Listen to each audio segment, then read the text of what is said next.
Never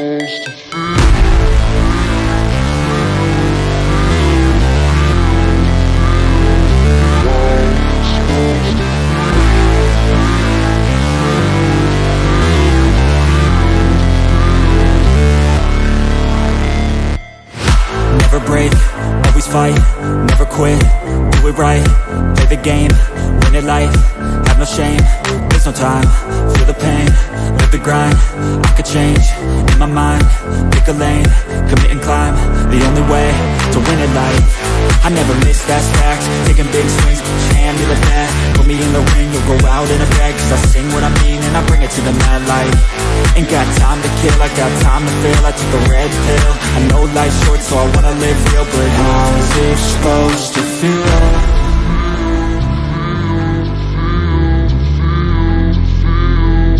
How's it supposed to feel?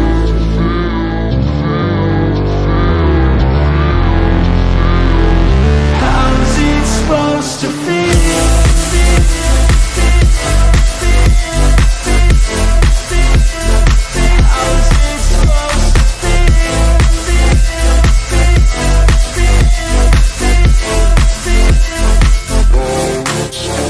They wanna say my name, but they holding back. They wanna say they hate, but they know it's cap. I ain't play no games, I just do that's fact. And I don't feel no shame, it's a mood you lack. I go crazy, nah, I ain't lazy. Track after track, I work on this shit daily. Pass me the jack, right as fuel, got me hazy. About to unpack all these things I've been chasing. I've got visions in my head, like memories after death. To be a legend instead of something you can forget. I'm living up every breath, I'd rather lead than be led. I'll fill the seats as I spread with every word that I've said.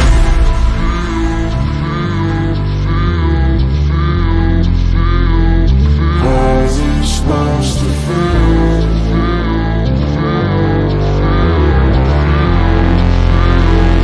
How's it supposed to feel?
Fight, never quit, do it right, play the game, win it life, have no shame, there's no time, feel the pain, live the grind, I could change, in my mind, pick a lane, commit and climb, the only way to win it life, I never miss, that's fact, taking big swings, hand me the bat, put me in the ring, you'll go out in a bag, cause I sing what I mean and I bring it to the mad light, ain't got time to kill, I got time to feel, I took a red pill, I know life's short so I wanna live real, but how's it supposed to feel?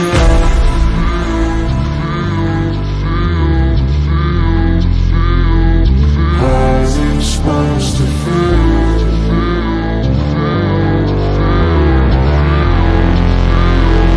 How's it supposed to feel?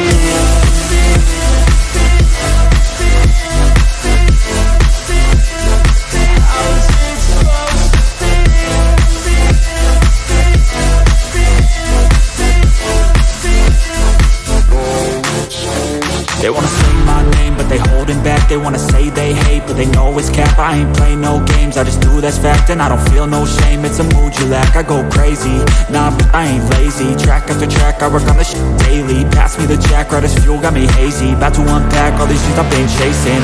I've got visions in my head, like memories after death. To be a legend instead of something you can.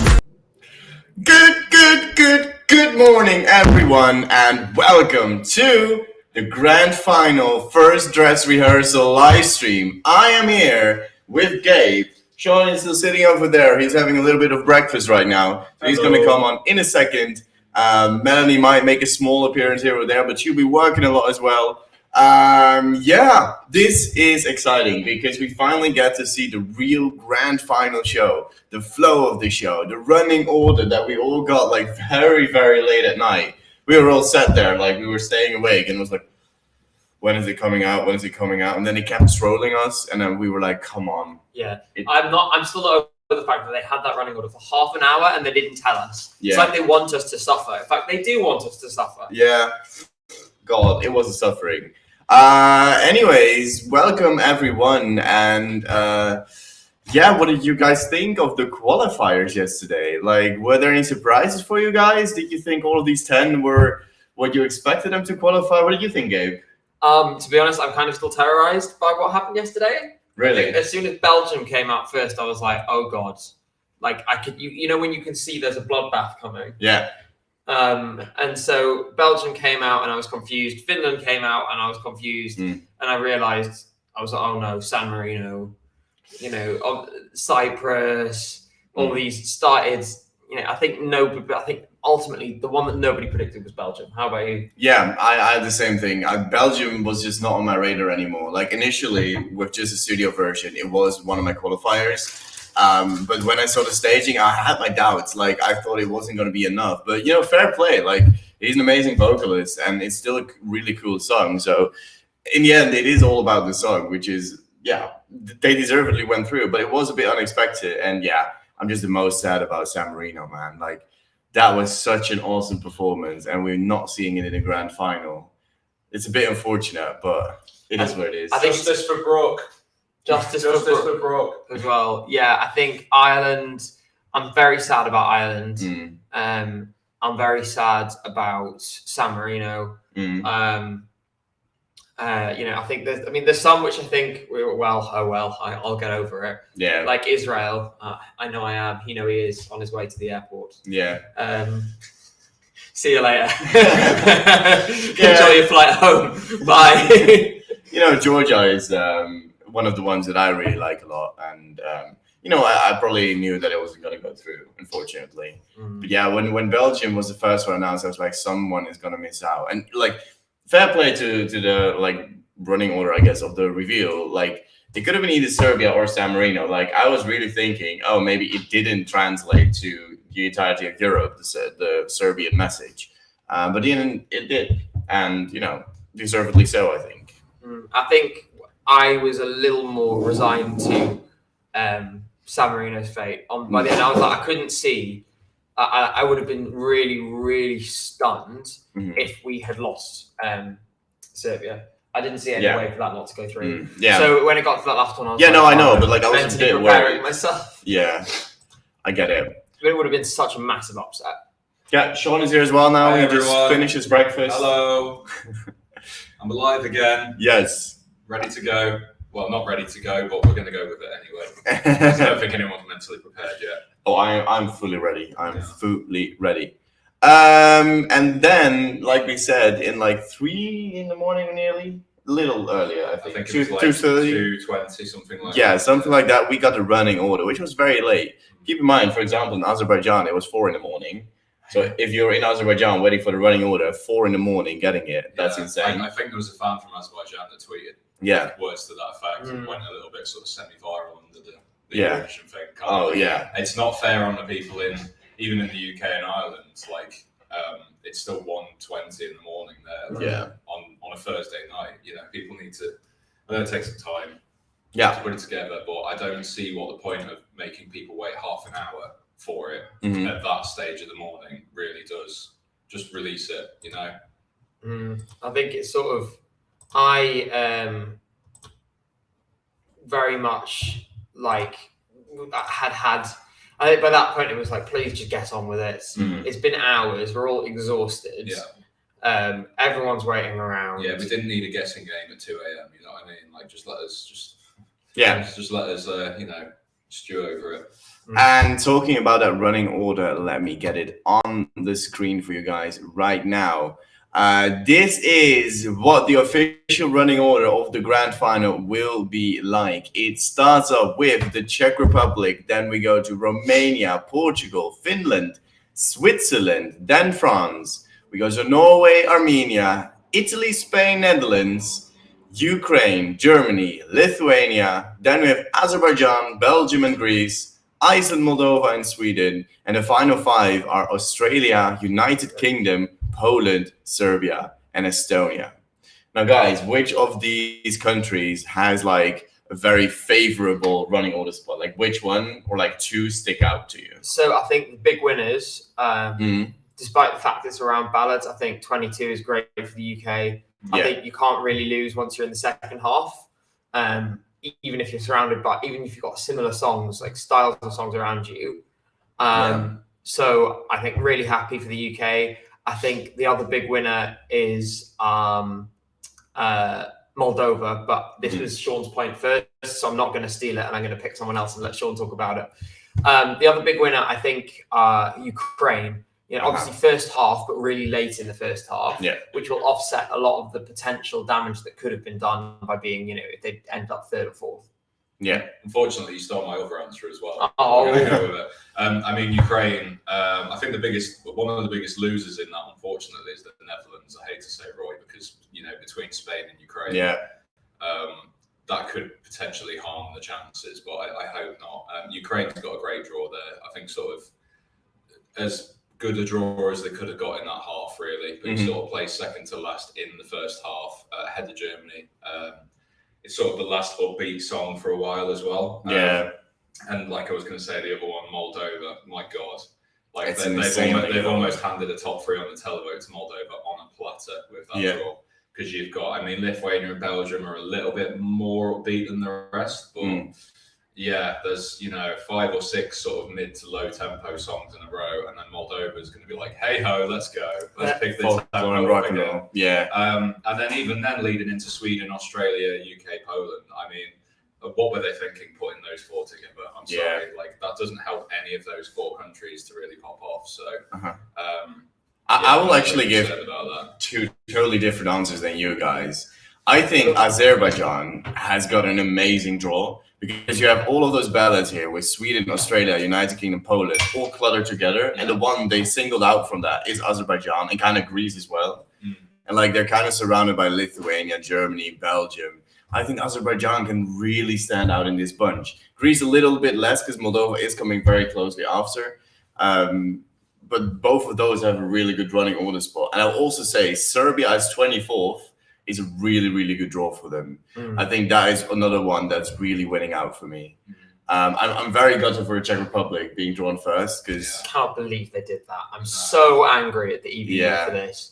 Why would you put Czech Republic? It had such a good chance, right? And you know, you've got all the other sort of the contenders in that half of the draw. They put 10, 11, 12, and then you dump Czech Republic out first. But it's I so think unfair. I mean, someone's got to go first, but it shouldn't have been them. I saw someone point out on Twitter last night, I think the Czech Republic has made 4 finals, and in that time they've been drawn 1st, 2nd, 3rd, I think 14th, which is the first song of the second half. So basically every time they've qualified, the EBU's just shunted them. I it's think sort of like the new Albania almost. I think like the issue might be that before the competition, Czech Republic wasn't on the radar for anyone that it could be an underdog for the win. I think right now that really changed for us. Definitely. Like we've been saying, Czech Republic is an underdog for the win. But then the organizers and the people who make the running order might not have realized how much hype and momentum it have gained. So maybe they just didn't really realize, oh, this is another contender. And therefore they put it in first. Because it is the type of song you would normally put first to open the show. One thing I will say about the whole draw is that aside from sort of probably Ukraine and Moldova that were pointed out, no one's gained a major advantage, I think. It's almost like they've put out a draw that people were probably going to be intentionally unhappy with, but it's almost leveled the playing field a little bit. Now the song is really going to be precedent. And I saw someone else theorising that Sweden, Australia, UK, Poland, it almost forces the jury to pick one. In a way, it almost forces the hand to compare them with each other. Very much so. So that could be an interesting result from there. Yeah, so what do you guys think? Let us know in the chat. I'm going to stop sharing now, and then I'm going to go back to the chat. What do you guys think of this running order? Czech Republic is not winning and didn't won the semi, and that was the only opener in that half. Sorry to say that. I mean, that's up to perspective, I guess. Finland, Romania. Yeah. Norway. I think Romania would have been a really awesome opener because everyone starts off dancing. Mm-hmm. I think that would have been maybe their best decision. Let's see. Any questions, by the way, at ESC United, so we can see is directed at us and not at people in the chat. Do you think the UK will win the jury vote, and how many points do you think it will get from the jury vote? No bias in your answer, please. Yeah. 500 points. Can you answer first? So I can think about it for a minute.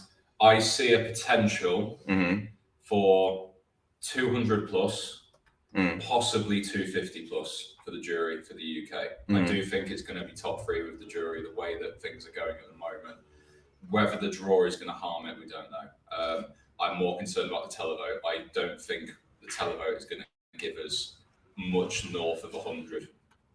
Yeah, I just can't see it. So we'll see where that lands us in the end. But that's how I view the UK. You might say it's going to be Salvador. I don't think it's not going to be quite Salvador levels. I think we're going to do well. I think there is the potential to win the jury vote. You know, I mean, there's other things that there's massive jury bait in this final. You know, songs like, I mean, Azerbaijan comes to mind. Yeah. I mean, Poland and Sweden, who are obviously around us as well. So, but I think the UK will win it. By how much is another question.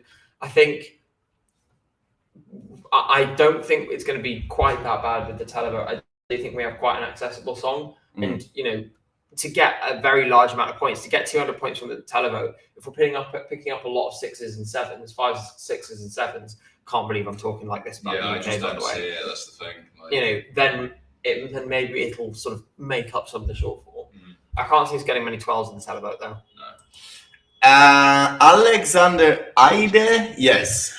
Thank you super much for your super chat. So, do you think Norway will have a chance of at least top 10? Top 10, at least top 12 with start number 7. What do you guys think? Do you think Norway will get top 10 or 12? I just don't. Top 12. I just don't know if the juries will give Norway enough support. I'm not going to say they're going to tank it because I do think there's a market in the juries to like the song and the production. But this is obviously more of a televote bait type song. So I think it will do quite well in the televote. Could even be top 5 in the televote. But will that be enough to carry them through? I'm not 100% convinced. So we shall see. Yeah, I don't know either. It's I said it a lot this like past week and a half really, that like there's a lot of songs that I'm like, oh, this could finish top 10. But then I'm like, at the end of the day, I'm like, but that's 18 songs. That doesn't work. So like, it's going to be a really tough competition, but I wouldn't rule them out for a top 10 necessarily. So yeah, I don't know. It's tough to predict really. And we will see the flow of the show and maybe it will stand out immensely. We will find out later because in less than a minute, we will be having the first dress rehearsal start. And for the people who are wondering, oh my God, where's Matt? These guys suck. I mean, you wouldn't think that, of course, the final bit, because we don't suck. But Matt is today in the arena. He has, he needs to like enjoy it as well. Like he's been stuck in the press center on his own, just like running the show a lot. And we were like, Matt, you need to go into the arena. And he was like, yeah, I need to go into the arena to see all of the songs in the grand final perform at least once. So for this first dress rehearsal, he'll be in the arena, making a few pictures here and there, maybe a few videos as well.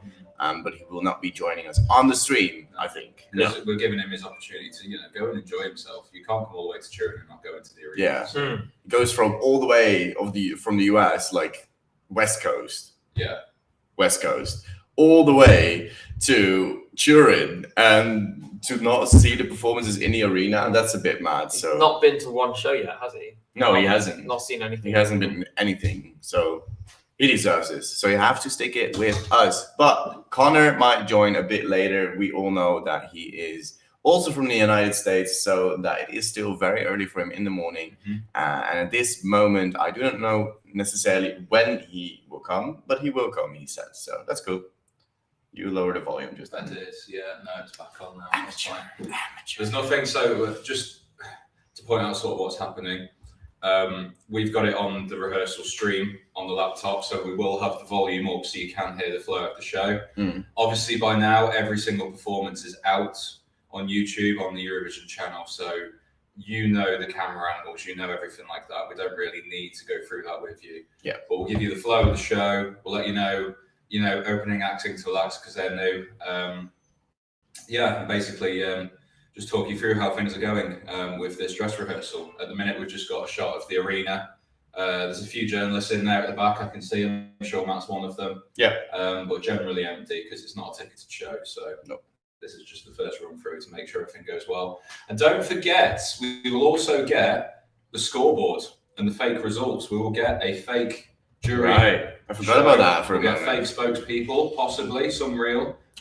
We'll also get a fake televote and a fake winner of the Eurovision Song Contest. So I hope you're all fake excited for all of that. Yeah. I'm very fake excited. Yeah. Who do you guys think will fake win this competition? Bulgaria. Bulgaria, but they didn't qualify. They're going to win it anyway. Okay. They've got that much appeal that they're going to win, even though they don't qualify. Yeah. They may not be in the safety zone, but they will be in the winning zone. I'll make a prediction, like a genuine fake prediction that it's Iceland. I think Armenia. Armenia's got this. You reckon? Germany. They got such a good running order and yeah. Someone else says Iceland fake winner. Yeah. Cool. By the way, thank you to the person before who said I was deluded. I appreciated that. Yeah, I mean, I'm with them. I'm sorry. I kind of agree. So. Any more questions at ESC United? We are currently seeing the arena from the inside, but not necessarily anything happening. Oh, what was the question? Do you think the producers were drunk when they did the running order of the grand final? Well, that's a bit harsh, I think. I don't know. I don't think it is. I hope it's not much of a spoiler that we were drunk when we saw it. Were you? So a beer had been it needed to be needed to see that. I mean, that was jarring. Yeah. Tacom1, thanks for all the hard work, guys. You have been awesome as ever. Mooie nagels, Roy. Well, thank you very much. That is Dutch for nice nails, Roy. They are very nice. Yeah, they like holding up for like more than a week now. Because I painted them when I came here for the first day with Melanie. Just fun. So thank you very much for your donation. That means a lot to us because it keeps us going. And, all the love you give to us, we give directly back to you. Yeah. So thank you very much. Yeah. And just to point out there, because I tweeted very similar, we are so close to, I think, 8,000 Twitter followers and 9,000 Instagram followers. Yeah. And I don't like to be the guy who's like numbers, but I think it would just be very nice if we were able to hit both of those before Eurovision was over. Yeah. So follow us on Twitter. Show some love for Melanie and her social media because she's been absolutely exceptional. A machine. More than ever. So give us some love. Yeah. So follow us on Twitter. That's how it works. Yeah, that's how it works. Follow us on Instagram. Yeah. Subscribe to the channel on YouTube because we're also kind of close to like 30,000. I mean, it's still a bit away. But I know a few of the moderators try to push us that way. And if the moderators are here, you've been doing an amazing job as well. Join us on TikTok and Twitch as well. Two of our sort of smaller social medias at the moment, but it'd be great to grow that because obviously it's a different audience. And don't worry, Twitch, we see you. Yeah, we do see you in the chat as well. So let us know if there's any questions you guys have as well. Yeah, also at ESC United because that just makes it stand out a bit more. Yeah. Let's see, any more questions? Live streaming's ending now? No, absolutely not. No, it's just beginning. It's just about to start, really. Yeah. We are overrunning by about 4 minutes at the minute though, because we've still not had the start of the grand final dress rehearsal. I mean, so how long is the final these days? About 4 hours? I don't know, not that long. So the second semi-final first dress rehearsal took 4.5 hours for a 2-hour show. And if we get an 8-hour rehearsal for a 4-hour show today, I think we're just going to have to call it quits halfway through because I can't sit through. Yeah, I can't sit through a massively long dress rehearsal. Yeah, I know. Yeah, and I don't think they've actually got time to do it because the jury show is tonight as well. Yeah, so true. Jagbutkova is asking, what do you think about the third spot for Portugal? Do they have still chance for the top 10? By the way, nice shirt, Sean. Oh, thank you. Yeah. So what do you guys think? Right Will the third spot hurt them? Do you think they will still be top 10, Gabe? I don't think they're going to be top 10. Unfortunately, I don't think it's to do with the running order. I just think it's the nature of that song. It was always very sure for me that it was going through to the final. Yeah. But it doesn't strike me as in this field. Although the fact that it comes after two of the most upbeat songs in the final might help it in terms of mood and atmosphere. Yeah. So I do agree on that. I think Portugal was definitely like, especially when we saw it like a sure qualifier. I'm not sure if it was top 10 material though. But you know, it's an awesome performance. Like all the Portuguese people should be very proud of it because it is really, really cool. Yeah. So regardless where it ends up, it's gonna be cool, I think. Still nothing happening in the room. Can we see Matt? Let me see. It's way too pixelated, unfortunately. Which pixel of the 20 that we can see there? It's a bit more maybe. Is him. Do you think Netherlands' chances for top 10 are affected by the running order? George Udrea is asking. Is this another song you had like not in your top 10 or? I did. I actually still have it in my top 10. You really? Okay. Because I'm sure I know it's between Spain and Ukraine, yeah. but it's also completely different to those songs. Yeah, it will stand out. Different mood. It's completely different. Genre of music. I think that actually the Netherlands is still going to get in. It'll be like 9th or 10th. As a side note, I met Steen yesterday and she's lovely. Yeah, she seems lovely. What do you think? It's very tough. I mean, I'm going to be completely honest with you. I'm absolutely like shitting myself having to try and come up with a prediction for this final because I'm looking at a lot of songs as potential top 10. My God. The running order is going to be... I need to watch this, basically, I think, to see how... Because it's all countries on the screen for me at the minute. Once I see the actual flow of songs, I might have more of an idea of what, stands out, what shrinks into the background a little bit. But, wow, it feels very open. I know definitely. Ukraine is sort of the overwhelming odds favourite, but I don't buy that their chance to win is as high as it's saying on the odds. But I do think that if I had to take a stab at one, I probably would say Ukraine as a winner. But there's chances for a lot of countries to sneak into the top 10. It's going to be a little bit of a bloodbath, I think, towards the lower top 10. So it'll be quite interesting. Yeah, I said before about the Netherlands that I feel like it's like a very short qualifier, but then it might struggle in the grand final because there's a lot of power ballads that came in from semi-final too. But looking at where they are in the running order, it's not necessarily surrounded by those power ballads. So initially I thought we might like flop in the grand final, like 18th or something, which is not necessarily a flop, but like the Dutchies will see it as a flop because we didn't get top 10.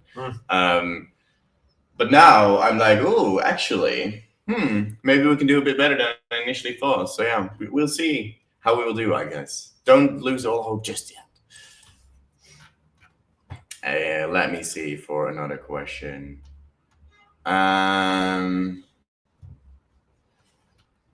Do we know when the breaks are actually in the show? Because usually there's a lot of breaks, right, in the grand final. Do they take 3 or 4 usually? What? Breaks. Is it 3 breaks or 4 breaks? I'm almost convinced there's a break between Australia and the UK, given that they have to get the stairs off and the rocket. Yeah. Or whatever. Yeah. So every 4 or 5 songs? There might even be a little sort of ad-lib break between Sweden and Australia for the same reason. Who's got... A lot of it is down to props. Yeah, definitely. Greece might be straight through because there's no props for Belgium. And Greece didn't... Like, when we saw it in the arena, it was quite fast. It didn't take very long. It didn't take long. The ones that took the longest were Armenia. Yeah, all the chairs are numbered for Greece, basically. So they just and like you have the shape on the floor as well, so you just put it in the shape, run off the stage again, done. See, let's just look at it. So Czech Republic's not really got many props. Romania's fine. Portugal is on the B stage, which allows them to almost settle Finland quite quickly. Yeah. Switzerland has just got a screen. France. France mini break between Switzerland and France. No, I don't think France is that much. Like it's just that stage. Like you click it together probably in 3 parts, and they have like those fire pits. I think you can do that quite quickly as well. So they'll probably go all the way to first 7 break before Armenia. Might be a break between Norway and Armenia. I think there will be a break earlier because like every 5 odd songs there's usually a break or something. I don't know exactly. We'll find out today in the flow of the show. Really, I almost have a feeling that they'll go to a break between Netherlands and Ukraine. like a sort of ad-lib break, just to sort of build up towards Ukraine. Yeah, maybe. For right or wrong reasons. But we can tell you all about that later when they start their rehearsals. Like, they're still not really starting. There are people on the stage, I think, but they haven't started the real 10 minutes after. Yeah, we're already running late. Are we gonna get dinner, boys? It is Italy. Yeah. I'm feeling a bit worried about our dinner.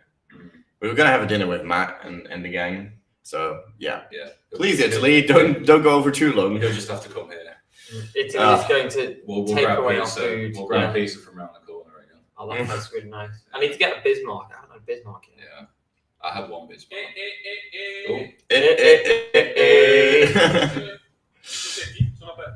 So we're hearing a few sounds from the arena, but nothing major yet. I think it's just like the stage directors or something, like checking if the audio works.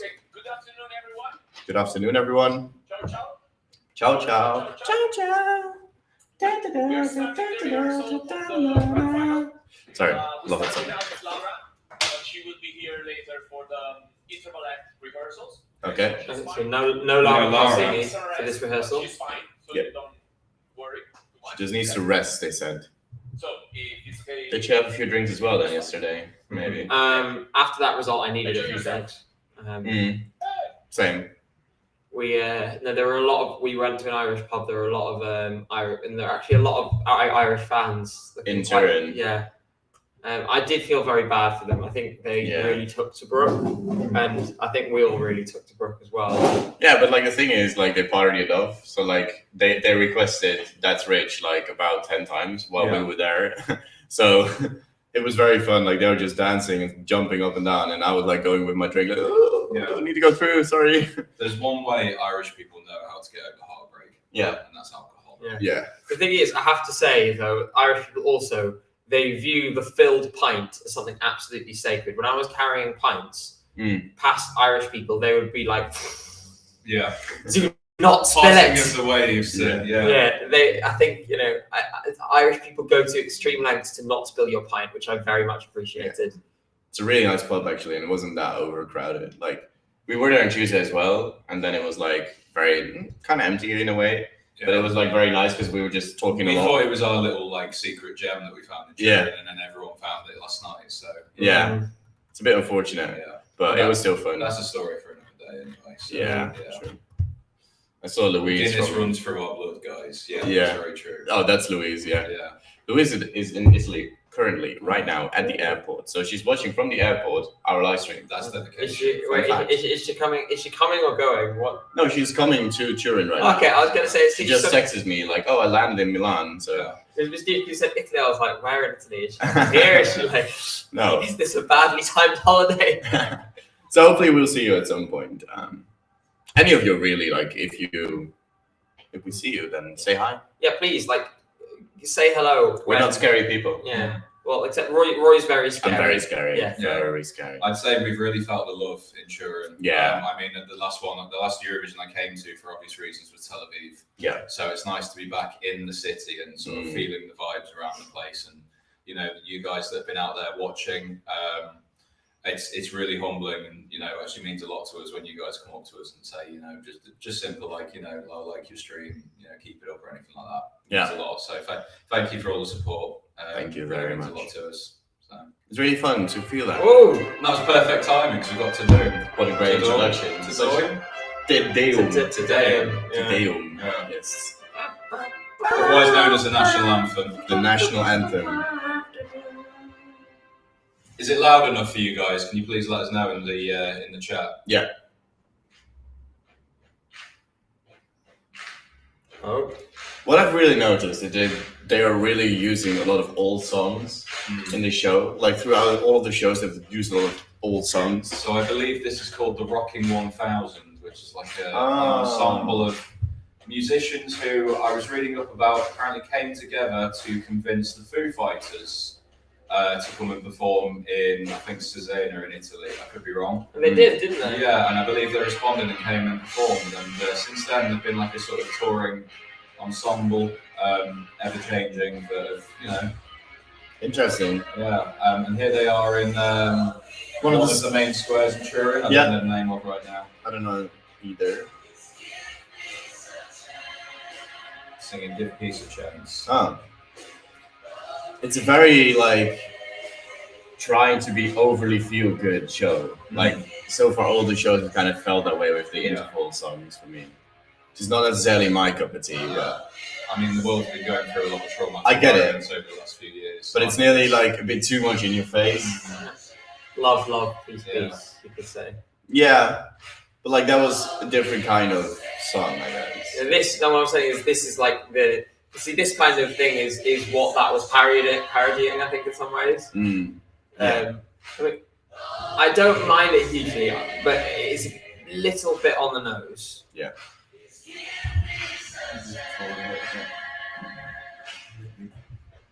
Yeah.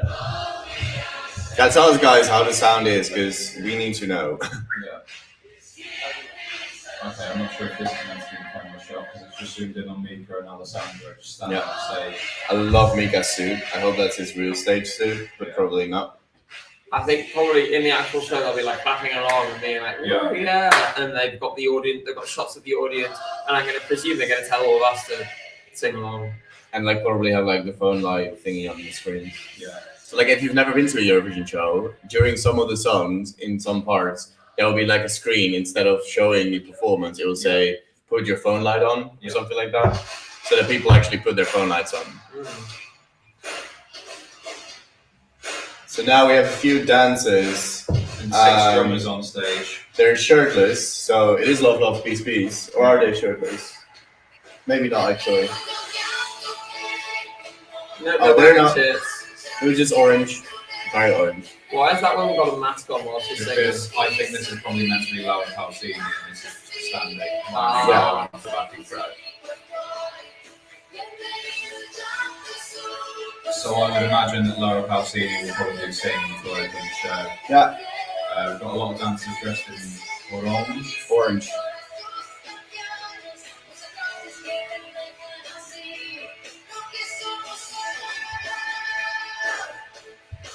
You know, I don't think they're actually really playing those drums. Just a suspicion. Really? It's kind of hard to fake playing the drums. It's still difficult. Yeah. Did you see the guitarist? He played it very well. It was like this. Like literally, his fingers were still. Yeah. So now it's been replaced by a band playing in white on stage. That would fit out fast actually. Yeah, how they got the drums on. Maybe it's the other side of the sun they were on.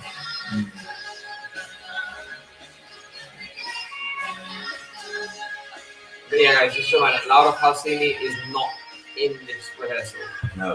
They just have standing ceremony.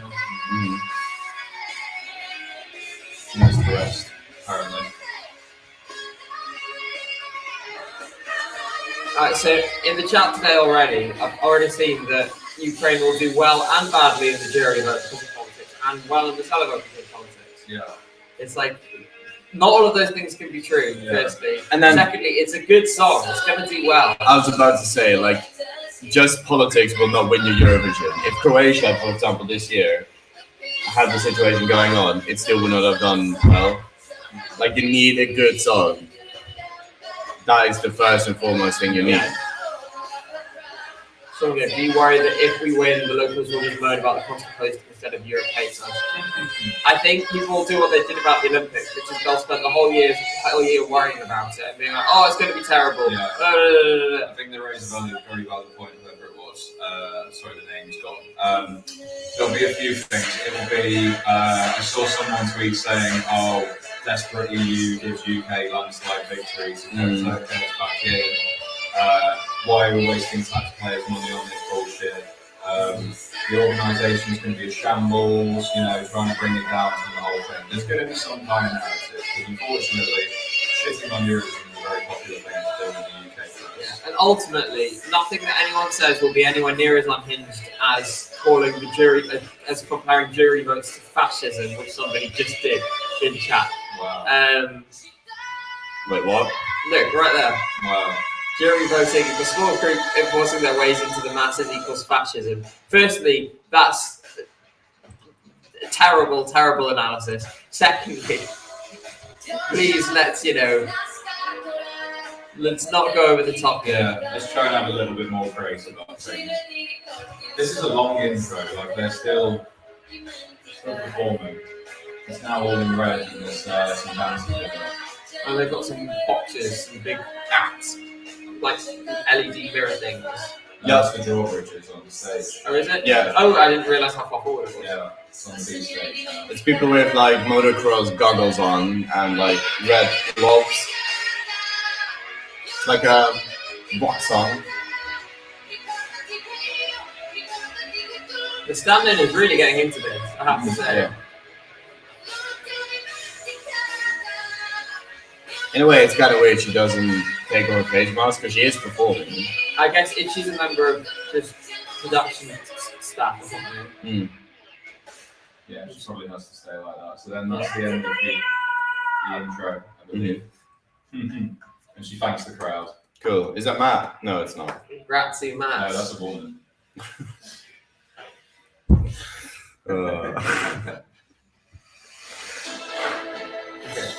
Yeah, it was.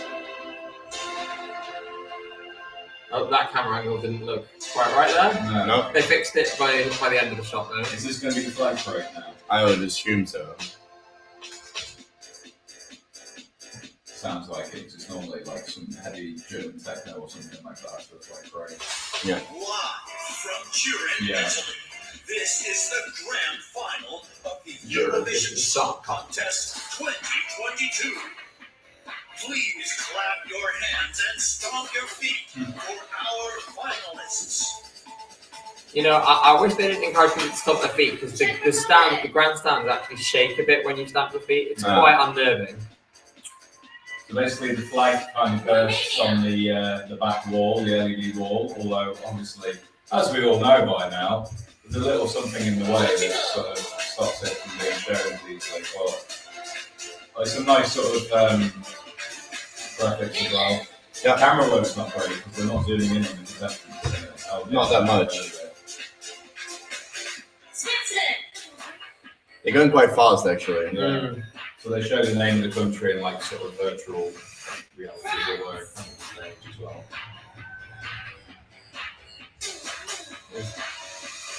Alvan and Ahez. They were waving like they're the queen. Yeah. Subwoofer. I bet subwoofer like on 2 more days we can finally take this costume. Yeah. It's so warm. Italy. Oh, that's surprising. We normally put the host country last. And Mahmood and Blanco are not there. They just didn't come out when they were meant to. Interesting. And they've got a stand-in for... No, this is Chanel. What was it? Yeah, with sunglasses and like things in her hand. Sunglasses, dungarees. Yeah. Yep, very casual. There were stand-ins for Italy. Wow.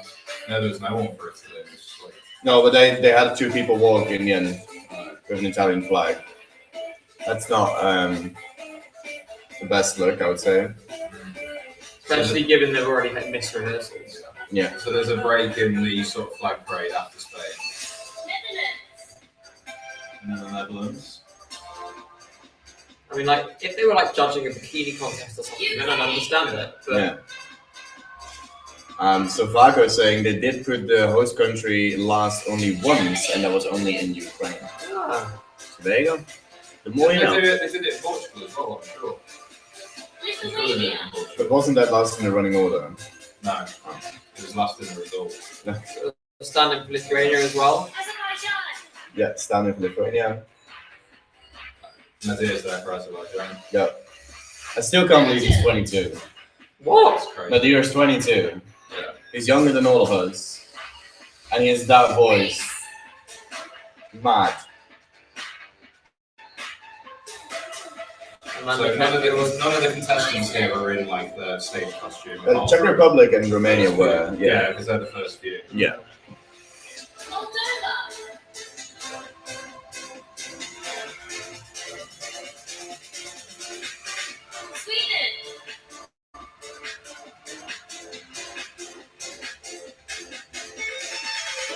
Cornelia rocking the oversized hoodie look. Yeah. So it's a batch of 10, a batch of 10, and a batch of 5, basically in the flat parade.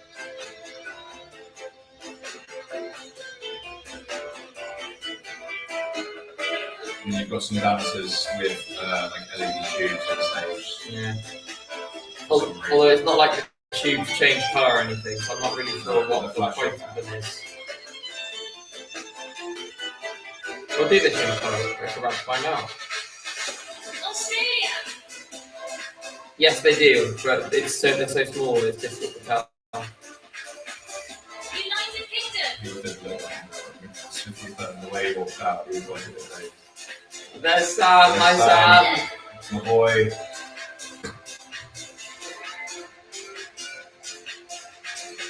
Serbia. To be honest, they're probably all knackered by now. I can imagine. Yeah. Especially because a lot of the second half ones are all 72. Yeah. You were saying it earlier, if I were to be in Eurovision, I would so much more prefer to be in semi-final 1 because it gives you like 2-3 days off. Yeah, you And get then- a break before you have to do it again. Yeah, and like semi-final 2, you like have rehearsals, have your semi-final, have rehearsals, have the grand final. Yeah. Day after day after day after day. I actually spoke to Marius Bear about this yesterday in the fan village, and he was saying that he really felt for people in semi-final 2 because it's so exhausting, the schedule that you go through, that he really needed the couple of days off actually, and it was really helping him. Yeah. Whereas in semi 2, once you're going, you just have to keep finding the energy. Yeah. Clap your hands. Yeah. Stomp your feet. And you're singing the song not only at Eurovision, like every rehearsal, you're also singing it all the fan things you need to do and all the performances you're gonna do through the city and like interviews you're doing it as well. Like you keep on talking, you keep straining your voice. So it's very tiring. Mika also has a stand-in right now.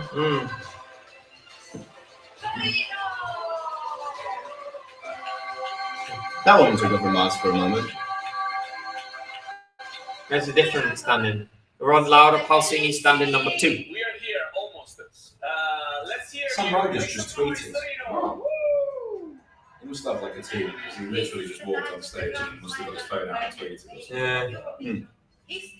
What did you tweet on? Sound of Beauty triumphs in Torino. Just Like parts, last year, yeah. he's talking about where Man still triumphed in Rotterdam. Thank you to Michael ESC on Twitter who tweeted, "It's been great watching ESC United live streams. Eurovision week wouldn't be the same without them. Thanks to you," quoting your tweet, so thanks to Sean, Matt, Roy and Gabe for your efforts. It's been fun. Enjoy the last 2 days. That's very fun. Thank you. Thank you very much. That nearly went wrong. Yeah, I did. But You nearly knocked a glass over. But if you're watching, thank you for the wonderful words. Like, And spread the word if you've got Eurovision friends that don't watch us but would like to watch us, or maybe don't know. Anyway, Yeah. will Get them here for like 5 give minutes. these guys a try. Yeah, why not? And I'll be going from there. Why not? And there will be only one winner. Oh, really? I thought it'd be 2 winners this year. I think we're gonna have 5 winners. Oh, wow. So Yeah. they're testing obviously like the angles and everything like that, the auto cue for the final. Yeah. Blah blah blah blah. 25 countries, 1 winner. You would do it very soon, etc. We've heard it about 70 times. Okay,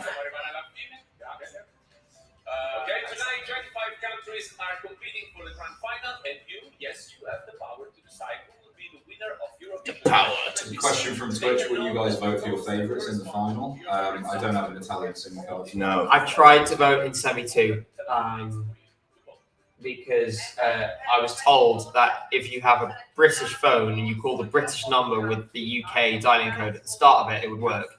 This was not true. It did not work. I will not be trying again. Yeah. You need an Italian SIM card because we are in Italy right now. Yeah. So we would be voting for Italy. But we wouldn't have been able to vote last night from Italy because Italy did not vote in last night's semi-final. Exactly. Because it's gone mental for Okay. This will be an interesting one. 500 Czech krona, I think. Thank you. From Sharka Michaljanchova. That was quite good, I thought. Well, I've been to Czechia like a couple of times with my granddad, but I've never been. thank you for keeping me sane during studying for my final bachelor's degree exam. Been watching since 2018, and your coverage just keeps getting better and better. Oh, thank you. Thank you very, very much. That means the world to us. And yeah, hopefully. I remember your name because you were getting very excited when we were like picking up the Czech Republic the other day. So yeah, I remember that as well. I gave you some joy with that. Yeah, I'm glad you're happy. And you don't forget a name like Sharkam. Yeah. Yeah. Or some, I'm sorry. Oh, sir, you got surname right. Wow. Let's go. Yeah. Czech citizenship when? Yeah. So, You what? just messed up the first name. Oh, sad. So, as luck would have it, the Czech Republic are up first. Mm. Sorry. So let's see how this is an opener. Yeah. We kind of know, right? It's a good opener. It's a really good opener. I'm so mad they put it first. I would have closed the first half with it. But you're stopped it for Ukraine, no? No, I would have shifted some other things around. I wouldn't have put Ukraine first. No, me neither.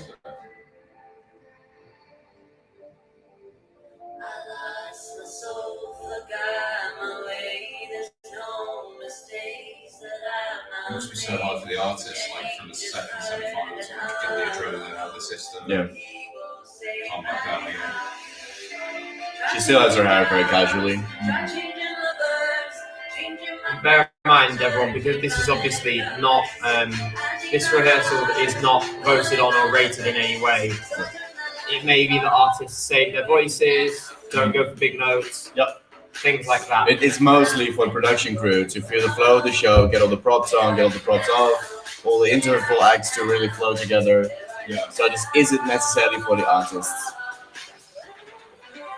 You instantly see Dommy's not pushing her voice. Not at all. Yeah, she didn't even do it for that note. She was just like, yeah, why bother right now? Yep. She's had to do that big note how many times in the last few days? Yeah. A whole lot of times. So if you hear an artist skip a big note, it's because basically they need to protect their voice. Yep.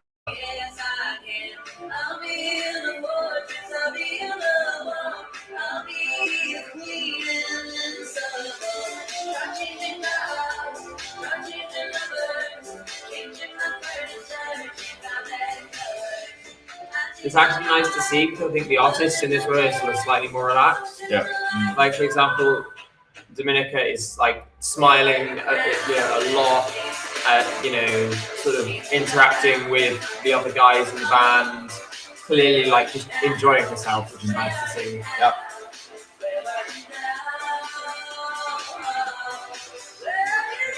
Oh, she went for it this time. Okay. Not fully, but like she kind of went for it. I wonder if someone in their ear was like, I do need you to try a big note. Yeah. It doesn't sound right. I don't think it's also in their ear.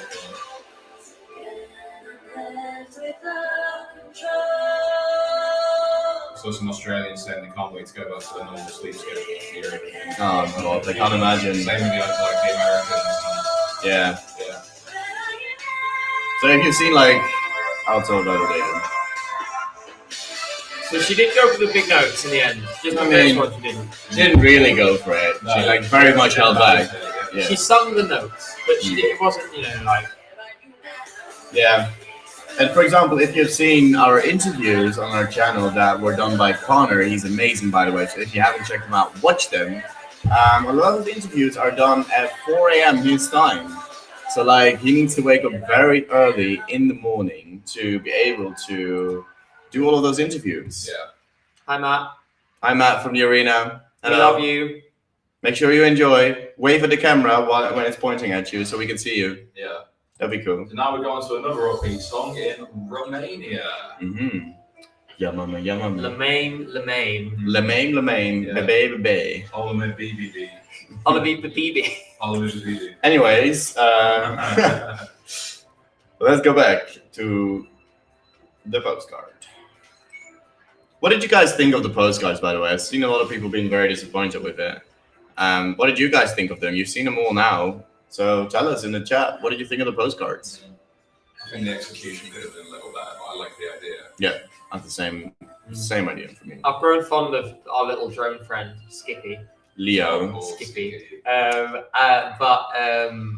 I think they're not as good as in past years. Mm-hmm. I really like the Doors from a few years ago, and I like this sort of thing they did in Ukraine with the freeze frame thing. Mm-hmm. I thought the Dutch ones were good last year as well, like in a sort of socially distanced way. Yeah.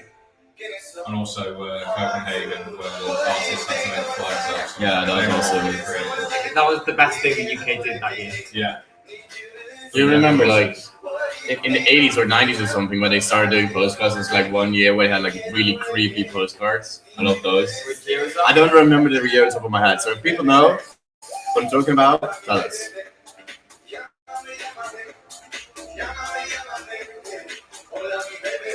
This has grown on me a lot. So much fun in the arena. Yeah. It's great to have Romania back in the final. Yeah. They needed this. They needed this. Also, I think it's a really good example of using an artist's talent to the maximum. Like, he's a professional dancer. Yeah. And it really shows. The choreography is so slick. He really, you often get artists who perhaps they're not naturally dancers on stage, and then you try to get them to dance, and either the vocal gets lost out or they can't execute the move in a way that's convincing. Yeah. But this is absolutely like, it's almost like the dancing is effortless for him. Someone said Romania to Portugal, happy with you to Saudade. Yeah.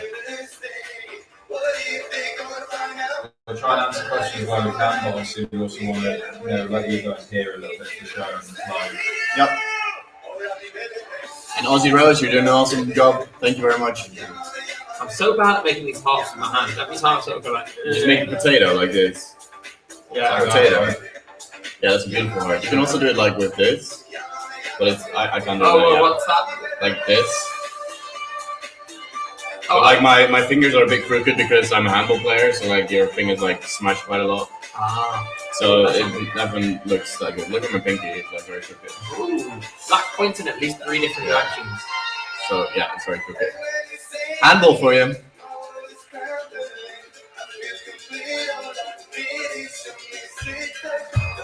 I am quite excited for this actually. On the night, I think it's going to be a lot of fun.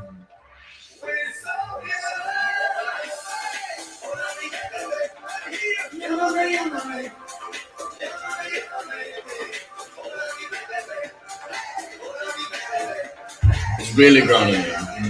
I didn't have it on my radar at all going into it. Yeah. But the staging really helped to click it for me. I think it also can't be understated from our perspective. The difference once you've seen these songs live in the arena, you really look at them in a different way. Yeah, that as well. When you watch them back on TV afterwards, it's like you see it really differently. Yeah, good reaction in the arena. Yeah, from only like 50 odd people from the press. Pushing 100 maybe. Yeah. Right, Portugal up there. Portugal. Oh no, the screen. There we go. Do we need our flags? By the way? I should grab our flags. Yeah, where are them? Portugal is one of them. I mean, answer the question: does Russia have the right to vote? Russia isn't participating, so no. We can grab all of them now in the final. Yeah. Like... No, don't drop Denmark on the floor. Come on. Oh, sorry, the Danish police going to be after me. Yeah. I'm going after you. Portugal, where is it? Here it is. Portugal. Yes. I bought this because of the national final. Because it's probably my favorite national final at the moment. It used to be Adal, but now it's Festival in Chap. R.I.P. Adal. R.I.P. You know they still have a doll, right? I know, but it's way worse. It's not Eurovision. I know, but and the quality of songs is way diminished. Come back from the rain. We miss you, Hungary. And Slovakia. And Bosnia. And Turkey. And Luxembourg and Monaco. Kazakhstan's never been in a competition, actually. Doesn't mean I can't miss it. Okay. Happy birthday, Impia. Oh yes, Cynthia! Happy birthday to you. I already said that before, but now on stream as well. The harmony in this. So good. I don't think you can get 6 better voices to blend together than this if you trying. Yeah. And it's like still different voices together than from the national final. Because she invited 2 of the participants in the national final to sing with her. Yeah. So it's Emiliana's. She was also one of the participants. And I don't know the other one's name. That's another one that also participated with the song. I think it's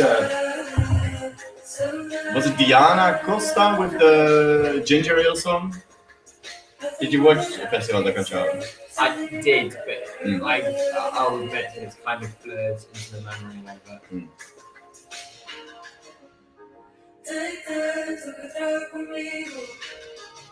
This is an absolute delight in the arena, by the way. If you're looking up and going to one of the shows over the next couple of days, you'll really enjoy this. Yeah.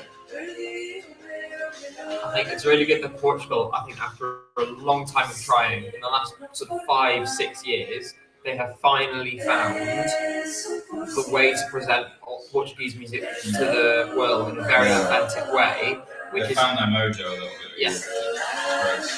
Just that Salvador win really made them go on. I'm like, how even the 2 songs that did badly straight after, they were just rocked, so completely rocked. They were both beautiful. And they know how to stage now as well. Like last year was awesome. This was staged amazing as well. Love is on my side again. Grew on me so much. Yeah. So do you think this will do better than the other side? What did they get? 12, I think, in the end. Let me check. I think it's going to be about the same.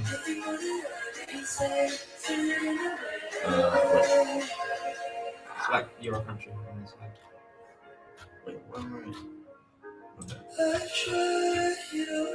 12, yeah. Yeah, 12. 153. I know, we'll be close. I think people could really go for it. Yeah. I said this the other night as well. Like, I know a lot of my that really well there as well. I know a lot of my friends and like locals don't always go for the over the top, super like fun songs necessarily. They also really care about professionalism. Like, I know that a lot of my friends last year voted for Portugal last year because they thought it was a very professional group of artists and it looked very crisp and finished. So, yeah, speaking of professionals, now the Rasmus. The Rasmus. In the shadow. Arguably the most famous artist this year, would you say? Yeah, it is. I think credit where credit's due. We were worried in the rehearsals. Yeah. But last night, I'm pleased they qualified and they've got a chance to. When I was in the village, I was like, you know what? I think this might actually qualify because it was good enough. Like, his vocals weren't as good through all the rehearsals, but in the jury final, he really quite nailed it. The Eurovision village was really feeling Finland. I'm quite surprised by that. And that as well, yeah. And there were like 3 Finnish people sitting right beside us. So it was really lovely when like they were announced as qualifiers. Yeah. You might actually be able to pick up a little bit from that. What's going on here? Eurovision is very special to me. When I was a kid, it was the only Absolutely. moment We've now got a stand-in for one of the hosts, ad-libbing. From the living room to the kitchen, right? Yeah. Okay. Oh, and I don't Alexander is know walked what up. is your argument about now with your family and friends. No, I don't have that. No, you don't have that. Have you chosen a favorite song? Have you chosen a favorite outfit? Do you? Yes. What a wonderful outfit. Okay, now we are ready to go to Finland. Let's go. Eurovision routine. Yeah, Finland takes a bit of time to set up, so it makes sense that they're ad-libbing a little. Yeah, it was very professional from that guy, though. Yeah. And then at the end, as he was going off screen, it was funny because he Italianed really hard. He was like, yeah, he was like, as he was going off screen. The creepy clown star. Just to say, in the bar last night, one of the barmaids did that, like when something was going wrong. It's like the first time I've actually seen an Italian. Put your face on, game set, kill a shot in here. They sound better there as well. Mm-hmm. I wonder if the pressure's off them now. They probably felt like they needed to qualify. I think coming into Eurovision is a big name. If you're not in the big 5, is difficult. Yeah. I think regardless, like, the pressure's always on you. Janice P says, "Hey guys, so happy to see Gabe again." Well, no, man. Whoa. I was gonna make a heart, but like broken heart. But thank you for your super chat. Thank you so much, Janice. Great to see you too.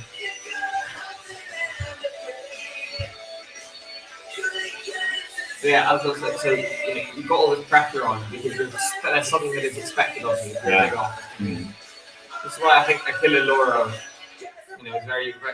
was very brave for artists of that stature to go for it. And he deserved it. Yeah, but like he's only really famous in Italy. But the pressure still exists. There's an expectation on him, I think. In a way. Whereas Erasmus, like in the shadows, went worldwide. Yeah. And Guilty played there as well.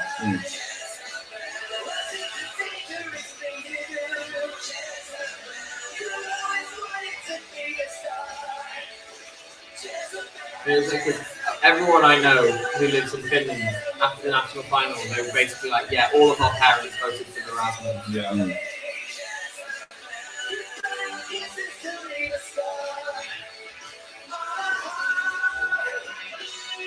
Let's see if they lose any balloons today. In the semi to jury show, one of the balloons got lost into the rafters.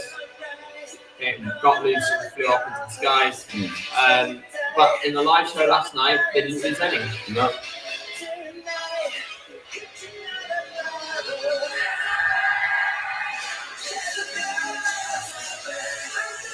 I think that moment really helped them as well. Yeah.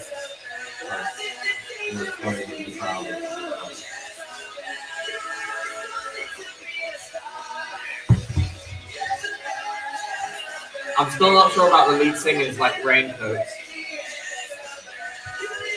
But David Z saying I don't care for the song. I don't mind it. It's not one of my favourites. I make no secret of that. But it's nice. I enjoy it. I mean, Finland are going to sound rock forever and ever and ever. Oh, lovely. Yeah. My dream. That's 2 years in a row that it's paid off for them. I think there's something about the national, if you fit what people perceive as your national sort of shtick. Finland's shtick is metal and rock music. Yeah. I really hope Finland next year or something like that send a really good black metal song because it's insanely in your face and I just can't wait to have like Euro fans listen to that. Yeah. Maybe Nightwish will have one more go next year. They tried a few times many years ago. Nightwish. They don't want to do it, right?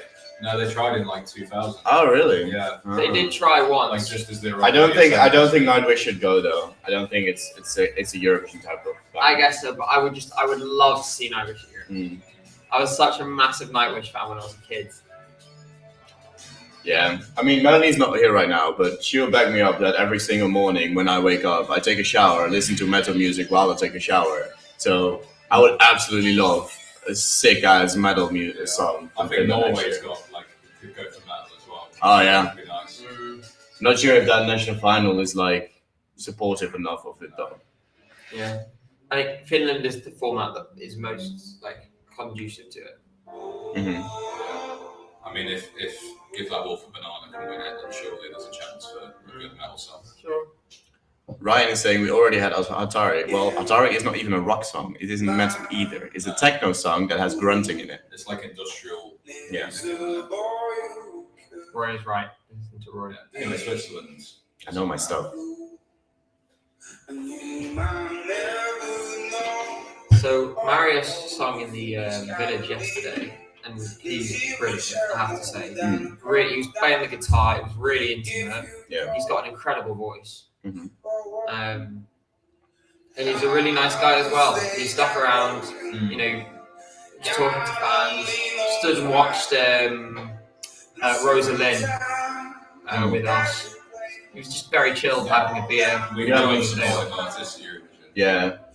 Mountains they crumble and rivers they run dry.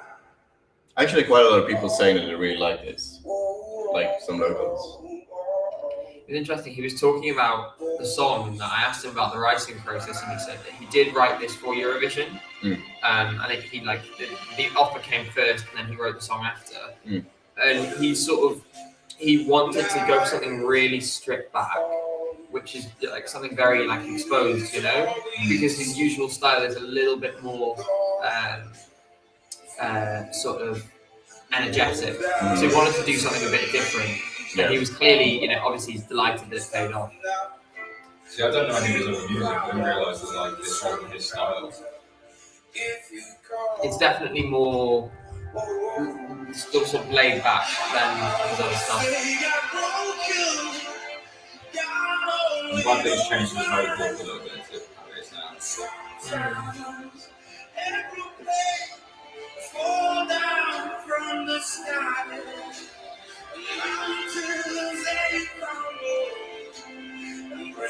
It's like grown a bit. I mean, it has, but it's still not my favourite, unfortunately. I'm just going to be honest. Like, you can't like everything.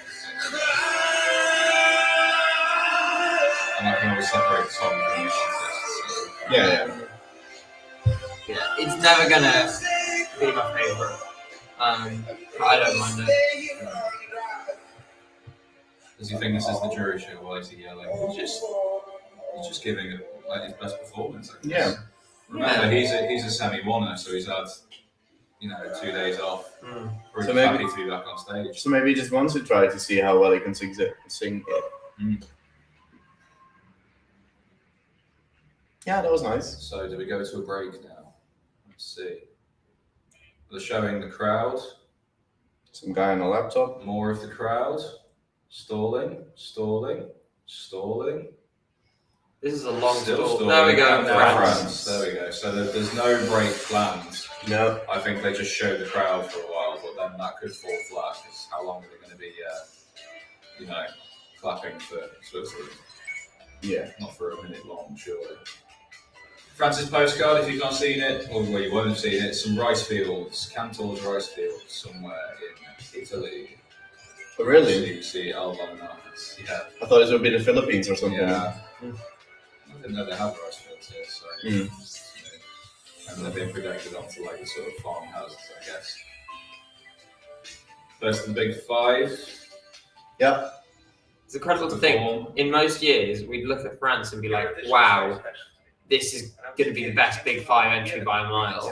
But the Big Five has brought it in such a huge way this year. Yeah. I see. I've not fully predicted yet, but I see France as maybe like the third best of the Big Five this year. As it is fourth best. Yeah. I love the song, but so many of them grown on me immensely. I'm torn. I think UK and Spain are clearly the top two, but then personally for you, or personally for me, I prefer France to all of them except UK. There's a question there. I think it said, why have they put Estonia last as a big favourite or something? I mean, we all kind of called when Estonia got second half. It was a closer, just because it's like a nice sing-along, feel-good song to end the show. High. Yeah, it's not always about the favourites going last in the show. It's not about, at all. Can you end on a high? Can you give people a real positive sort of finish to the show? And have a nice flow to the show as well. Like a nice start with Czech Republic. Like you get the energy starting. It's not necessarily if it's a favorite or not, and then ending the show on Estonia, which somebody pointed out. You have like the ending shot of Estonia. If you've seen it, it's like that Western film where it closes, which is like perfect to end the show on. France starting now. This goes so hard live. I cannot wait to see this later live in the arena. Yeah, I love this song.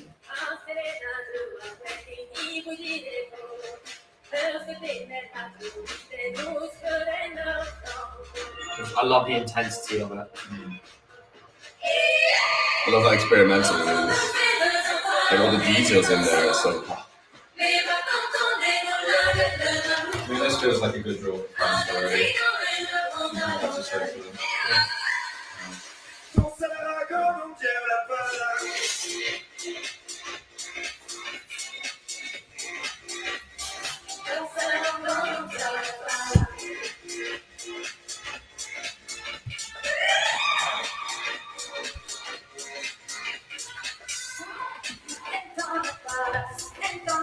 This is rapidly becoming one of my favourites for this year, I have to say.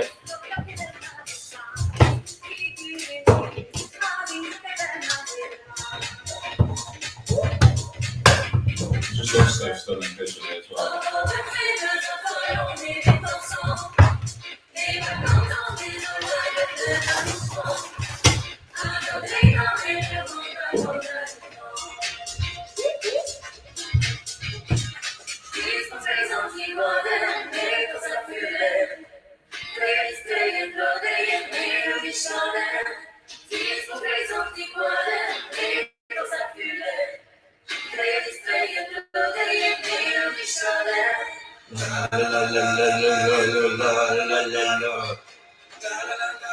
So honestly, this is genuinely one of my favourite songs this year. I agree.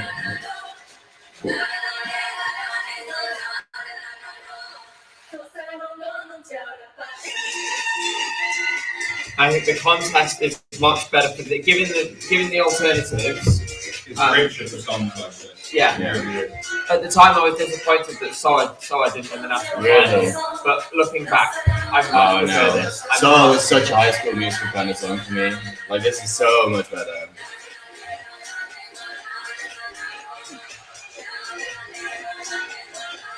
I'm glad that France didn't decide that they needed to go the same formula year after year to try and get success. No. They thought, well, Barbara got second, so let's try something different.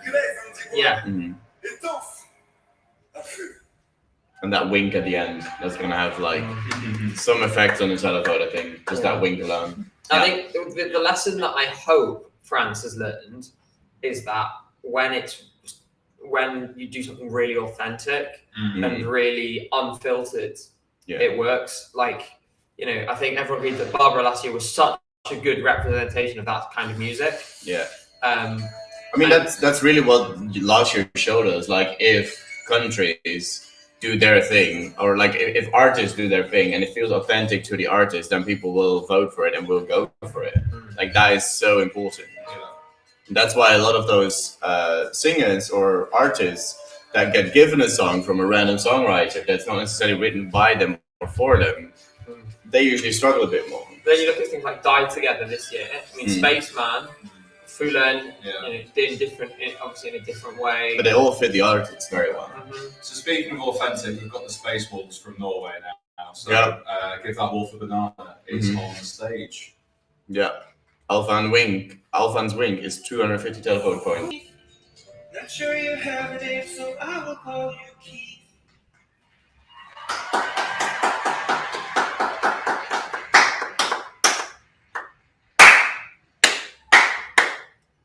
Yes. I saw an interesting question from someone. Do you think there should be a third half? Yeah, famously, halves are free things. Yeah, I know. Yeah, I know. But like, do you think they straight into Armenia? That's surprising. They should split it up more into little, like chunks. Smaller chunks. Maybe.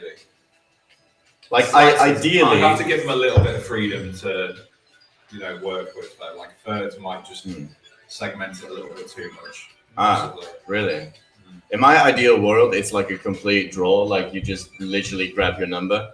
That would be my ideal world, but we live in the reality where that will never happen because you need to think about logistics of getting props off the stage and getting props on the stage. So, I mean, they used to have it where like the pre-qualifiers would be drawn into numbers, and then they just fill the slots with like random, like remember the days of envelopes? They were fun, weren't they? Actual envelopes for the qualifiers rather than just a computer screen. Yeah. I remember in Azerbaijan when they had the golden tickets, and then they just sort of waved it around, and then they put it down on the table and said, "Final qualifiers," and then whatever it was. Yeah. Turns out people lie. They such a stop I'm very. Oh yeah. Maybe it wasn't fully ready yet. But they were very fast to set us up then. It might be that it may actually be because it's all one massive piece and the furniture is all attached to the rest of the set. There's 3 pieces. Yeah. 3 separate pieces. This. Yeah. They click it together. Yeah. Okay. So it's the central bit, the bit with the sofa, And a bit. and then it's the bed is separate as well. But if it's just 3 bits click, it might be that that's not too. It took quite long when we were in the arena, but also like they had like the break in between, so that maybe they can take the time a bit more.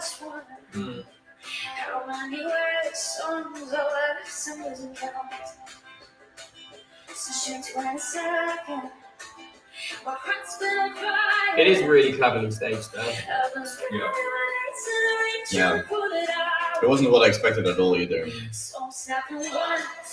She sounded really good in the video yesterday as well.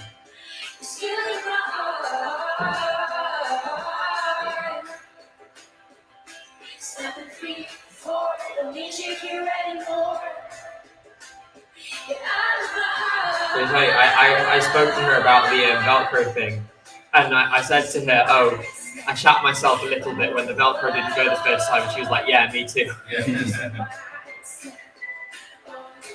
So I missed it because I've gone away on that performance of all of the live shows.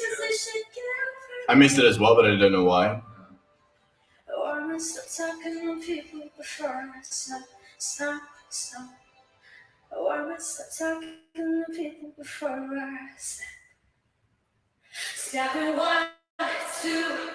No problem this time. No. Work fine. She was like, I'm yanking that off right now.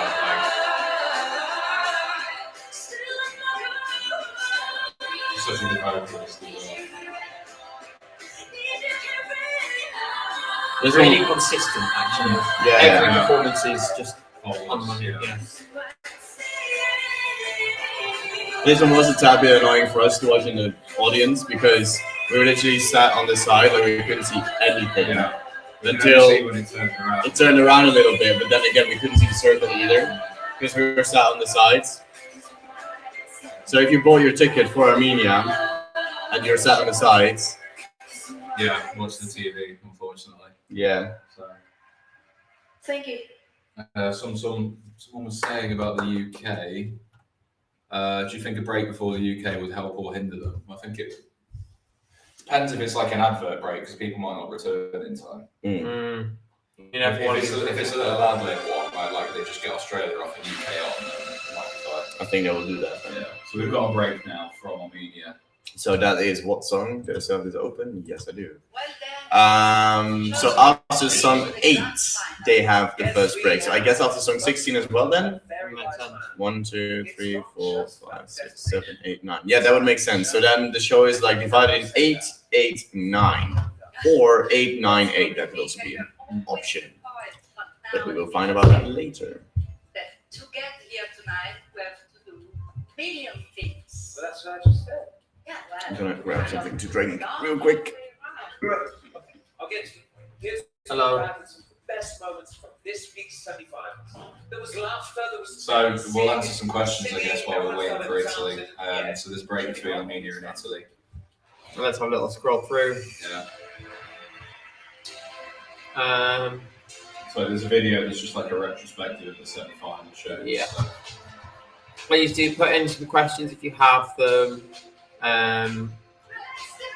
So Jason says, first time on the stream and absolutely loving this. Thank you for having me. It's great to have you here. It's our pleasure. Thank you for being here. Scroll on to the bottom. I really like the Polish song, but the stage shows were way too stressful to look at. Almost got a headache. What are your thoughts on the Polish stage show? I don't mind it, actually. I think it's clever. I think the rain effect is clever. I don't think it needed all of the effects that they gave. It might have been a little bit too much. Might have been a bit overkill, yeah. But just with it just being the one thing, the one time, in that what they used as the snippet, and the rest of it is calmer on the TV. I really enjoyed it. So I don't think it's over the top. I think they've got. I do think that they should have like lessened the water drops. Like it's very visible. Like they should have like lowered the opacity or lowered like the visibility of those water drops a little bit because it's a bit too much maybe. Do you think the EB will shut off all rehearsals next year? In a word, no. Yeah, it's difficult to say, but they still need journalists to like press to showcase their product. To generate hype for They the need contest. access to be able to build up to the contest because it's a major international event at the end of the day, so they need some kind of content to drum up support. They need things to start happening in the weeks leading up to it, so people know that it's happening. Yeah. Because it's not something. This is the UK. There's not adverts for it, isn't it? So it's. This is what we share in strong emotions means. This is the power. So we've just got the host. Well, it's Mika and Alessandro, and then a stand-in kind of female technician, I guess. So. Yeah. And then they were introducing Italy, so the second of the big five to perform. Yep. With the third in quick succession. Filippo asks, in the yesterday during the Reddit AMA, the executive supervisor was asked what current rules are you to change, and he said answered stay tuned. What do you think that would be if they were going to change one rule? What do you think? This is the Reddit thing. I read his answers, and I think it was basically just, it wasn't really like, yes, we're changing something to me. It was more just they have a reference group meeting after every year, and they just go through things and see if there's anything that would change. He was also saying they wouldn't change something for the sake of feeling like they needed to change it. It would only be for, as they call it, the betterment of the contest and to improve it. So, well, we'll see. It'd be nice to have more people on stage. Like 8 would be nice to give them more compromise, but maybe that's too much. I would say 7, so you can have a single singer with 3 sets of 2 behind them. But I think 8 just gives you a little flexibility. Maybe if you add that, it just makes it a little bit more. It's just more to organise, basically. The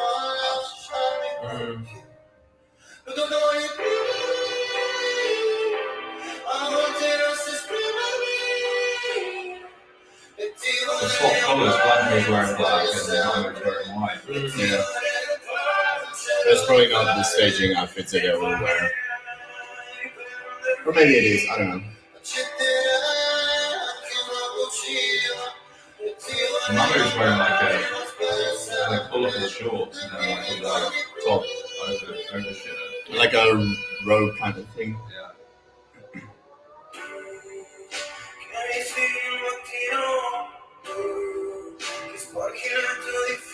I do really like this song. I still can't see it winning. I love it when the Italians sing along to it in Village, for example. That's quite fun.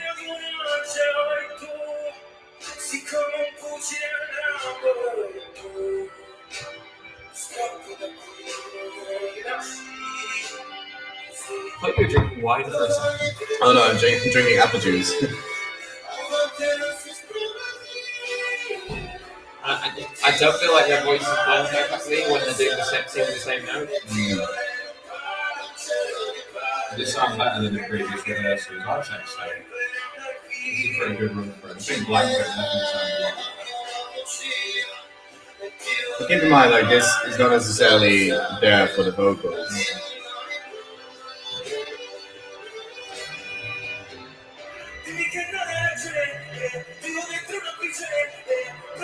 It's this section that I'm worried about.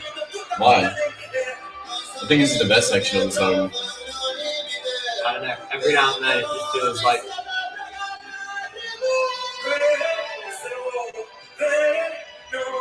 It's the most vocally challenging bit.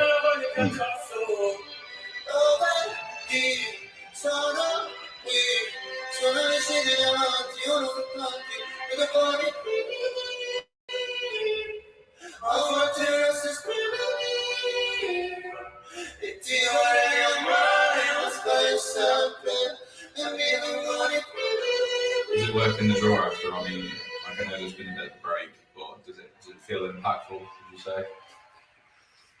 I think it's a fine draw because there's a gap anyway. Yeah. I think your mind is slightly. It almost resets itself. Yeah.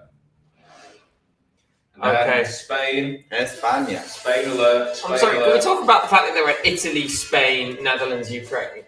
I'm sorry, it's like they sort of went, shit, cram all the favourites into the end of the and half. then Germany, right? Yeah. For another big population. There's a lot of big populations in a row here. Yeah. And the Netherlands. Yeah. We're just like, hi guys! Yeah. We're a small tiny nation! Woo! We're here too. I mean, as far as Europe goes, you've not got that small a population. I mean, Actually, 17 million is not. there's a lot of duchies, out there. The duchies represent 50% of the people in this flat right now. So yeah. And like our viewer figures compared to a lot of other countries are really, really good as well. Like more than 1 million. Yeah. Watched the semi-final. It's very popular. It like watched 1.5 million and it went down. I mean, that makes sense from last year. Anyway, let's go. Mm. We move from Brividi to SloMo. quite excited to see this in the arena. I can imagine. I'm sat in the section with all the fan club tickets, so I know that we're going to be using this shit. Yeah, I mean, if you went to Village, the Spanish Euro fans are really, really passionate about it, so... They are now.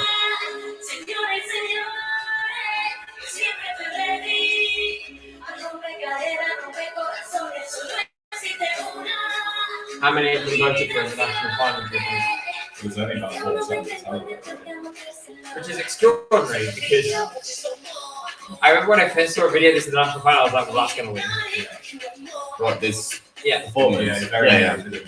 I guess it's because Tenfjord got loads of votes on the video. Yeah. When I listened to these songs, though, I think it was like my 12th or something from the selection. But when I saw the performance, I was like, this is winning. Some songs are just meant to be performed live. Yeah, exactly. Like, I still don't really care for the song, like, as a studio version, because it's just a bit. But when she performs it, like, she's a 10 out of 10 and elevates it so much. She's a star.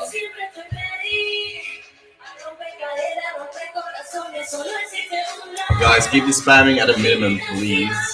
I'm not sure if there's any moderators right now. I think Ozzy's in chat. Okay.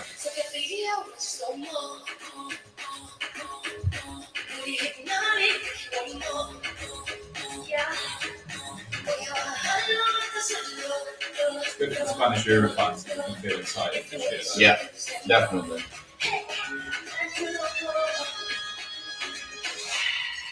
We know all too well what it's like to just have no hope year after year. Netherlands as well, even. We literally won in 2019.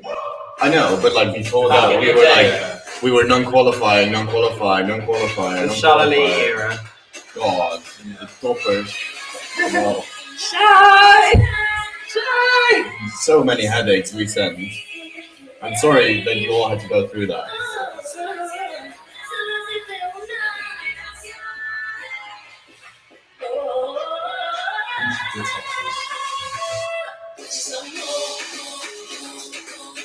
Yeah, it's the same with Belgium for a long time. We had the longest. I think our record is still the longest of any country non-qualified. Yeah. It's like 8 or 9 editions. I think 8.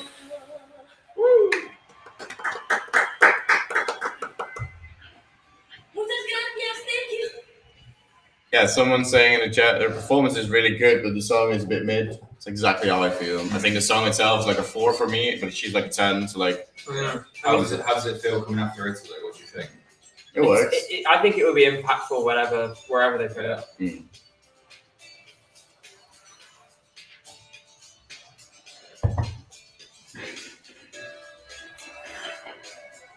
And then it is my own little country. Does Melanie have her flag? Flag. We have a big Dutch flag here somewhere. Wow. Oh, nearly perfect pronunciation as well. Wow, Yeah, man. Beautiful. I can sprock native. This one, right? Yeah, there you go. Yeah. There you go. Oh, hello, that is Melanie behind that flag. Hi, Melanie. Very pretty, Melanie. There you go. Oh no, I shouldn't do that. No, you shouldn't drop the flag. on the floor. We know what happens. Yeah.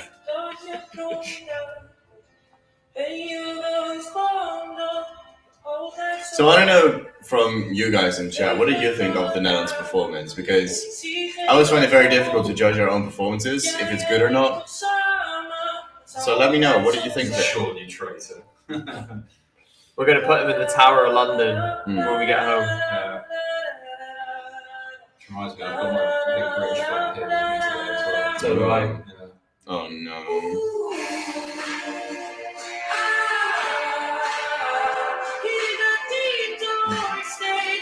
So this feels like a nice sea change from Spain. I think actually, now I'm seeing it, this is very impactful after Spain. Yeah, very impactful.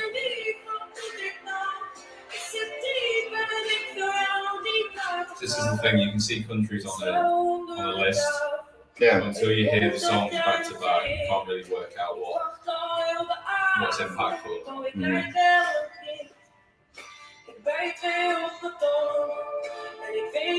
I think this could end up doing really, really well.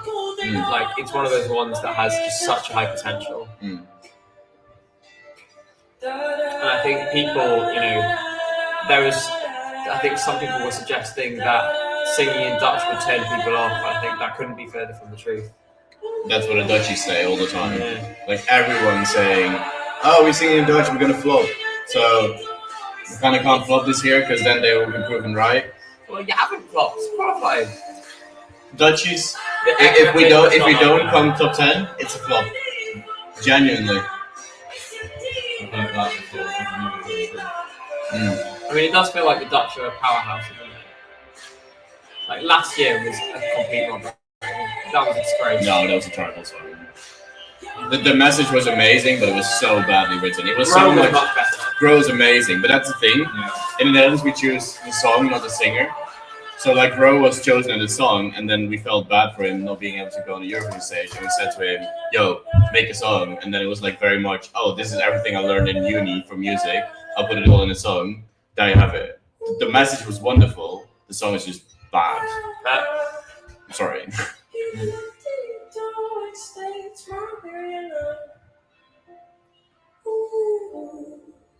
I think this does work really well coming out to Spain, actually. Yeah, really well.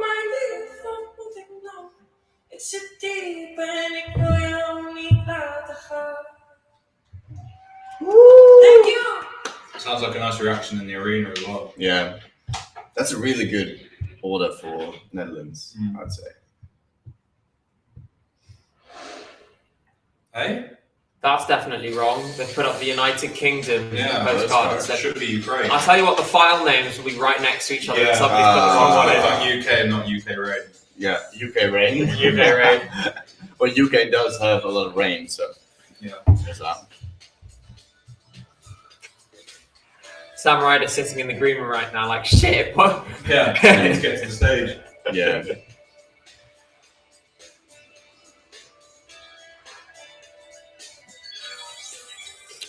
We can't really tell you how or who got the biggest reaction from the arena because we're not really there. So like sometimes they like muffle all the sound from the arena Also, as well. There's hardly anyone in there, and not Yeah. everyone's giving it everything because it's a rehearsal. Yeah, it's just like a couple of hundred, maybe not a couple of hundred, but like around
Sounds like a big response in there from.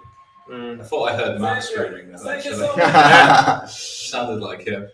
Yeah, I heard some American accent. I just heard, "What's up, you fools?" in the background. What's up, you fools? So, like, just to sort of go back and answer a previous question, I asked Matt if there were any tips on who went down best in the arena, and he just went to Spain. Yeah. So, there's your answer. It is full of Eurovision journalists. Yeah. So this is a green room.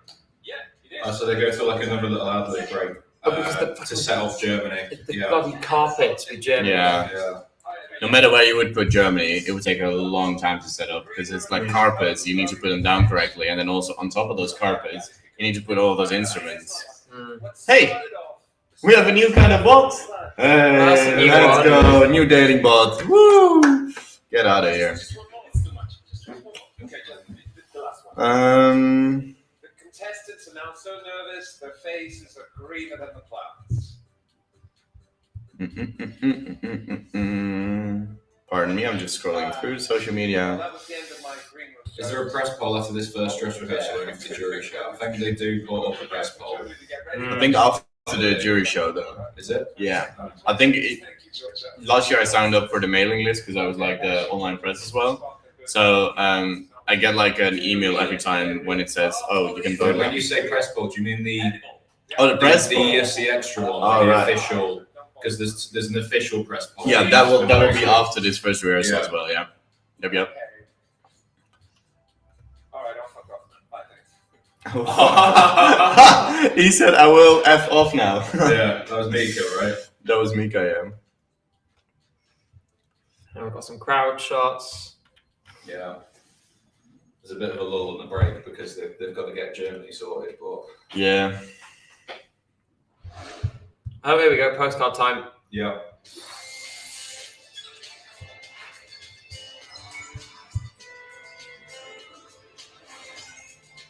Oh, Surrey was In Turin? in Turin, yeah. Oh.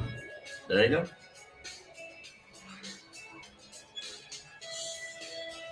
I guess she must have been there yesterday.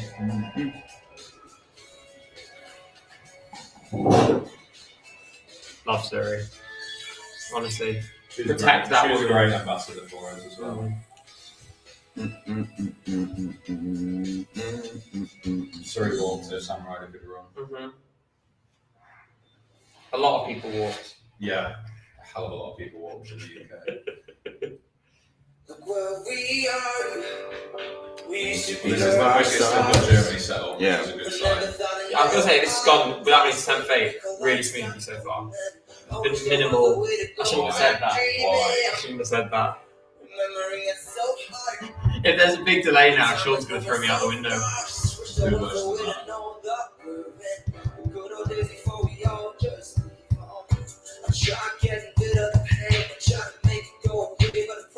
It might actually help that there's a little bit of a gap because then people will sort of calm down from Ukraine and and reset.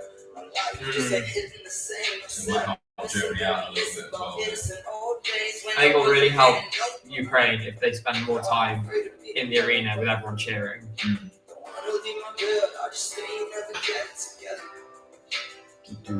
Is this a copy from another song? It sounds like it's from a different song.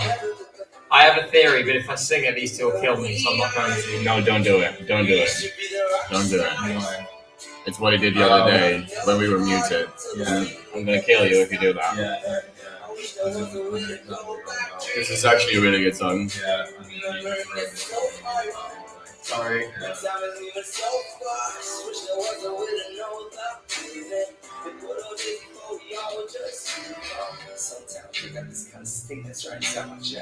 This part is so effective. We'll tell you after the final. Yeah.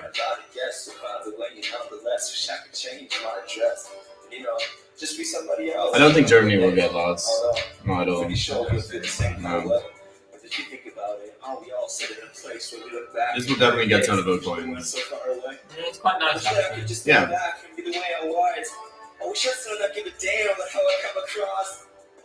They've really been shot on a lot this year, and it's kind of frustrating to see. Like, I don't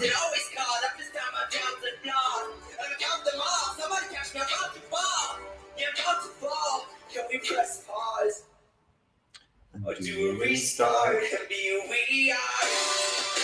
We used to be the rock stars. We never thought of no harm until this thing we call lifestyle. I wish there was a way to go back, baby. Remembering it so hard. When time was moving so fast. Wish there was a way to know that feeling. The good old days before we all just gave up. Stand away. Stand away. We used to be the rock stars. We used to be the rock stars. Remembering it so hard. When time is moving so fast. It's really tasteful performance. Yeah. Really good job on staging, I think. Yeah. I think the issues with Germany at Eurovision Thank you. The songs lie a little bit more deep rooted than this, for example. Yeah. So yeah, It's not this song that is the issue for Germany at the moment. not at all. So But I'm seeing some people take some selfies. Yeah. And then Always nice. We can do the same. that's the first half done. Mm-hmm. So we now move to the second half of the final. But I don't think they're gonna. I feel like this is just a. Yeah. That's what people have been doing basically. So I was like, gonna take you along from what's happening in the show. So it goes back to Alessandro in the green room. The next country is on the runway, ready for the takeoff. Just a few more seconds, and I guess we'll receive the green light from our control tower. The following, because that's indeed. He loves his metaphors with airports, doesn't he? More than 12,000. I haven't really noticed. Yeah, he keeps saying they're on the runway. Oh. Like mission control, control tower. He just said 12,000 people from 4 different countries have come together tonight. They're ready. So next country, Lithuania. Take it away. Take it away. Small homage to Just Jonola. Yeah. Lithuania. Another country that sings in their own language for once. Which I'm very happy about. And I'm very, as well. Because now it shows, we can qualify with a song in Lithuanian. And that is what it's all about. Matt has just tweeted. Oh, never mind. You tweeted ages ago. Ignore me. Yeah. I'm just talking. That it was kicked out of the press or the arena and then put back in. It popped up top of my timeline. It said 1, and I was like, 1 minute ago. What? No, 1 hour ago. Yeah, it's more than an hour ago. I think you need more sleep, don't you? Possibly. I always need more sleep. I woke up a minute before my alarm again today. Oh. Second day in a row. Nice. I keep doing it. It's almost frustrating. Because you're already awake and then you hit the alarm as well still. She's just got to head back today. Oh yeah. Yeah. I've done it differently. I didn't realise she had a 4th. I guess presumably the bob is a performance only thing. Yeah, makes sense.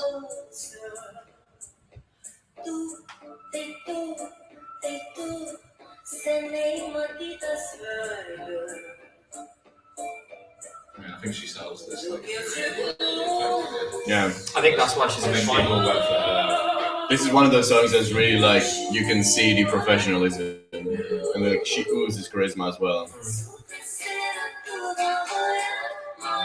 And it is quite different to a lot of the other stuff in the show. I think particularly, without meaning to, and this is meant as a compliment, I promise.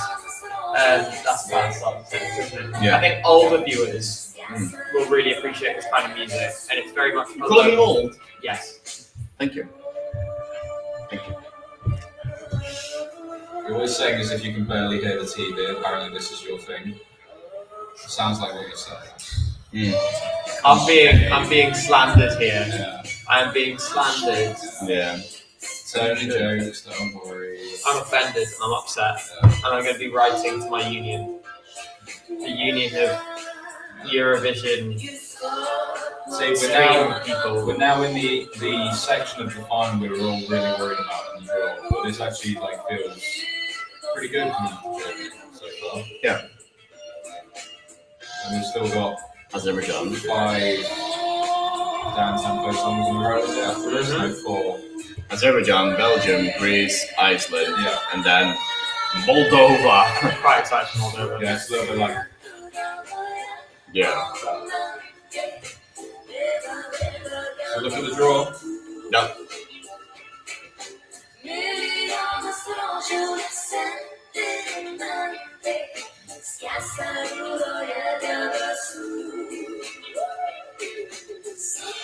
One thing what I will say, just as a more general thing, I really hope next year we have fans on the floor again. There's a tiny number this year. I want to see that floor. That floor is filled with fans. It adds to the atmosphere. Is incredible. Yeah. But in the same thing, I kind of like it that there's no flags in there. Exactly. This year, because yeah, a lot of performances have been ruined by people just like excitedly waving their flags and stuff. You can just say to people in the if you sink the floor enough, you know, actually it is quite just raise the stage. Yeah, probably the easiest way to do it. So, and then you just ban flagpoles in the golden circle. Ban all flagpoles and pop the Israeli hammers when they inevitably try to bring them in. That wasn't a great shot there because you could see the stagehand actually run on to like. Oh, isn't that the press person? Oh yeah. Yeah. It was it? I don't know. That brilliant. I've forgotten her name. Samia, is it? Samia, that's the one. And she does all like loads of press stuff. Yeah, she's awesome. Love her. If they're gonna go and bring like a crowd back close to the stage, I think they can only bring like this, maybe one size bigger flags. Not any bigger. Not those big flags either. The big then flags, you can't do that because that really ruins it for me. I think the way is just raise the stage so that the shot like no one can literally like hold the flag high enough. But then I don't know.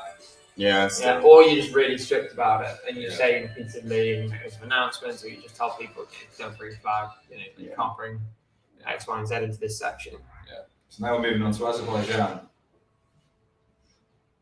It will be way more difficult at like security though. So I think having fans next to the stage does add something there. And I think if you're the artist as well and you see all these, you look out there right there in front of you. It would have helped Sweden this year. I mean, there are fans there, but they're sat down right at the top. Yeah, and they're quite far away. Oh, cameraman just fell over backwards. Yeah.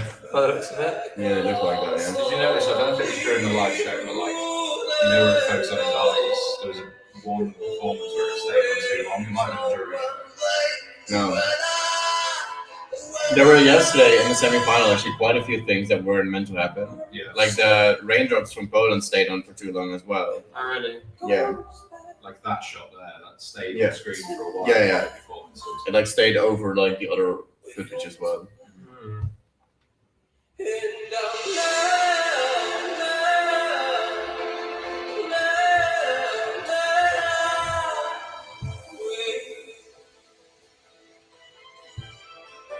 I need some time to fix this situation.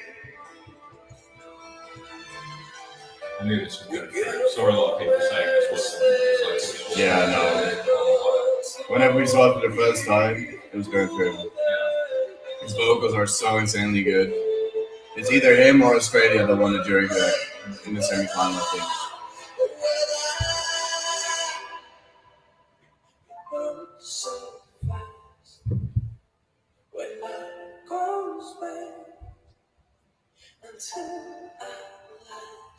Oh, camera.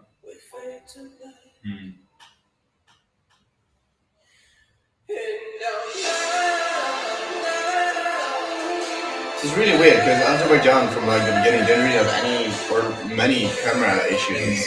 But during this run through, there were like 2 shots that were good. I mean, it was surprising when they get like the semi-finalists in the finals and they mess up the camera. And like, they've already done this like 6, 7, 8, 9 times.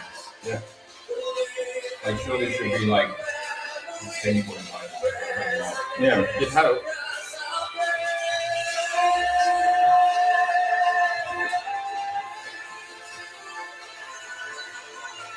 Great voice as always. People do generally seem to be putting like not like 100%, but like 90+% into their rehearsals.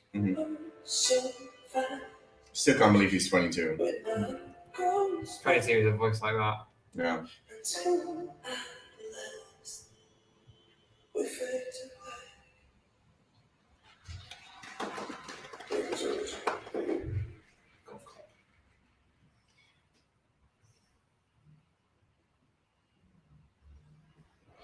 now we have Belgium. Yes.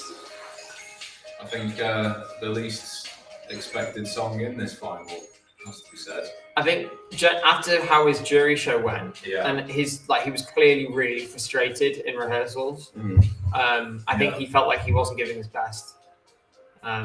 So I'm hoping now he's got his chance, he might perform even better. Yeah, I think now that he can sort of reset, I think it's going to be very useful because I think he may have thought he'd blown it.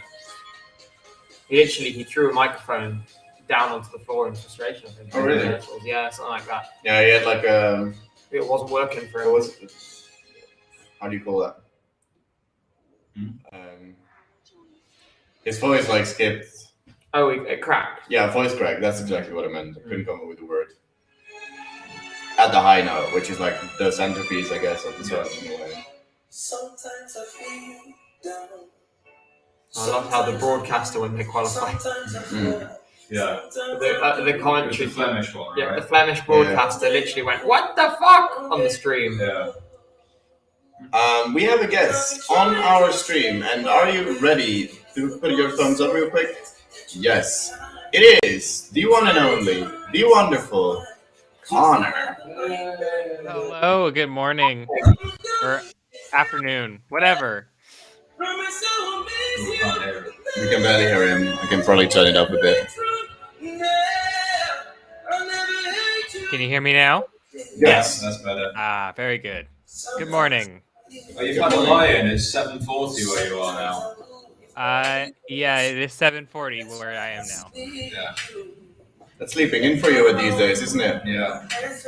Yeah, that's why when I woke up and I was like, I'll be on stream in about an hour, I was like, I'm gonna go right back to bed. His in-ear didn't work.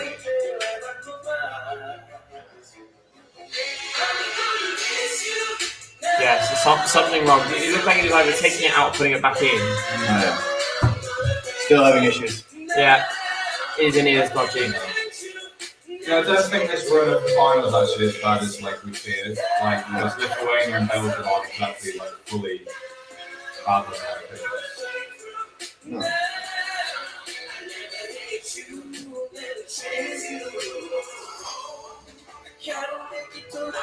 Again, I still call this the Thanos song.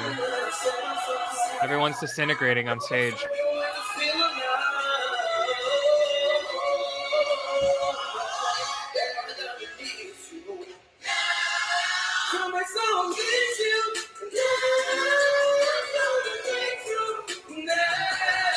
No, I think, this is, actually, I'm enjoying it more than the studio. Still, the staging could have been way better. Yeah. I just hope that his performance goes well tonight. Tonight's what the matters for him. Yeah. I do think so.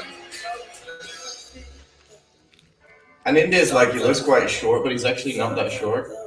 The dancers at all. No, we saw him when we walked to the village. We saw him walking towards the stadium, and we said, "Good luck." Yeah, but he was actually quite he's tall. 7'5". Really? Yeah. 7'5". Yeah.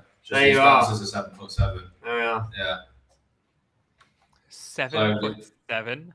Yeah.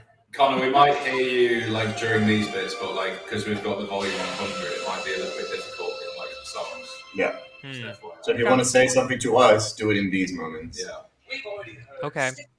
Well, I hate all of you, so that's all I want to say. Oh, okay. And we have so many. Well, 16 of the 40 songs in this year's Eurovision. So I see that Mika has made his way into the arena. Oh, yeah. He was already there before as well. Yeah, he wasn't there when I woke up. Okay. That you can find on the official DVD. As well as a multitude of marvelous guests joining us on this stage. And thank you, Aussie Rose, for the great moderation that you're doing at the moment. Yeah. Really appreciate it. Yep. All right. The Eurovision CD and DVD that I've been collecting.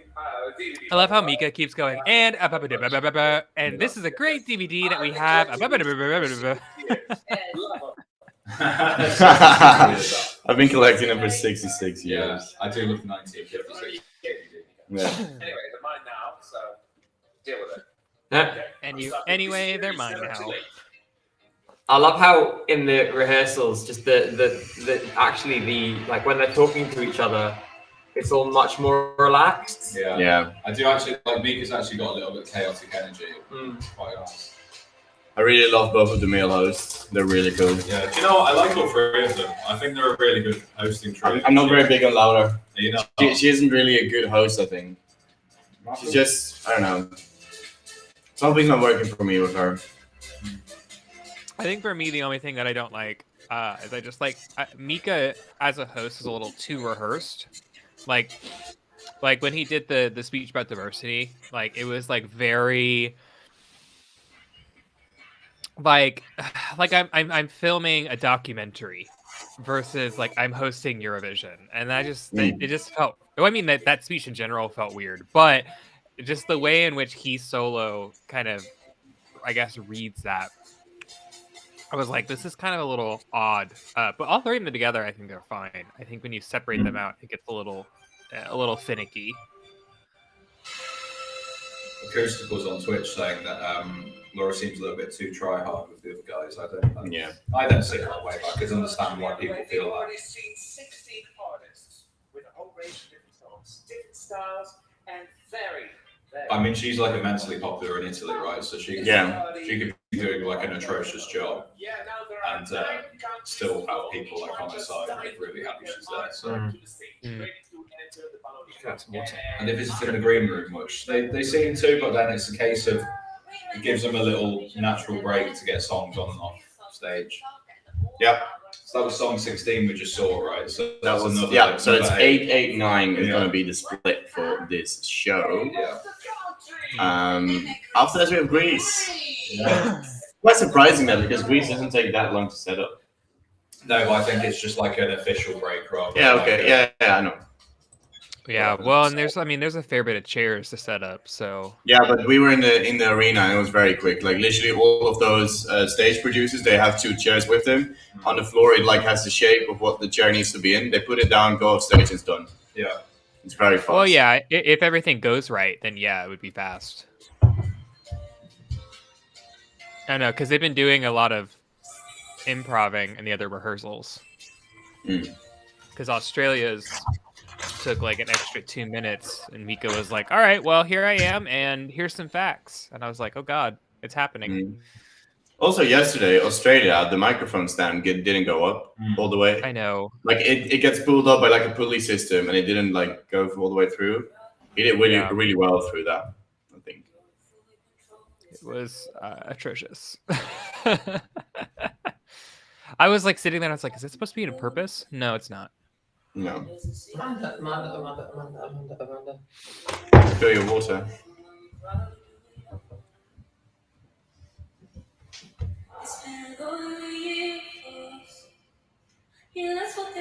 This is so good.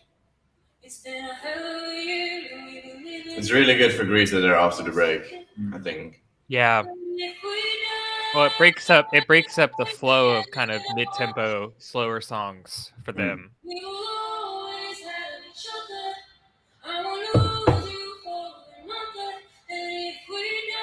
And she sounds incredible, as she always does. Mm-hmm.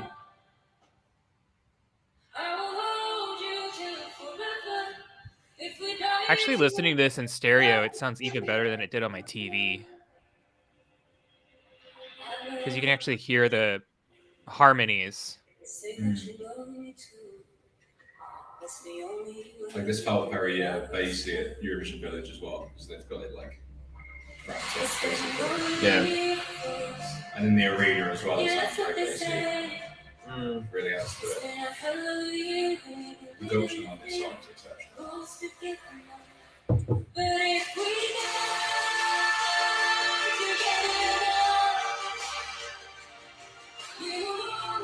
I'm trying to change my mind on that shot, by the way, where it's off to the sides, because the staging does kind of signpost it. The light, you see the light going towards in that direction first, and she also like does her arm like that. Yeah. So like, okay, this side is gonna. It's like now. Look over here. It's the. Oh, we've got a bot on Twitch. Ah, wonderful. At least it's not the Tinder bot. We have a new one today, actually, so that's kind of cool. Oh, we're getting popular. It's not cool.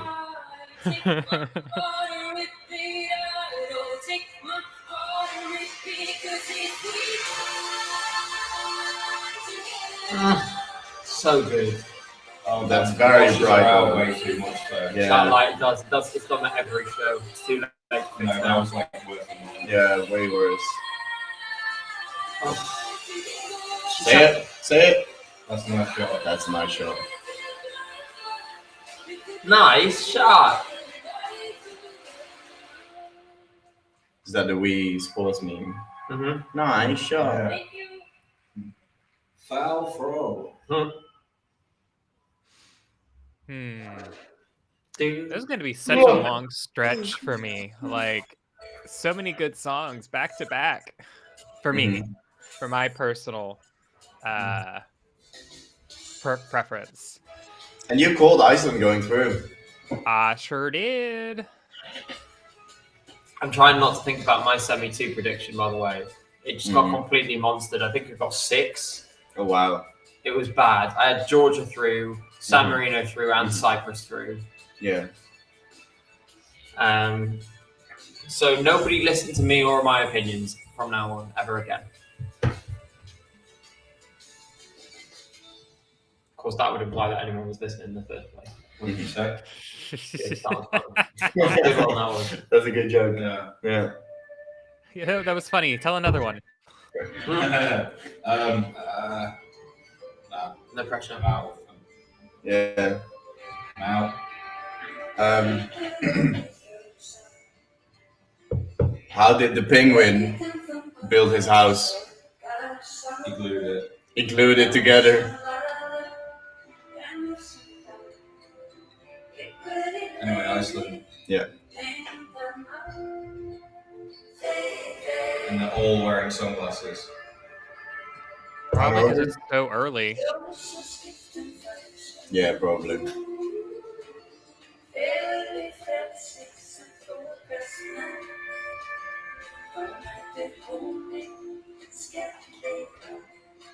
Yeah, they are all wearing sunglasses. Yeah. They just hung over. They just had a very wild night out. That's what you do when you hung over. I think I feel like I remember correctly. It was Betta who had him on for the dress rehearsal after the opening ceremony, probably for that exact reason. They probably saw they were later in the running order and decided to have a few more. Yeah. But they might also be trying out something groovy, you know?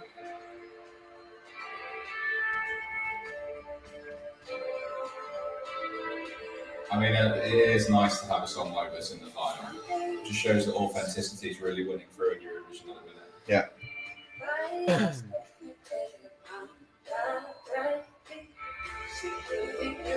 And also, like, Iceland, the last 3 times, have qualified with such different kind of songs. Yeah. Mm-hmm. It's that picture of the 3 houses, isn't it? Yeah.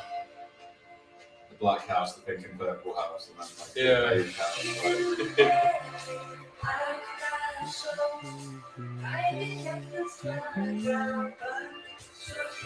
This song is just a bit like Portugal. It just feels like a bit like a warm hug. Yeah, it does.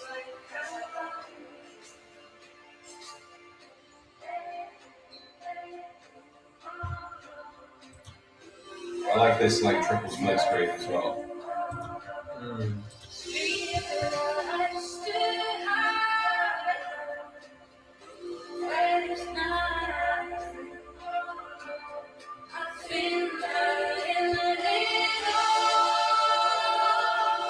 I really think you can't rule out songs like this. I think there's a lot of them from doing better than expected.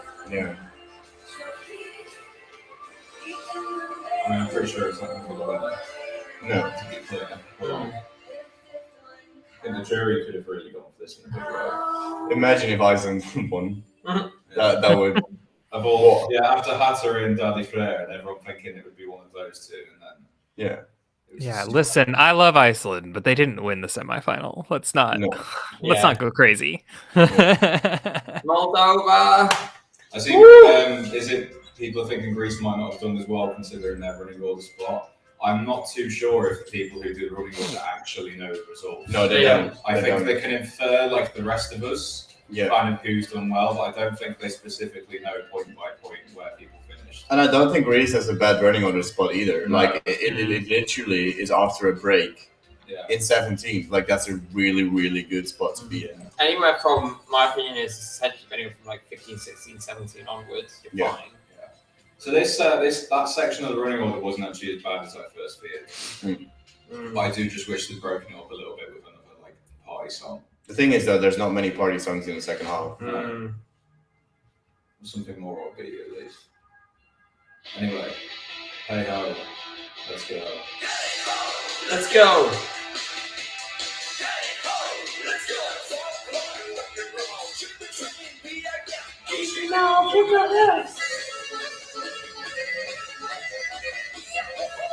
Yeah, this is a real tonic already after like the recent run.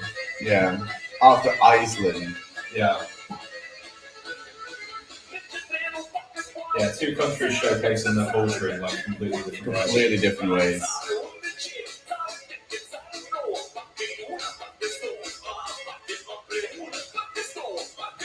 I really wish I had a Moldovan flag now. The what? Oh, sorry. I'll go completely off beat. I'll do it in a minute. Oh, fuck. The wrong way, Roy. I'm stuck at this. Right, left, right, left. Ah! It's stressing me out because I'm watching there and like it's okay. Oh fuck! This is why I'm not a dancer, guys.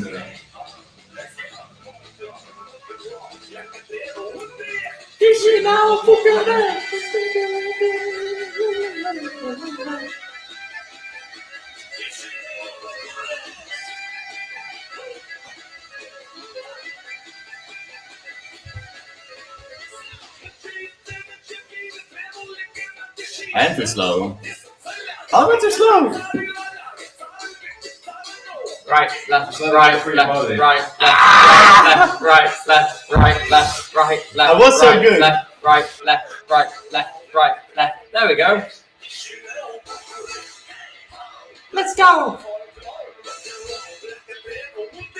Chisinau, Bucharest.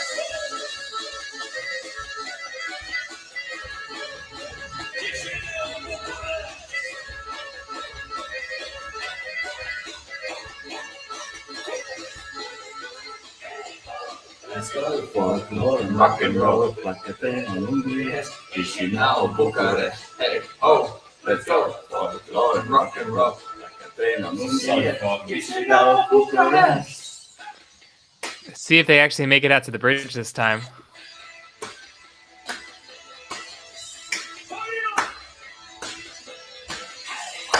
Let's go.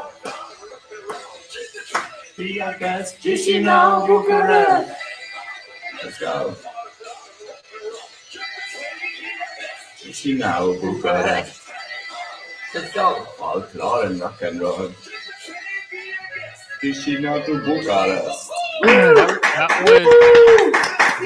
was big, right? That's going to go big in the televote. That's going to go big. That is the best timing that they've had the entire time that they've been there for the stage up crop going up. Because they finally made it in the semifinal as well, I think.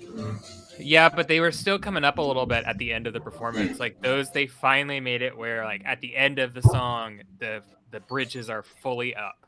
Like they make it all the way up, and then the song ends. In the semifinal, they were like this, and they went whoop right after the song ended. Which isn't as bad as when they were like right here, and they were like, I guess we'll just send them up.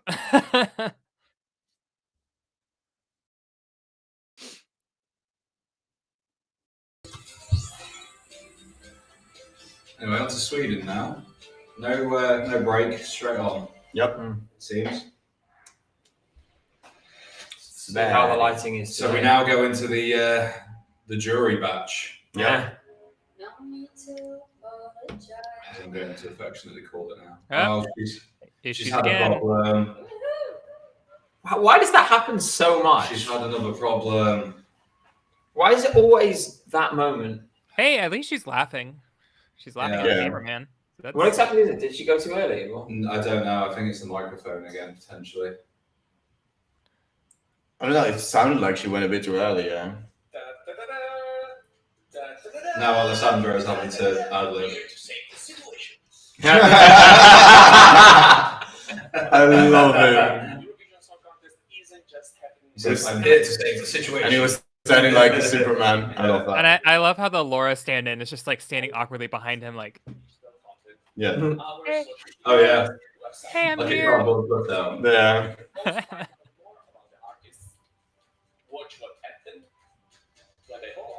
Do you think Moldova will be the country with the biggest difference between televote and jury? That's an interesting question. I'm curious to see whether there's some. I mean, the juries do like fun. It's about how much they like Is fun. anyone going to be like a Lake Malawi? As in, like, do really well with the jury and just get absolutely slapped by the televote? I would say in the semifinal, yeah. In the grand final, I don't know, because there's 25 people competing for votes, so that's a little different. But in the semifinal itself, yeah, I said it on our qualifier stream. I have a feeling that they came top 4 or top 5 in the televote, and then maybe 11th, 10th, or 9th in the jury, and so they went whoop, right up. Yeah. I'm already drunk. Yeah, certainly. I've made a lot. Is this the first time we've actually had interviews in the green room? Yeah, but this is ad-libbing because of the Sweden technical issue. Right, but I mean, like, we literally haven't seen a single interview this Yeah, entire true. mission, which is so. I'm not disliking that, to be honest. I always find those interviews to be very like kind of cringy. I mean, they are rehearsed. I mean, we know that they and kind of like handpicked as well, because they're not going to do all the countries. Already. Okay, so Sweden, take it away. We're ready. Take it away. Do they show the thing again, or are we just going to go straight into it? No, go show the thing again. Yeah.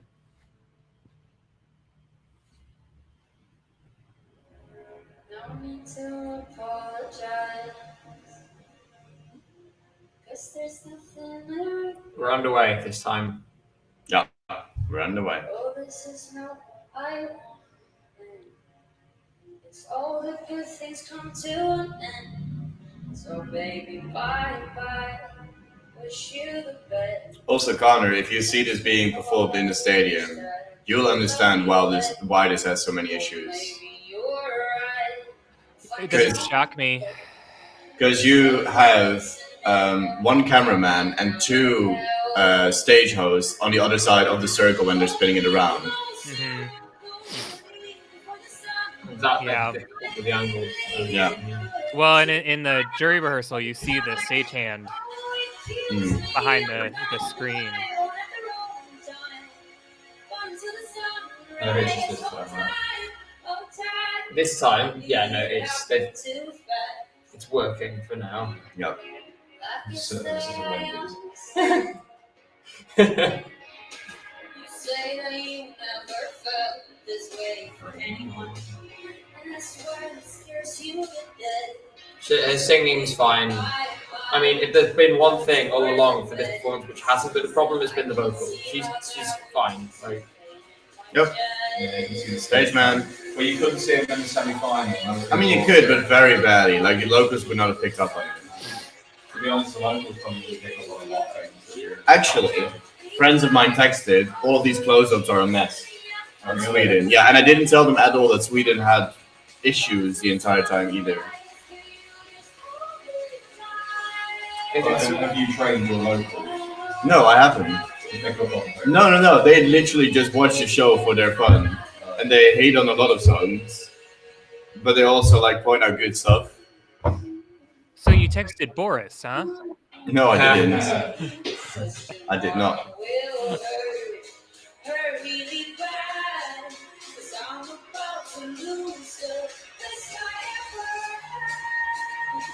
Melanie is in the kitchen right now working and posting all of those pictures you see on all of her social medias. So whenever there's a picture uploaded, that is Melanie. And also some Oh, she stopped singing. Oh, no, she didn't. She stopped singing. She missed the line. Yeah. Melody's also posting some performances that we had yesterday for Eurovision Village. So when there's a break or anything like that, maybe check on those out. Yeah.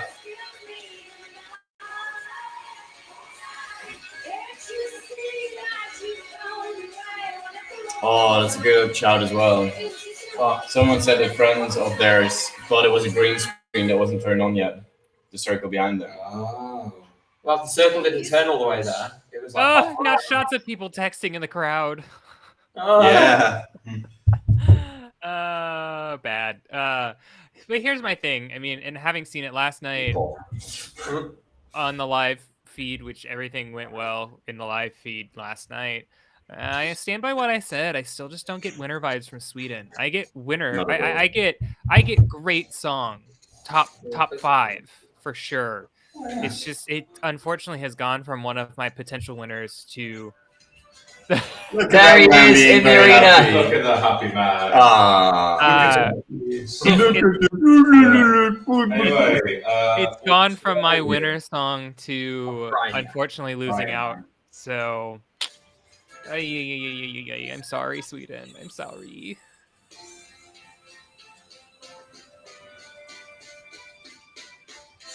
Yep, Australian. And I just saw an Australian friend tune into the live stream. So he just got there in time. With a slight delay.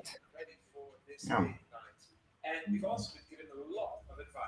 Yeah, I guess there must be. I guess it's probably the piecing of everything and putting it all in the right spots. I thought it was hysterical. I watched the video that y'all posted from the arena, from the jury, or from the family show, and watching the people standing behind it and moving it is so funny.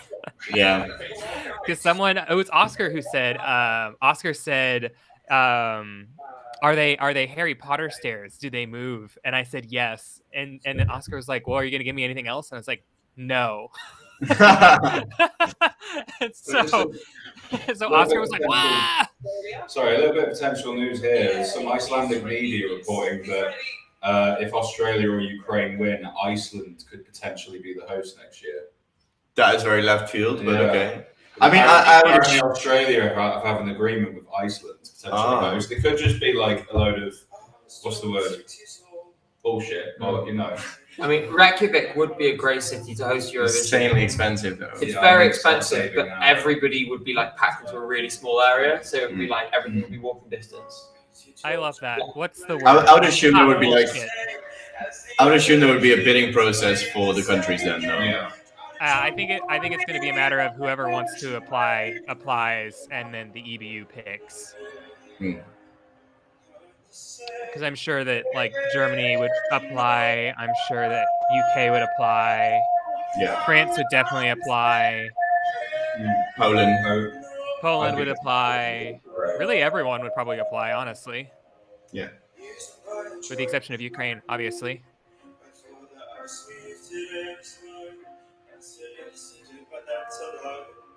This is a good run for so far. I mean, the only issue was with the mic stand in the semi-final. Yeah, and the lucky champion. What happened with the mic stand? It didn't reach up high enough, so we had to hold the microphone instead. In the final chorus, like usually in the final chorus, he spreads his arm out and it's on the mic stand. Yeah, well, because he has to put the mic on the stand and then take that off, and he does it with both hands. And it gets pulled up with some system. The stage crew does that. I must have missed that. One thing I will say about in the stadium experience, the top tier, the third tier, it's so quiet. Oh, really? Yeah, it's really disappointing. He's not got big notes. We decided not to go for that note. Probably saving voice. You got to remember these semi-2 performers have had 4 days in a row.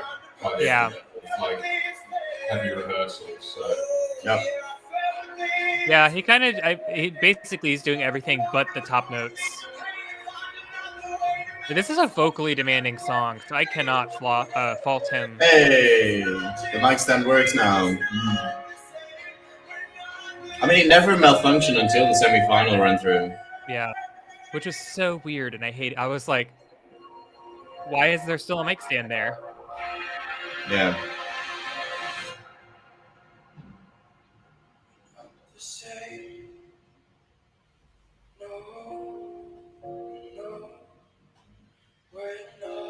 When do you recommend being in line for the seat tonight?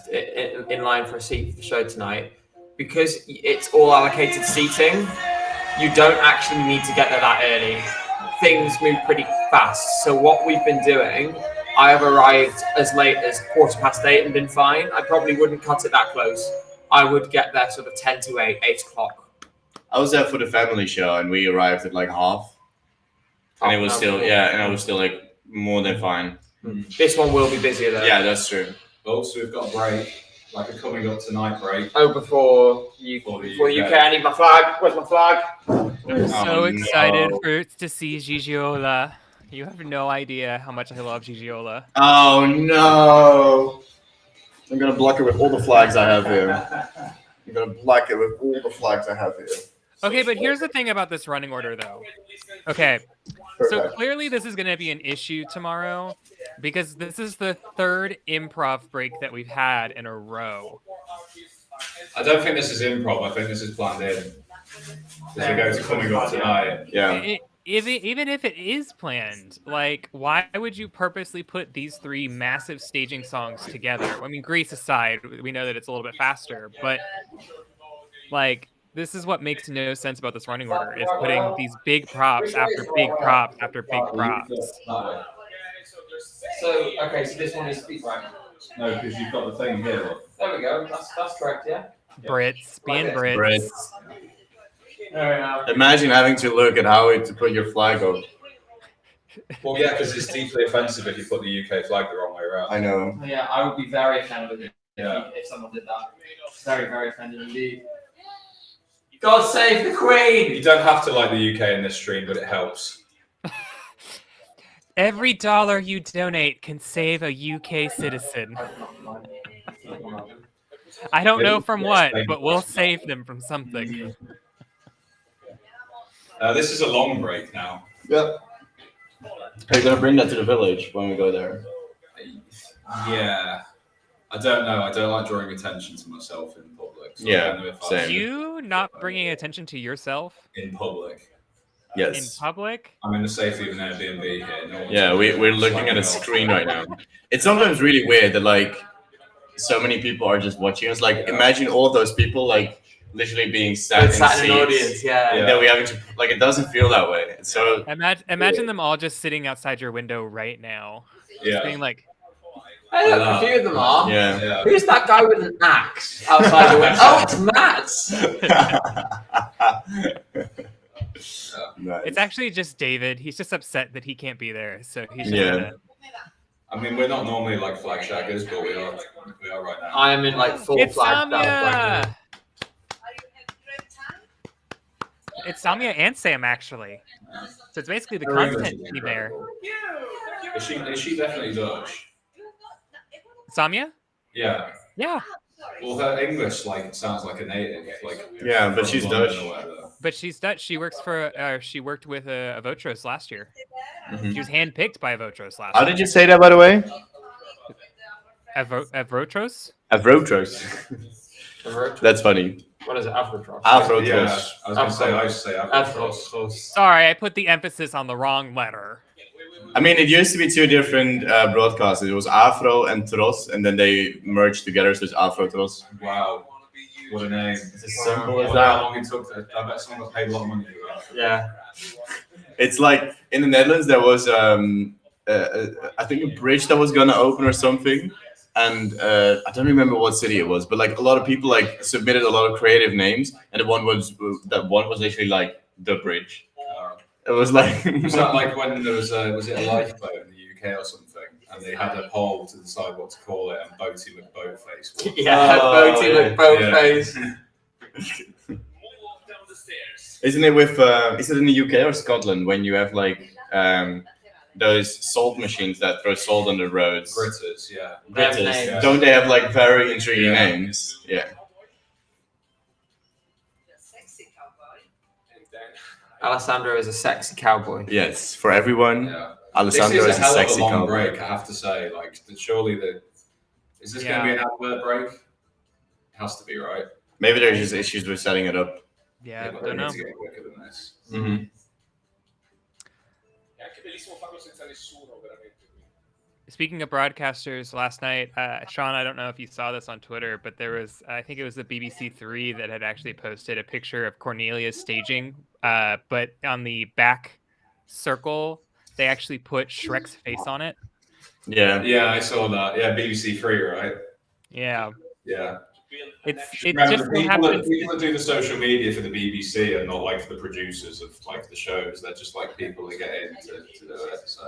Yeah, it just so happens to be gone though, so I wonder. I wonder what happened there. Yeah. See, this is exactly what I mean. Oh, this is the wrong thing. Well, I agree with that. Please follow us on Twitter. Please follow us on Twitter. Also, Mary has been posting great daily updates. Thank you very much, Aussie Rose. You're doing great with that. I meant this one. Yes, I'm Scotland. You're the entire country. That's kind of cool. You are Scotland. Spready Mercury. That's very funny. I am Scotland. I am Scotland. Hear me roar. Here we go.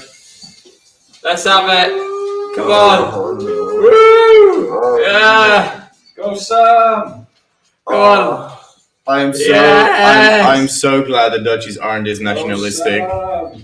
Honestly, God save the Queen. It's coming home. Okay, the long standing.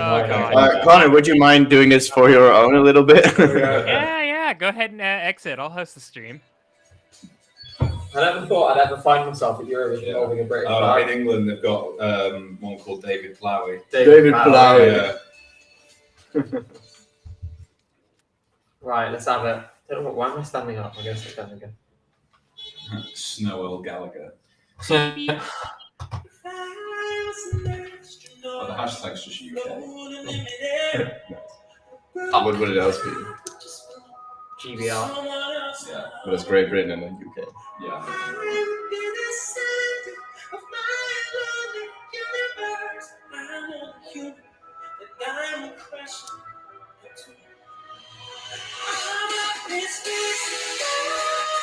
He's saving his voice a little bit. So he's going to hold back or no? We'll see. I don't think so. Maybe a little bit. I'm not waving the flags. I know.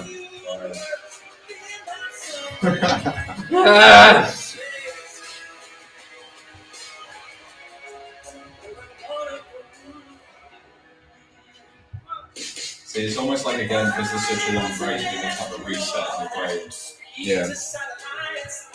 I will say the only thing I never like about this staging is that it is hard to get in and out of there for camera shots.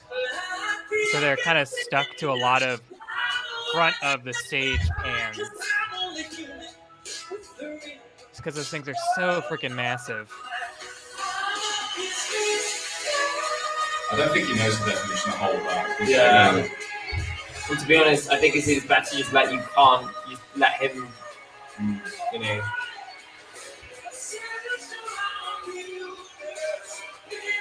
Vaka, we do need Kazakhstan in Eurovision, I agree. Don't get him started. It's not gonna happen soon now. Gravity keeps pulling me down.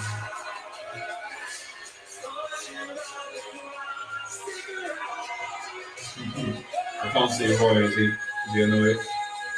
He looks delighted. Yeah. He's having a main character moment. Yeah.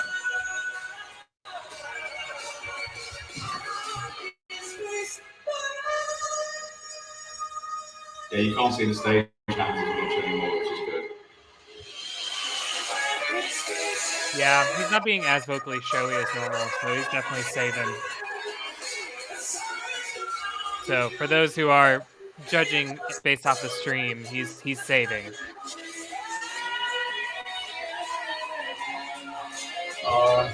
Oh, well, he was saving. Never mind. This makes me smile every time.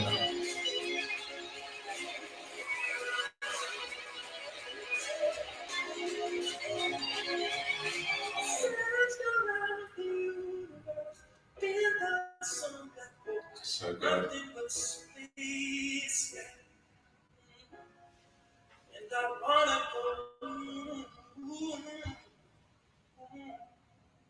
That's a nice shot. Woo! Yeah! Okay, now it's over. Yeah, this is going away. Cool. Anyways, on with the show. Now And suddenly, Poland. just like that, no more Brit. Yeah. I North Macedonia the flag over to the chair. Okay, so we have another in-between shot. This show will end on Sunday. So again, I think that these are, I think that these are filler moments because they don't have enough time between acts to set the stages. This performance marks Armenia. Because next is who? Okay, it will not be Armenia but Poland, but also happens to be the winner of Junior Eurovision. Well, next is Poland. It shouldn't take that long. He said that this show is going to finish at Sunday at 4 o'clock. Is that this is the quarter of the first semi-final.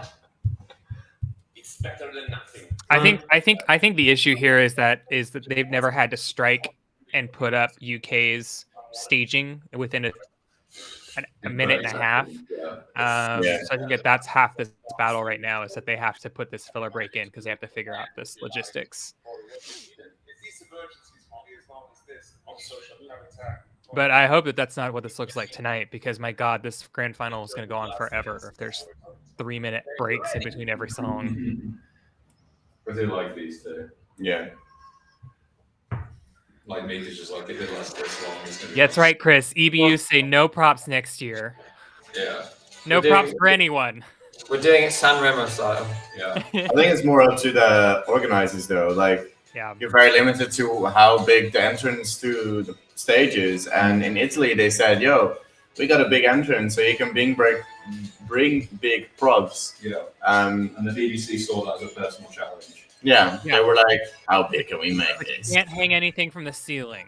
They have had an entry as well saying bigger. Yeah. Bigger.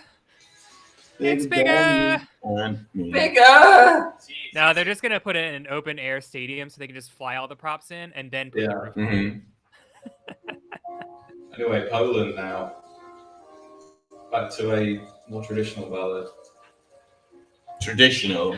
I'm not sure I call it traditional. With dubstep in it. Yeah, true. It's not very traditional. But more ballady than the just a beautiful, soft-spoken ballad, just delivered. Range way the supple industry. Yeah.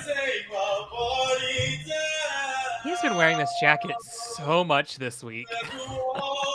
He's not in his performance jacket. He's in like his normal his. I don't know if y'all are getting this, but the Polish team is sending out daily newsletters about what Ahmed is doing in Turin, and I get so many pictures of him in this outfit. Just don't sniff the armpits. Well, hopefully they wash it.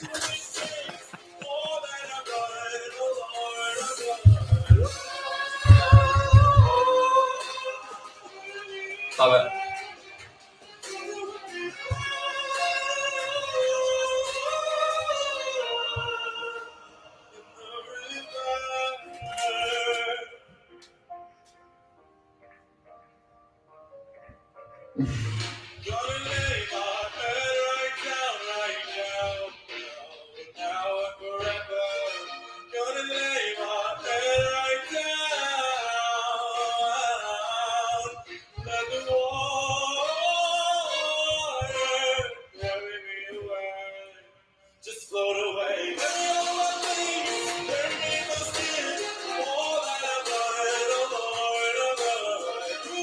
There's nothing much to really report with this one.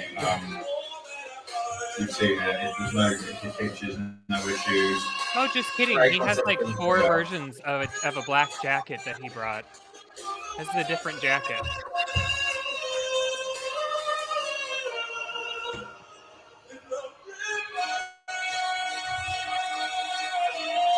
I do like what they did with the back sun for this point. The kind of wavy shimmer light.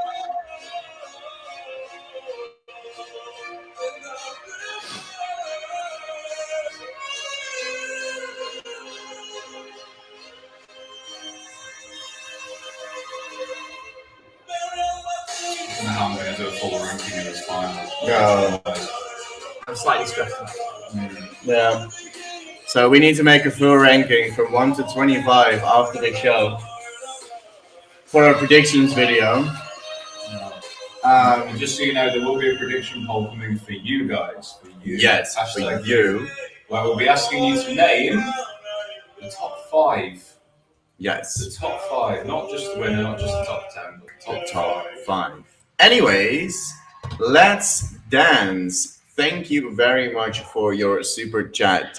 Sheldon and Ochman should both join a church choir, Manchester 2023. I think Ochman was like classically trained, right? Yeah. Mm-hmm. Is Sheldon as He well? lives in America, right? Do you know that, O'Connor? You interviewed him twice, actually. So if you haven't seen them, watch those as well. I don't actually know if he was or not. I want to say that no, because he went for The Voice. So I think he is an independent, kind of self-made artist. Where Ochman, on the flip side, did go to school for vocal performance in Poland. So they come from 2 very different places, but they're like best friends. So honestly, collaboration doesn't even have to happen for Eurovision. Cool. It could happen just naturally. Maybe they can bring out a new song or something together. Probably. Anyways, we move on to Serbia. Yeah, this is going to be jarring after the last 2 songs. Like in a good way.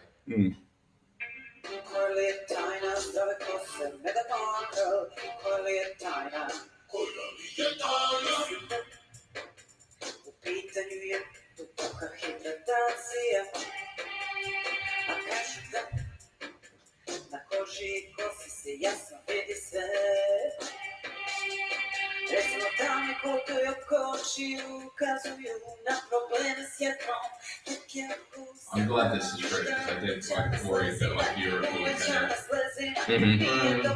I'm very happy it's qualified. The interesting thing now is Serbia is literally the only former Yugoslav country in the final. They're gonna mop up all of those votes.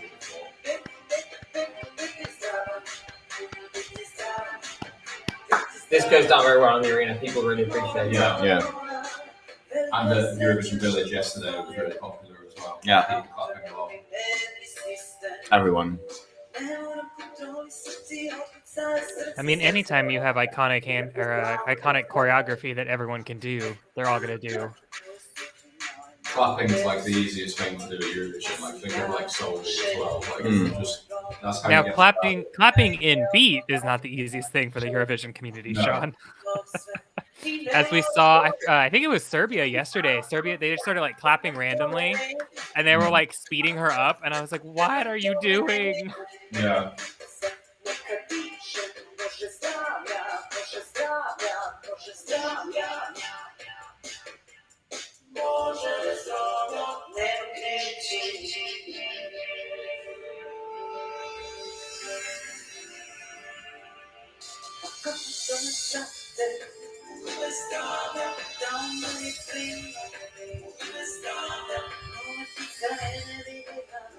It's very emotive in these performances. I really love it. It's so unique. It's such an intriguing singer. Like, Yeah. It really is. Yeah. It's really, really engaging because it's so different to everything else. You could have put this anywhere, it would have stood out. So apparently someone said that in the arena they were clapping offbeat.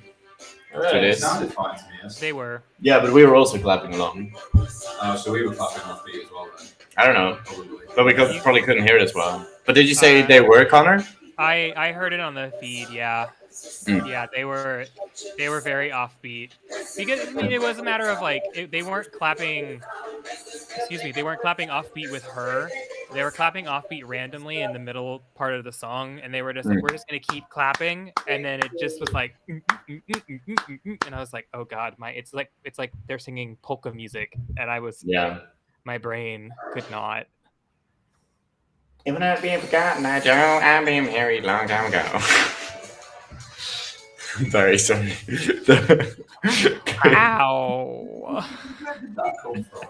I have no idea. Someone says I'm still watching, so please be nice to Stefan, just as you've done that as well. That was Inthia who said Oh, that. that was Inthia. I know Inthia loves him. No, you know what? I am going to be nice to Stefan because Stefan is good. It wasn't for and I like him. It wasn't for Stefan though. Like Connor kind of mentioned Polka, and then I saw Estonia. I was like, my brain is going to let you sing this. I don't know. It just happened. I'm sorry.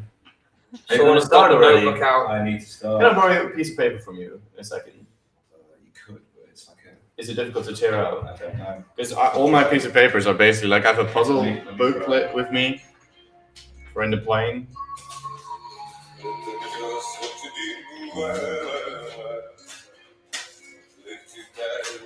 Yeah. Grazie mille.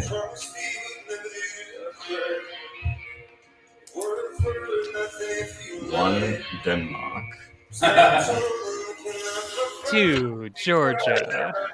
This is like a really obvious closer. Get the crowd singing along.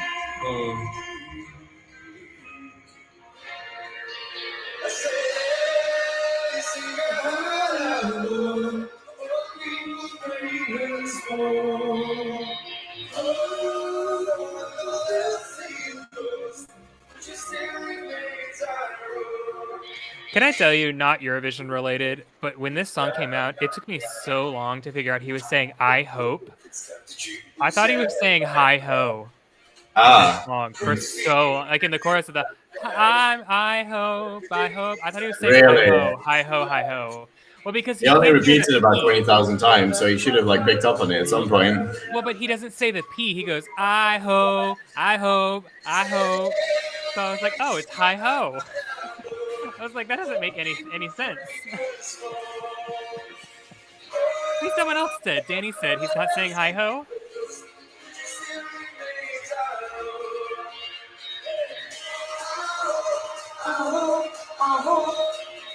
I like how he just goes, you want to sing? That is a banger. Hi ho. You want to listen?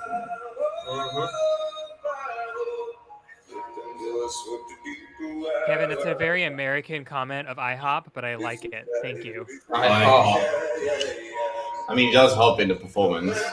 No. IHOP is the International House of Pancakes.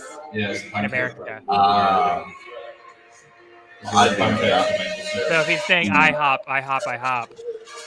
Pancakes. He wants pancakes.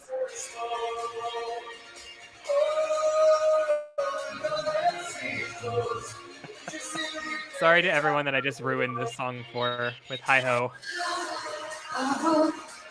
Yeah, now it's all I can hear is hi ho. I hate you for this comment. Yeah, thank you. Sorry, I love y'all.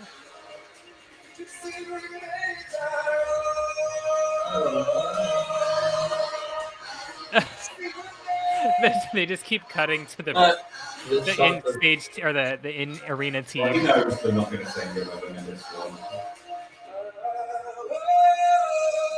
There's a P. There we go.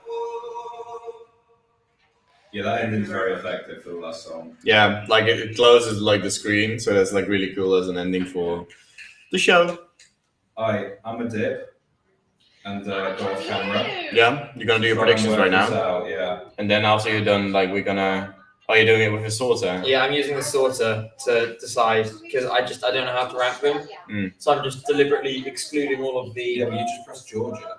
No, it was 2 countries that were not in the final. Oh, okay. Right. So when it's 2 countries that aren't in the final, I just skip past it. So how is that gonna give you a ranking? Because I can just like take a prediction. I can just compare 2 songs and I can just think who's finishing higher. Yeah, okay. And then when I get the list at the end, and I can adjust it. Yeah, I mean I don't think that's gonna work. But power to you. Yeah, I wish you the best with it. We'll see what happens. Yeah, that's Sean's way of saying you're stupid. It's a very British way of being like, I'm going to tell you that you were wrong about this later. Yeah, very much like, you done fucked up, mate. I can't do it without my phone. But my phone needs charging. This doesn't work. Unfortunately, Sean, no, the Estonian song is not about dwarves going to work. That would be a copyright. Oh yeah, we can turn down the... Oh, Laura's there. Hi, Laura. Hey, she's finally there. She woke up. Hey, maybe it was 8 a.m. for her too. It was a hard recap. I think higher it up again. Yeah. I feel so bad for Czech Republic going last in the semi, having to do that performance, and then having to wake up at way super early to get ready for the stage, and then do it again.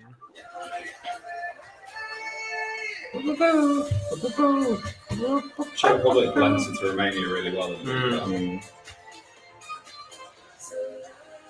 It's not a good thing for Czech Republic. So I just want to see how the flow of it goes in the recap. Yeah. Before I start predicting. I'm genuinely struggling with this one. Whether Italy or Moldova will finish higher. That's fine. Choice to use the sort on, my friend. You've made your bed. Yeah, you've done it. You don't have to lie in it now. You said that this was your method. Go with it. No. I'm going to make a decision. This is a really tough one. It's your prediction. Oh well, what if I put Romania and Moldova back to back? Well, then you're going from Chisinau to Bucharest. Quite literally, yeah. Yeah. France sounds really effective in the recap. It's a very bad card to use for the recap, though. No, I don't think it is. I think it's... I think it's very bad that they picked that part. Because it just is, it's like a middle part of the song somewhere. Not a chorus or anything. I probably didn't want the most... probably didn't want like the most sort of abrasive as it were part of it as the recap bit, though. Maybe.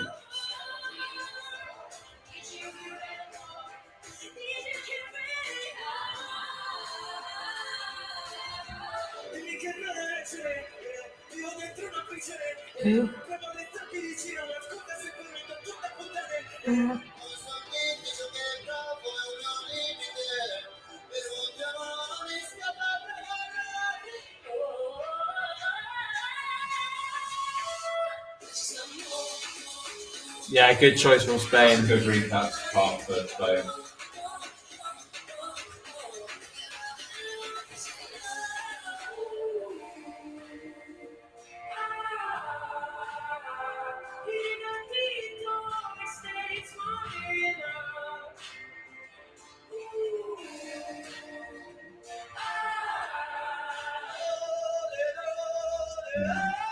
That's just effective regardless. Yeah.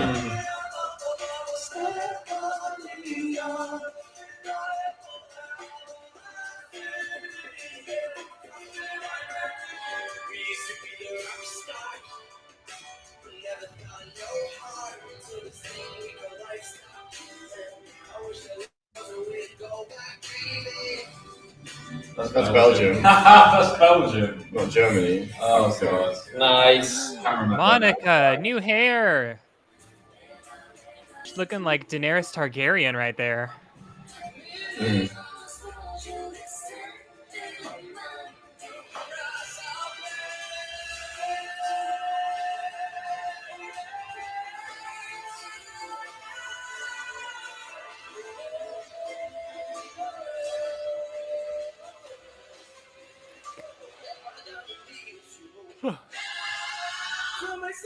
Probably show Germany's green room now.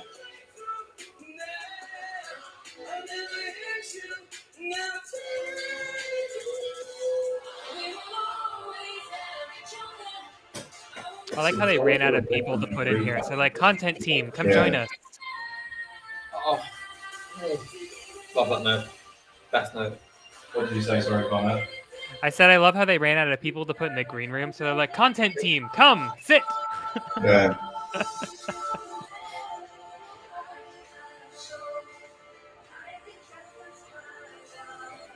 I wouldn't be shocked if we saw the TikTok team in here somewhere. Not levels effective in the recap. Yeah.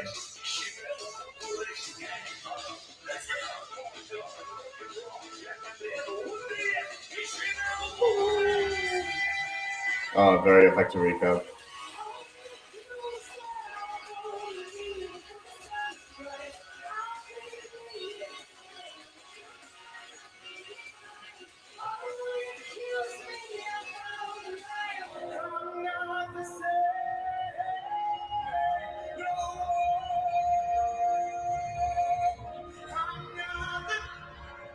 It's 2 recap parts in a row where they skip out. Yeah, I know, yeah.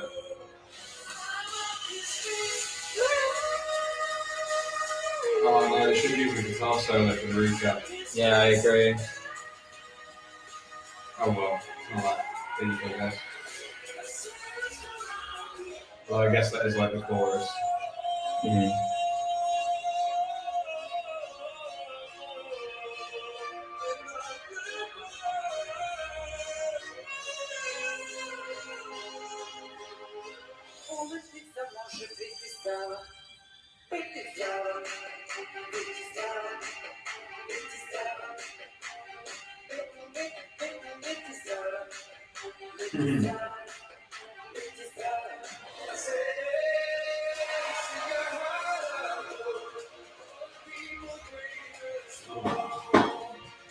This is a tough fight. Why are we doing Eurovision stuff again? Like, this is tough. These predictions will be hard as hell. Right, let me try and work it out.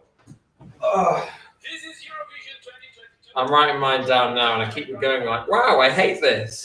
Is now open, and now it's your turn. There's no time to lose. For who you think deserves to try. Yeah, if you guys have any questions at ESC United so we can see them. Let's see if there were any.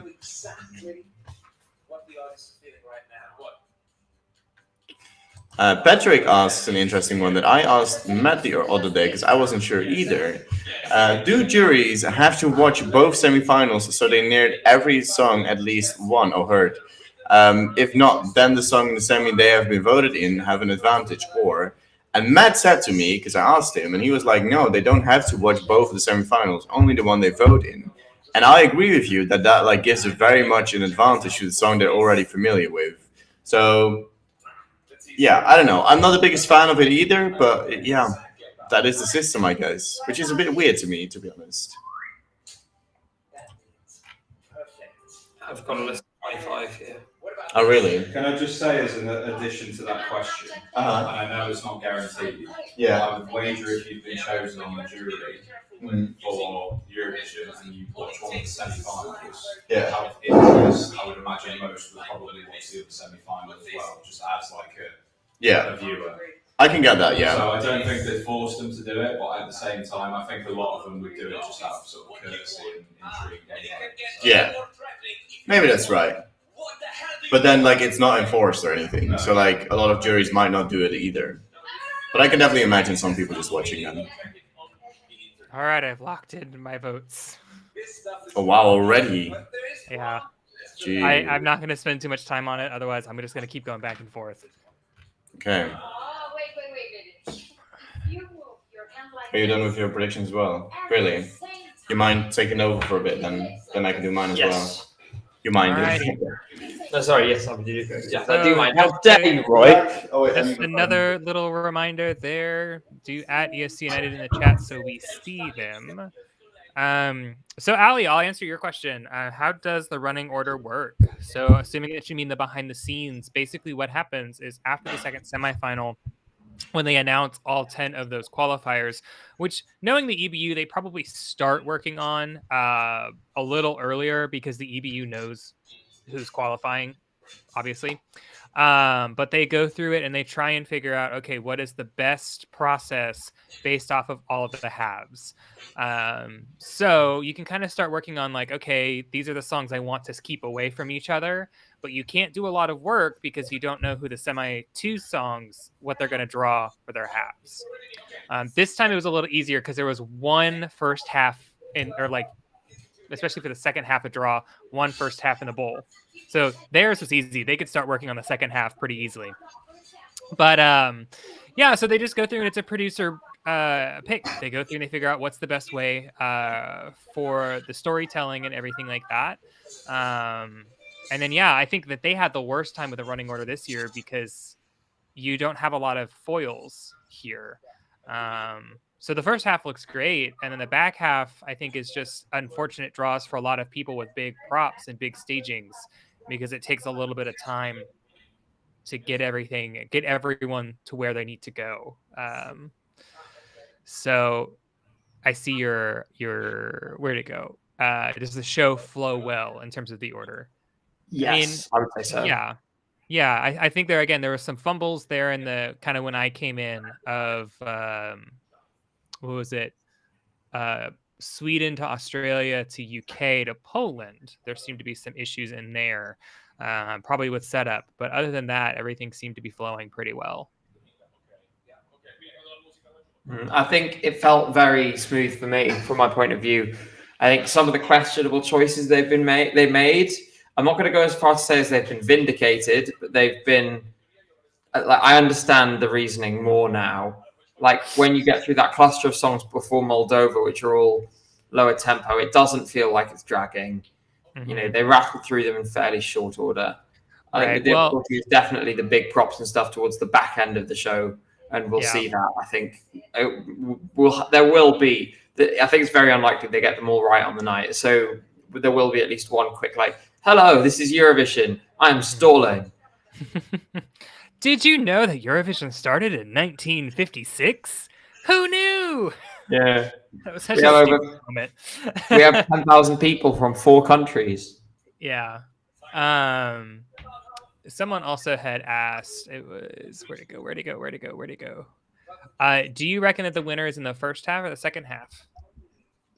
Second.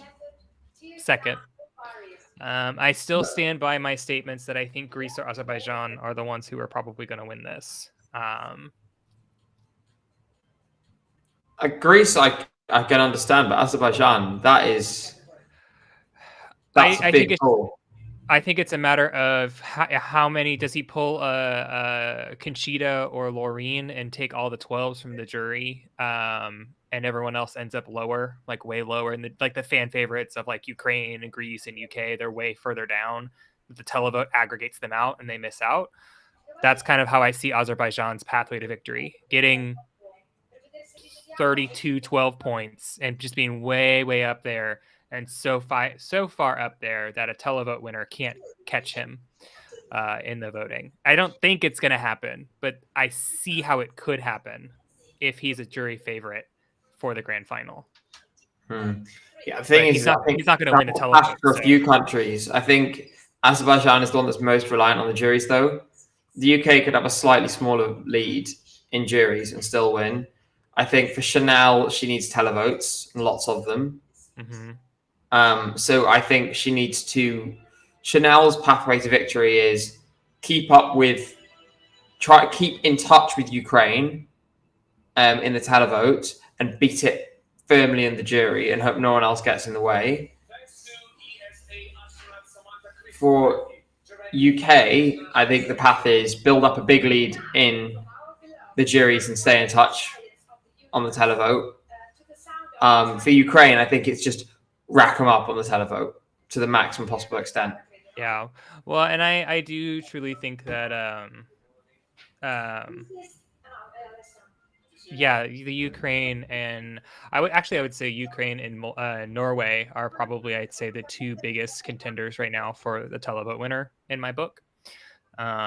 Just by nature of how I know Eurovision fans vote and block. So I wouldn't be shocked to see either of those 2. Moldova, I could see as well being up there. Actually, I'd say, the top 3 or 4 would probably be Moldova and Norway, probably Spain, and Ukraine would be the 4.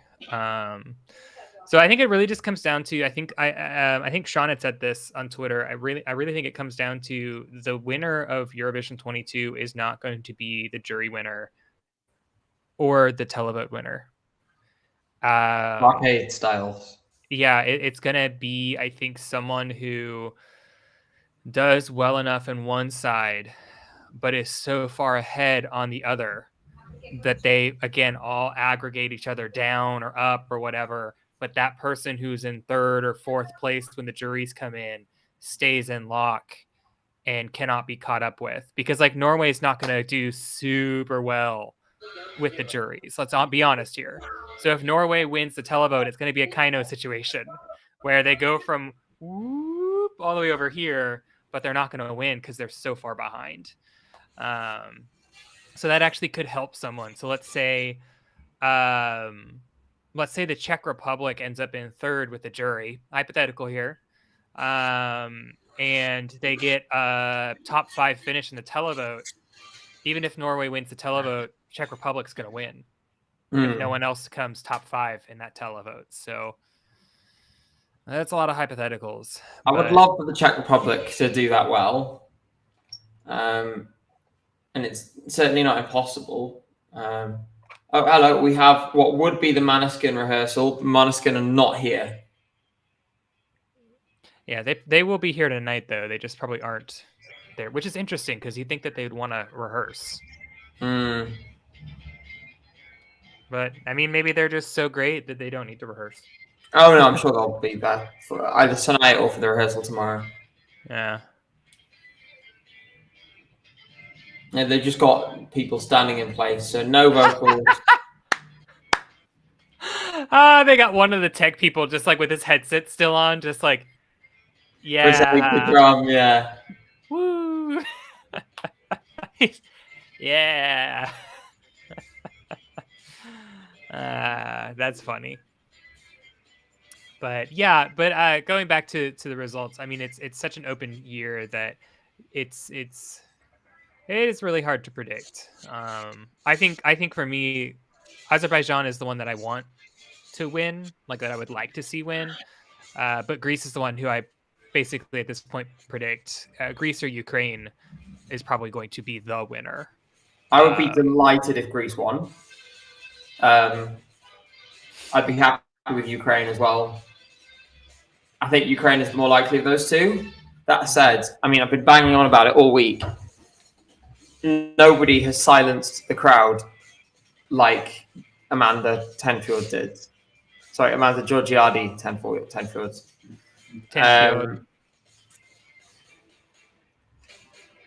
Like, it was genuinely really, really striking. And she was the only one it happened for. So I have hope for Greece. I think it'd be a fantastic winner. I think, again, it's just really good for the contest when a song, written by the performer wins. That kind of authenticity is what we need more of. Yeah. This Måneskin performance is essentially, it's like there's just sort of, they've tested all the lights. They've got the hand stage. They've got the production team on stage. They're just kind of, standing there, pretending to play instruments. They have that big lighting rack. Oh, they're done. They have the big lighting rack down in front of the sun. Yeah, they've got 2 of them. So they've got the top projection lights, and then they've also, you're right, got the half, or the rack like halfway down, as well. So. And now they're doing a reading from the script for a Q&A. But it sounds like the song tonight is a premiere, like the first time they've ever played it publicly. Yeah, that was not Zidia Bone, so we've heard that before already. City and Boney. Zidia Bone? City and Boney. Oh. It's my arse. It sits on a lot of things and it's really bony. It's City and Boney. Anyway, so next question. Let's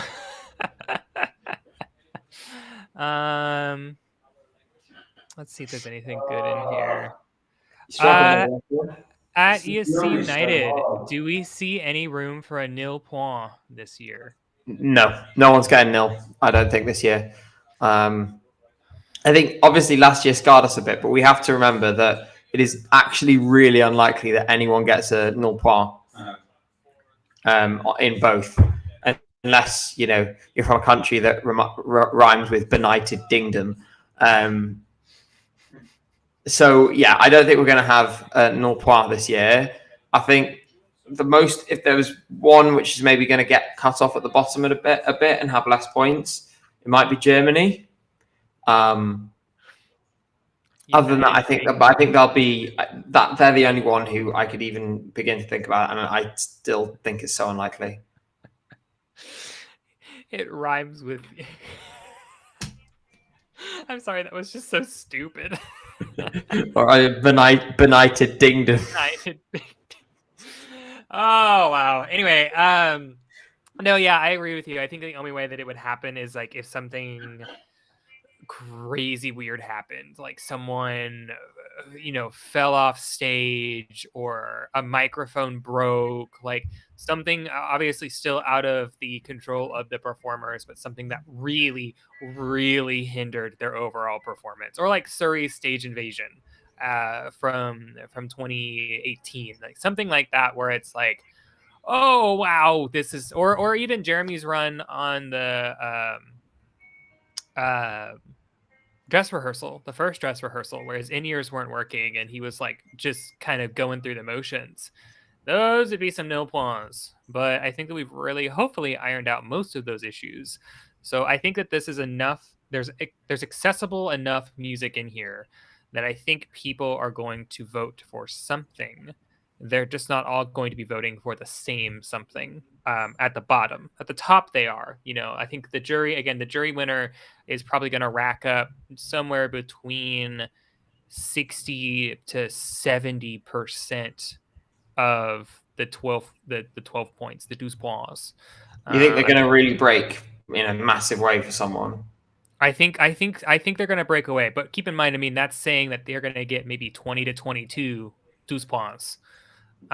So they're not going to win all of the 12 points. They're probably still going to aggregate around like last year, where it went to France and Switzerland, and I forget who the other person was that got a bunch of 12 points. I think it was Italy. I think Italy was in third. But then the televote again is where that's where they're really going to break. Everyone's just going to go in whatever direction they want to go in, and I think that's where we're going to get I think the juries may nil point someone, but I think a televote is going to redeem them and take it over. So yeah, I think there is somebody over my shoulder. It's been sealed. I didn't try signed, sealed, delivered. I'm yours. I didn't know who think it, and I said my predictions. So don't be mad if it's wrong. So by the way, we're just doing another recap on the show now. My prediction, I'm pretty sure, is going to be wrong because I just did some thinking maths, and I'm pretty sure that one of mine is mathematically impossible. So I'm just going to change that. Would you say it's mathematically impossible? Because of Matt that it's impossible? Yeah. I liked it, Connor. Don't worry. Okay, you got a British flag. You made it better. Thank you. Oh, right, so I need to put that one. Duly noted. Whenever I want to insult Gabe, I could just wave the British flag and it'll be okay. No, that only works until tomorrow. Oh, okay. Well, and it might work on Sunday if we win, but after that. Well, good thing you're not on stream tomorrow then. I'll just make fun of you while you're gone. Oh, don't give me those baby eyes. They don't work on me. I have no heart. Jag vet inte hur jag get. Måneskin have performed. Of course I missed that. Their new song. Måneskin, quote unquote, Måneskin. Yeah, it was a bunch of stage hands pretending. Måneskin, more like stand-in skin. Stand-in skin. Was that awful? I guess they don't need rehearsals then. Well, someone was saying, oh gosh, someone tweeted at us in Greek. Hold on. Oh God. That's not good. Well, I mean, it's good. Someone watching our stream from Greece just said, I do not want to stress you all, but at ESC United said they believe Greece or Ukraine will win. They will certainly be happy for Ukraine, but they like her voice, the voice of, and tagged Amanda in it. Thank you. And I was thinking it was a tweet from ERT because we said something bad. I was like, uh-oh. No, I remember that last year. It They came out. Oh god, no! It was just one of those things where they really were talking shop. They were like, "Guys, we've got it. This is like one of the coolest, like most eye-catching performances you were ever going to see at Eurovision. We spent so much money. Here's all the money we spent." And then we got there and we were like, "Okay, all right." I mean, it was interesting and it was different, but it was clunky. Roy knows it was hella clunky at the very beginning stages in the first rehearsals and second rehearsals. Came together for the semi, but whoo, it went through a rough patch to get there. Yeah, but we got there in the end. We got there. Unfortunately, there's been some problems. I've read, unfortunately, today that a couple of days ago, a journalist in the press center said that they thought Poland might struggle to qualify, and a journalist not affiliated, just to be very clear, not affiliated with any delegation, journalist, overheard this and reacted very badly and like threw a CD at them or something. Wow. Interesting. I do know, well, there was that guy going around with CDs because Achman just released one of his new, premiered one of his new singles. Interesting. People react really weird to criticism sometimes in the press room. I mean, and I think it's because it's one of those things where you hear what you want to hear sometimes. And we're all very passionate. I mean, I'm super excited about Czech Republic, but you say something bad about Czech Republic, I'll come for you. So thanks, so Ben. One person we're definitely not throwing a CD at is Ben. Any chance you think Ukraine will win Portugal 2017 style? No. I think they could win, but it's not going to be that big.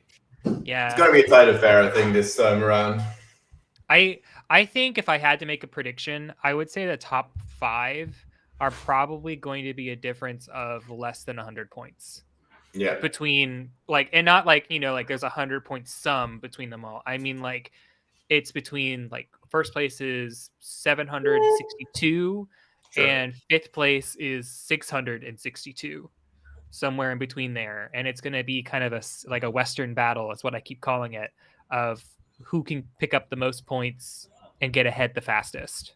But I think the semi-final votes are corrupt. I reached out to over 50 people who gave votes to Malta, and yet she didn't qualify. Rather sus. 50 whole people. That's a really okay from a. From a statistics point of view, Jason, I don't want to make fun of you, but that is not a very good sample size. Because keep in mind, I also have a podcast and we did a grand final jury and we had 14 people who voted in that. And we said that Albania was going to get through and Albania was going to come in the top 10. And we all see how that happened. So... Yeah. I mean, you got to keep in mind that you got to have a good sample size. Eurovision is not 50 people. Eurovision is 2.5 million. And it also depends on like where those people are from. Because if they're all from the same country, well, then they might get like points from one country. But that's not going to make you qualify. You need points from all over Europe and Australia. So just 50 people, not really enough for someone to go through, really.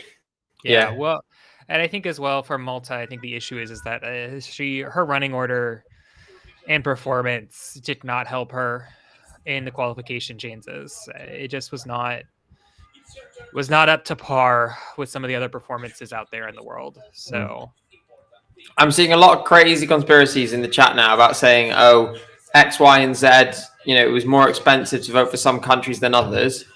The EB would never allow that. No. There's no way that's true.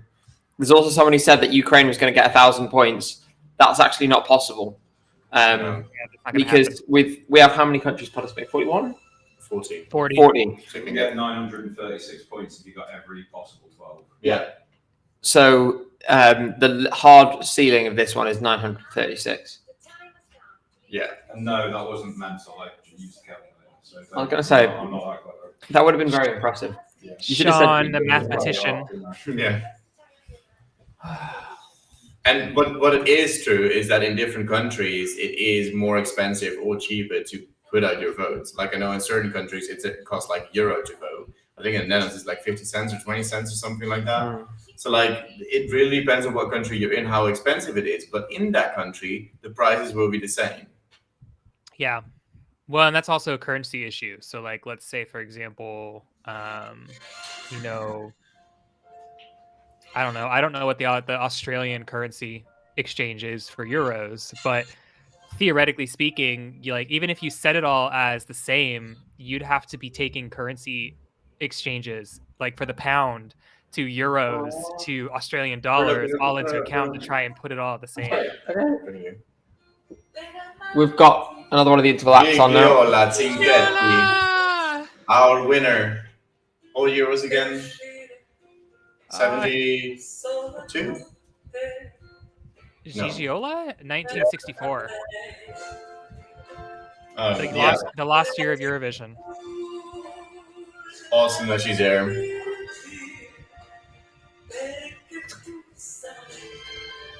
We respect those who laid foundations on which we stand.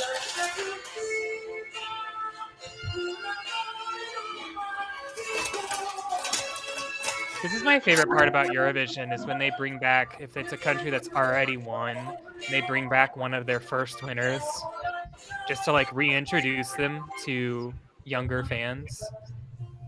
Like when with Israel, when they did their first ever Eurovision entrant and brought her back.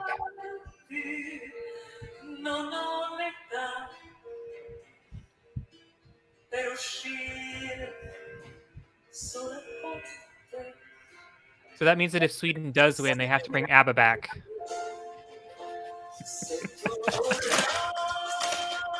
Now that they actually are producing music again, they have something to perform.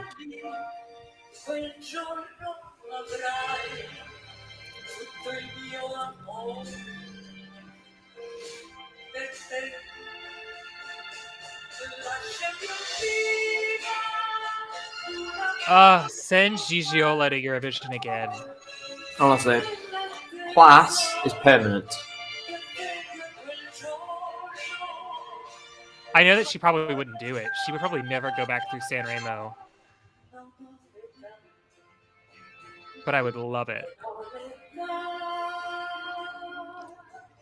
And see, this is one of the greatest things about this song. I mean, it was from 1964, and it still has the exact same magic in 2022, 60-something years later. Like, that is extremely impressive.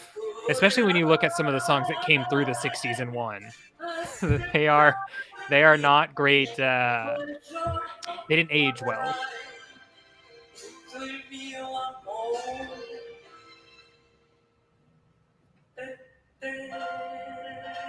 It's very sweet, really.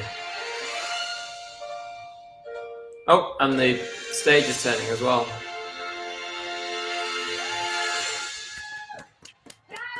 I was pointing out the other day that I'm kind of glad that the sun isn't working because the LEDs on that side of the sun are not very HD. Mm-hmm. So it probably would not look the best. Are you okay? Yeah. I've done my prediction. Sean has locked in his prediction as well, meaning I'm kind of happy, but there's also parts where I feel like it's wrong. Yeah. ESC United, stop voting now. Only Matt still needs to vote, maybe, but we all had to send him to him. So yeah. I need to send mine. Do you want to swap out, Gabe? Sure. Swap in for you if you want. Oh, so we are currently. Oh wow, Eurovision is currently plugging itself right now. So at the bottom left corner of the screen, where we normally say, it says like number 14 Lithuania # whatever. Eurovision is now plugging all their social media channels during the stream. Is it bad? I don't know if you guys did this, but I looked at the scores from last year to try and work out as well. So I did like a televote and the jury split, and because there was a lot of this going on, so I had a look to see roughly what kind of score do I think they'll get and try and do that as well. So I think I'm kind of there. That's a good way of doing it, actually. So, like, for example, like 500 to win, 450 second, and then like 300 gets you about 5th or 6th, maybe. Yeah.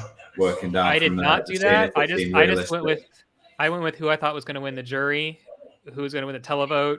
No, I did a jury and the televote ranking, and then just tried to work it out from that. Yeah. Like added the points up. And then the rest of it, I just kind of did some personal opinion.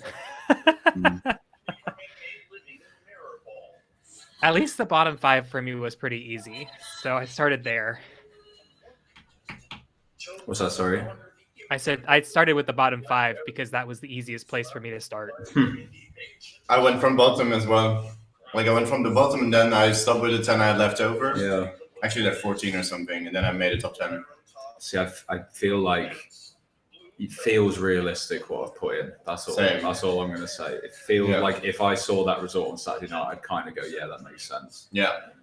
I feel like not. So now doubt in my mind that it's wrong. I don't think everyone would agree with the results, though.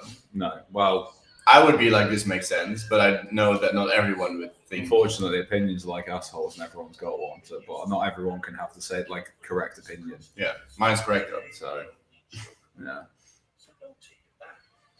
We shall see. I like looking at it. I do think there's like I said, it's going to be someone who comes like, they might win one of them. They're not winning both. There's a chance that they don't win either, and like it sort of evens out that way. I'm like Duncan Lawrence, but there's a lot of variation I see this year. Yeah, me too. You missed it, Sean, while you were gone. I got a notification. Someone had mentioned us on Twitter in an all Greek tweet, and I was like, "Oh no, what did we say?" Who retweeted? No. It was someone who tweeted and added us in the tweet. Oh, was it the Greek one? Yeah, it was the one that was all in Greek. And I was like, what is it? That. And it's just someone saying like, oh, so ESC United thinks that Amanda can win, blah, blah, blah. And I was like, oh, thank God it's something good. I mean, I think she can win without like spoiling too much. I think there's a possibility. There's a world where Greece could be the winner. Yeah. Is it what I've gone for? You'll have to wait and see. Yep. But all I want to say is if Matt's watching, for whatever reason, 1 to 25 is very cruel, making us do that. Yeah. Very harsh. Matt, that is But not... the tie breaks, he said. Well, have fun tie breaking everything. I hope you struggle a lot with that, Matt. I have a feeling that in the second show, I'm going to have to be doing a lot of hosting while he figures out what's going on with those ranks. Eurovision Song Contest 2022, a friend, a colleague. But above all, a unique artist. Mika! So Mika's going to perform now. Woo. Is he the big international artist this year, like Justin Timberlake was or Madonna?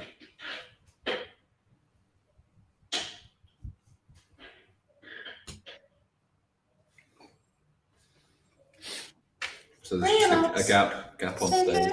So while we wait, a reminder, you can at ESC United for some conversations. I know that we've missed quite a bit, so I'm just kind of scrolling questions? back and forth. There was a bit of conversation that I was seeing about Malta, that we were talking about the Malta issue. Someone had said, Jason said something that... Jason, if you can help me out and put it back in there, that you said that your votes for Malta didn't go through. I wish you had said that. I wouldn't have laughed at you if I'd known that. I highly doubt that it was specifically a conspiracy against Malta in there, just by nature of design. I don't know. Could have been a carrier issue. So I apologize for laughing. It was not an attack at you. It was just kind of the way that you had worded it, that it sounded like it was a conspiracy because you asked 50 people and they all put Malta through. So sorry that your votes didn't go through. That is a question for your broadcaster and for your carrier. Probably not an EBU issue there. So this is why the UK doesn't do like SMS voting. Really? Like they put something else. There's like a mobile number you call, like a short number. Call. Yeah. But it's basically just thank you for calling the Eurovision Song Contest. You have voted for Ukraine or something like that. Right. But then it cuts off. We get that via text as well. Yeah, see, in the UK, you don't get a confirmation. Oh, really? So that's why they do it, so that you know that you've been charged and you know that your vote's gone through. And if because there was someone put what the BBC had put about it. Basically, if the lines are too busy on a text, you won't know if your vote's gone through, but you will still be charged a lot of the time. Whereas if it's a phone call, you'll just get like a busy dial tone or anything like that, and you won't be charged, but you'll know that you didn't get through. So it's just basically they've gone with calling because it's more robust to say that your vote has been counted compared to. Yeah, we get a text back of saying like, "Oh, you voted for XX." Yeah. So you get Graham Norton like saying, "Thank you for calling the Eurovision Song Contest. You voted for X." But isn't that more like human intent? No, it's an automated. Graham Norton is not sat there on. No, I know. That's true. I know. Oh my god. It's a pre-recorded message. They just put it on the number, whatever it is. Isn't that more time consuming though? There's a lot of setup going on the stage right now, so we got a bit of a kind of delay / things. They're trying to figure out where everything goes, but there's like platforms going on stage right now. Yeah. And a piano. He looks like he's standing on a piano down there. So another piano. They just have they probably have some way of counting how many times a number's been called. Do it that way. Everything's automated. There's ways of organizing this stuff. Yeah. People way smarter than any of us here. I mean, someone put in the chat, and I think that this would be a great question for us to ask. Who was your top 3 of the non-qualifiers? And I'm not going to start with Roy because I know one of them. So Sean, why don't you take it away? Well, 2 of my top 3 didn't qualify, so I'm going to say Georgia and Austria. Notwithstanding Austria's performance. 3rd one. Come on. In terms of personal preference, are we talking personal preference or what I wanted? Personal preference. It's your top 3 from the non-qualifiers. Ooh, we're getting the classic Mika song. I'd probably say San Marino.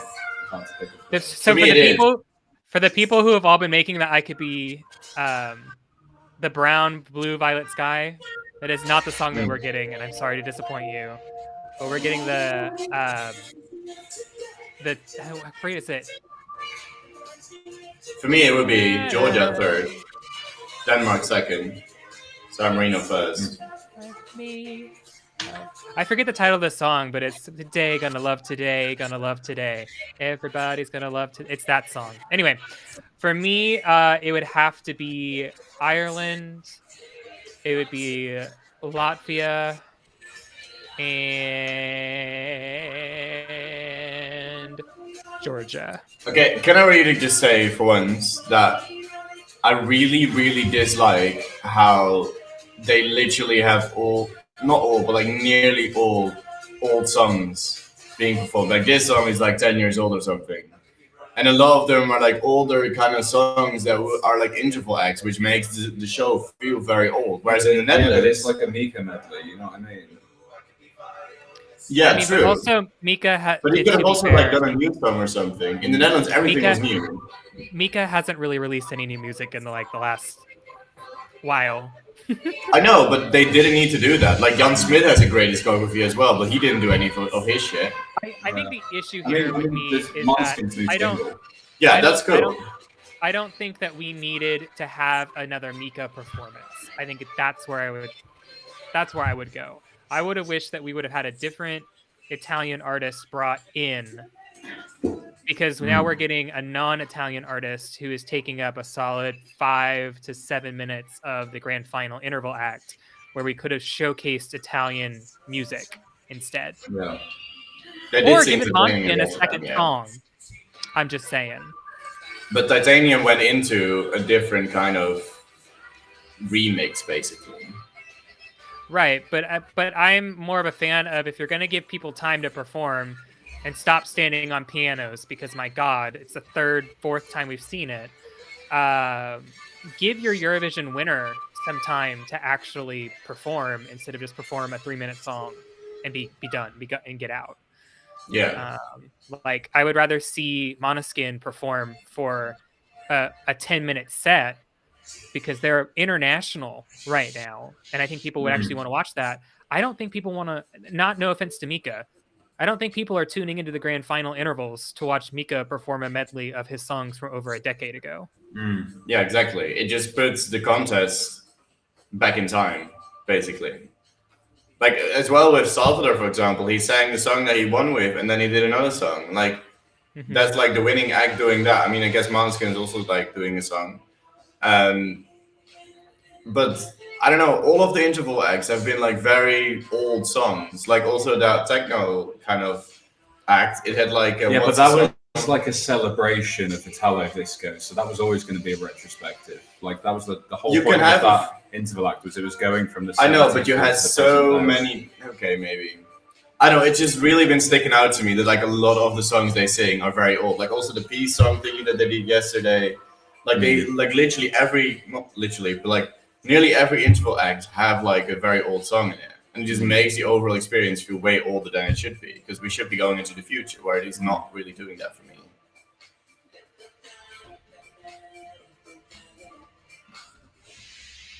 I don't know, I mean, could be a really sort of like blasé viewpoint on it, but I don't really care too much for interval acts anyway, so they can do whatever the hell they want for me.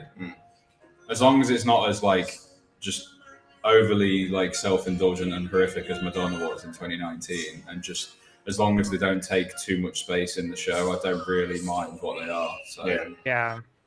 I mean, like if this was like a medley of like, okay, he gets 30 seconds or so of 3 or 4 songs, like okay, sure, have a Mika performance. But I think for me the issue is that like legitimately, like we're even getting a recap right now during his performance. That's how long he's been performing, and he's been on for about 5 minutes, and he's getting a lot of staging.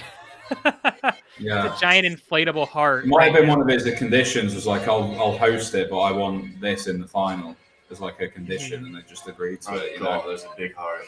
Yeah, AR in. So it's I mean, you could have brought Akile back and let him. No, that's actually really, yeah. Well, at least the journalists are getting a nice little impromptu Mika concert anyway. Yeah, they're really betting on the crowd being into this performance too. And I don't think this is gonna be what they want it to look like in the arena. I think it's gonna be people are just sitting there like, okay, cool, all right. Well, that's that done anyway. Yeah, that's that. And doesn't Laura perform too? I'm pretty sure Laura's supposed to perform as well. So basically, the only person who's not performing is Alessandro, because I don't think he's a singer. This one, it actually, when I did it the other day, it didn't charge at all.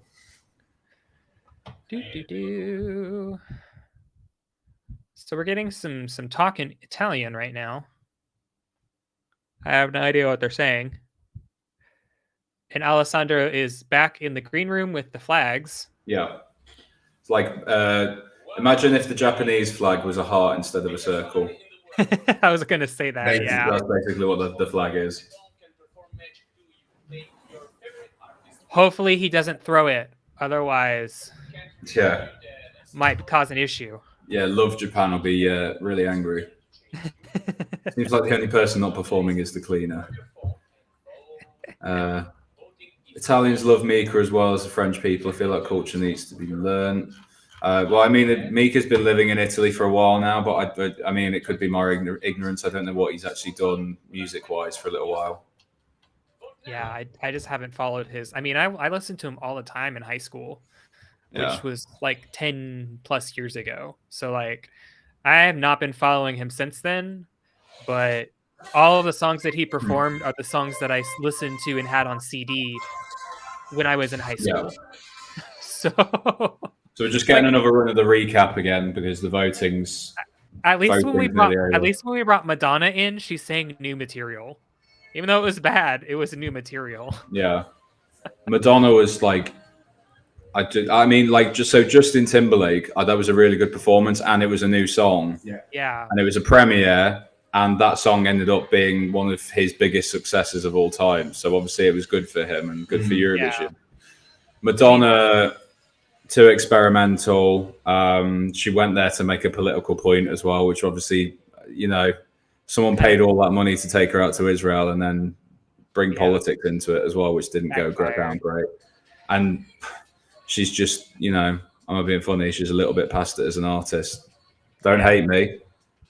But I mean, you tell me that you watched that performance and you thought that she was at her peak, because she certainly wasn't. Well, it depends on which version you watch. Do you watch the official stream version, or do you watch the version Madonna uploaded? Yeah. Do you watch it how it actually went out live? They're two very different performances. So, but yeah, I mean, it's just a matter of, I think I wouldn't mind, again, if Mika performed a new song that he was premiering, go for it, premiere a new song. But a medley of decade-old discography, it just, We're getting another recap. So we had a recap like less than 5 minutes ago on the side screen, a la TVM Malta ads. And now we're getting a second one with the actual cuts of everything. Yeah. Well, the one you mentioned during the Mika performance was actually just at the bottom, the numbers like scrolling. It's not performances. Yeah. But I feel like the voting is going to come to a close soon. So this is like the last chance to, They really didn't space these two out, though. Yeah. Maybe they were like, hey, so we know that you're probably not paying attention, so pay attention to this, the number you should be dialing. Yeah. I saw Sean said something about like couldn't watch it for more than 30 seconds. You had to be there and all. I could swap browser windows. Well, I mean, we literally saw Madonna for the first time on the night. Like, her rehearsals were closed to press. Mm-hmm. None of us knew what she was like. Why. So when I was in the press center in Tel Aviv, saw Madonna live for the first time. It was the same time you saw. So we were just as mystified as to what was going on there as well. So it might sound harsh, but I'm glad we were only subjected to it once. So no, it's, as an American, that's not harsh. I also fully agree. Yeah.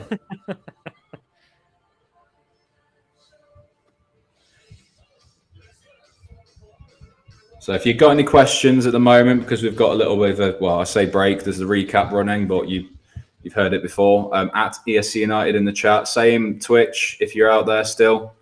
Yep. I'm sure there's some of you out there on Twitch. Let us know, because we get both feeds on this little program we've got running. So just let us know if you've got any questions.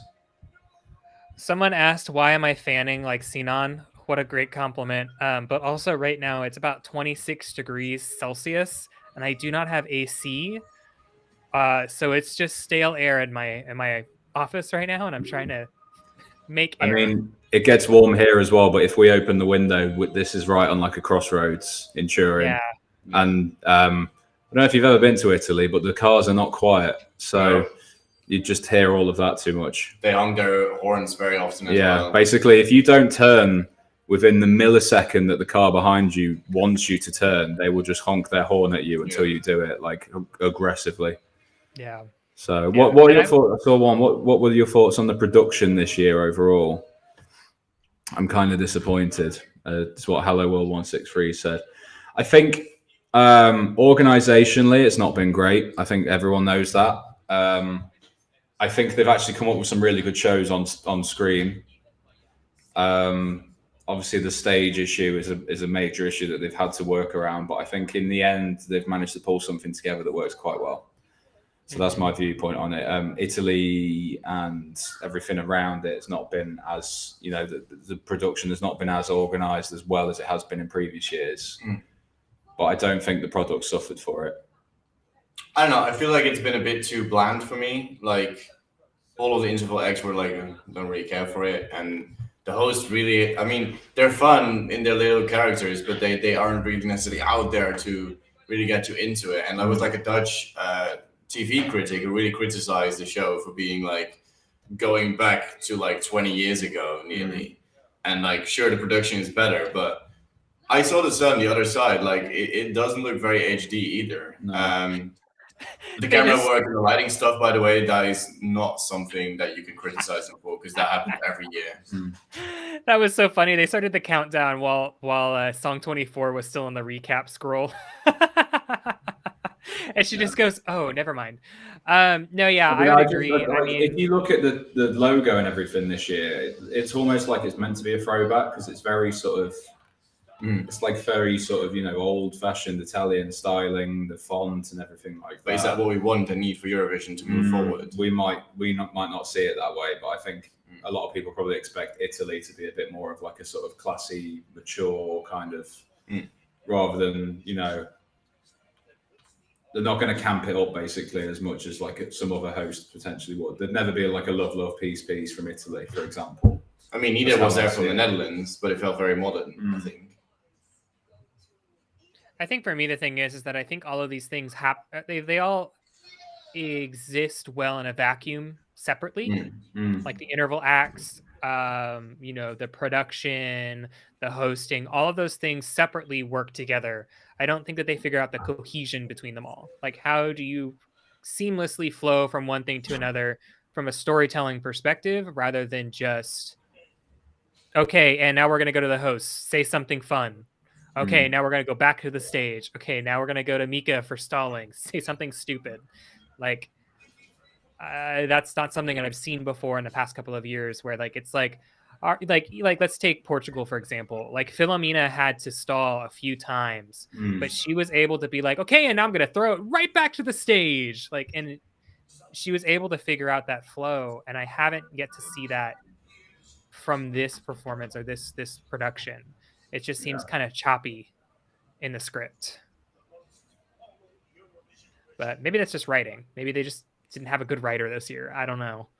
But everything else is coming together. Some weird, funky cameras here and there. Sorry. Yeah, they just cut from. So they're basically showing like winning moments and reactions from like the green room over the years, but then they cut to like the graphics of the scoreboard. And it was from the Netherlands because it's a Friet van Piet, which is very funny. Yeah, it's like a cafeteria, like a frying place for fries and like all of our fried snacks that Dutchies love. Yeah, if that's really the place they're gonna do it, I'm gonna love that. Yeah. So we've now got the three hosts standing at the what do you call it? Podium. That's the one. The B stage. Yeah. To go into the fake results, everybody. So fake results. This is the moment you've been fake waiting for. Hello. Sorry, I gotta go. Hiya. Good timing, huh? Yeah. How was it in there? Back. What did I miss? Oh, it was so nice. I had such a good time. Some of these songs sound so different in there. Like songs that like Portugal sound amazing in there. I was like, oh my god! Of course, Moldova. Everyone's going crazy. Spain. It was just a nice. You guys all have experienced it, but I haven't. So it's just really nice. And I'm glad you got to experience it. I got lots of goosebumps with bad if you hadn't. With Mika, because it's my favorite album of all time. So being there, witnessing that really grand thing live was really cool. So yeah, that kind of made my day. But I like how you came back in because you wanted to see the fake results, right? Well, I wasn't sure. Well, I said I have to do our ranking as well, but I didn't really. I thought they're going to have another interval act because there's usually one between the votes, and but apparently not. Martin Ostenhall is actually the interval act. He's going to be performing his new debut single. Yeah. Take it away. So we are doing the fake results. Keep in mind, most likely, that's what they've done. They give like the first 4 or 5 jury votes and then just add them up like quickly, like the big chunk of votes. Yeah. Why do I get nervous for fake results? What's wrong with me? Are you nervous? I got lost already. Oh my lord. I want Serbia to fake win. I just want everyone to do well. That's very cute. Yeah. Very cute. I just want the show to go smoothly. I think I don't know if it's nervous because I've seen the delays that we've had in previous rehearsals. I just think this is the most technically difficult part of any Eurovision is the actual final voting. He was not ready for that. That was funny.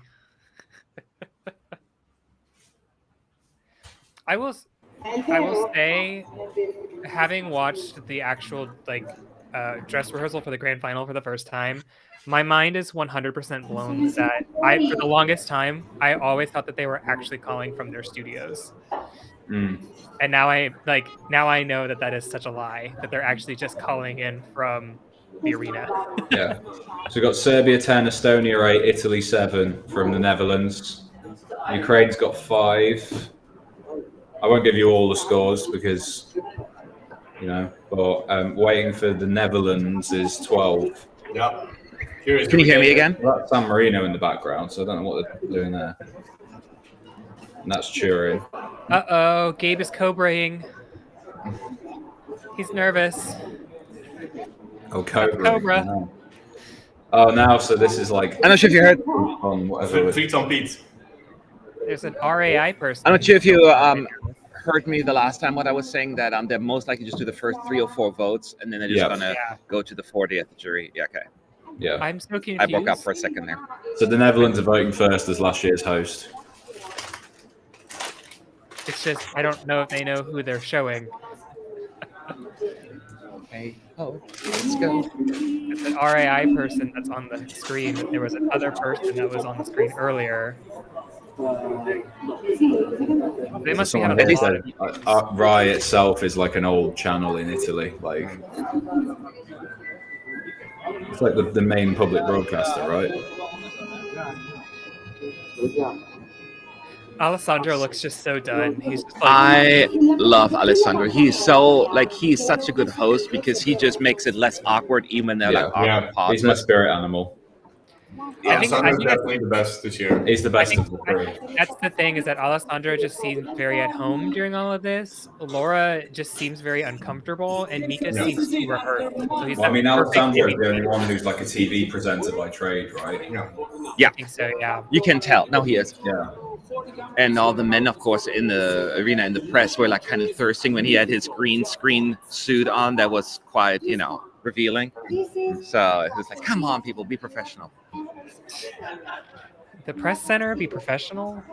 Matt, come on. It's 2022. We should be known. I know, right? That amount to 50%. And by your votes, votes of the audience, that make up the other 50%. The sum total. So are they explaining the results again? Yeah. So then, let's start off by giving a great round of applause to the Probably just doing a full run again. Public vote and the jury vote. Then you've got Israeli gay club vote. Our national juries. Okay, now we're going back to the Netherlands, giving the first set of votes. Hello, how are you? We got the Eurovision vote. Wow, Serbia 10 points and Estonia 8. Impressive for a start for Serbia. Hello, Django. So Django McCroy will be the Netherlands. Spain gets 12 points, y'all. Wow. Oh, they've done that to make people happy. I know, right? España, 12 points. Present their points. We have the next country is San Marino. Score was basically what you would expect, but red. And to present San Marino would be the second country to vote, apparently, and giving Romania 10 and Finland 8. Germany gets points, actually. Haha. Fake points. Fake points. Yeah, I don't care about that. The same graphics Their we get points every are single year. Although there's like different color swooshes. Yeah, is the technical term. Yeah, the little musical swoosh happens. San Marino, don't distract yourself, please. Ah, now we understand. So they went to San Marino instead of going to Netherlands, but had Netherlands on the screen. That's the problem. Oh, they messed up. They messed up. That's why he wasn't ready. UK's last. We are tied last. Yeah. I just didn't think I'd see it this year. Before we get a year off. Wow, yeah, UK even cannot score in the fake results here. But that's going to change. Netherlands gets 12 points. Le Pays-Bas, 12 points. ST. What? From San Marino. Let's go. Yeah, she's got a massive fan base in San Marino, actually. Yeah, I can see that. Mm-hmm. And this You know, I call BS. It's the same person giving points Come from on, North man. Macedonia. You just gotta say 12 points. He never said 12 points. They just moved on without him. Yeah. Serbia got 10 again. Serbia is currently in the lead. North Romania Macedonia second. goes third. Spain again, 12 points, y'all. And It Jana was is going me to who be the said first Latin person. American, by the way. That was Sean. Yeah, that was actually me. It's the only bit of Dutch. We tried to learn. Apart from Amsterdam, the whatever. Yeah, we tried to learn a tongue twister with a lot of cheese in it the other day on Tuesday. Can you say it? Yeah, I need to look it up again because I didn't even know the tongue twister actually. Can't find it. I wrote it down somewhere. Spain still in the lead with 33 points. Italy 22. Malta is fourth. Okay, do you want me to do it first or you first? I'll try it. Okay, go. Amsterdam heeft 88 prachtige grachten. That was quite good actually. Yeah. Amsterdam heeft 88 prachtige grachten. Next country is Ukraine. A big round of applause. So Ukraine will vote next, also early. I love how the stand-in for the other one doesn't even know where the 12 points are supposed to fake go to. He's like, I don't know, Greece. They go 12 points, Lithuania. We'll give it to them. UK is still on 0, and I think UK are actually the only country left on 0 for the minute. I will never forget how Azerbaijan refused to give fake 10 points to Armenia in 2014. Really? I'll never forget that. They had to rehearse it like 15 times. Greece also has no points. UK got 3 points though from Albania. Maybe 112 points, please. Yay, fake congrats to France. UK's on the scoreboard. And Greece the only country left at 0. And boys do cry get 12 points. Switzerland. 3 I think points it's from UK. You can always rely on Albania.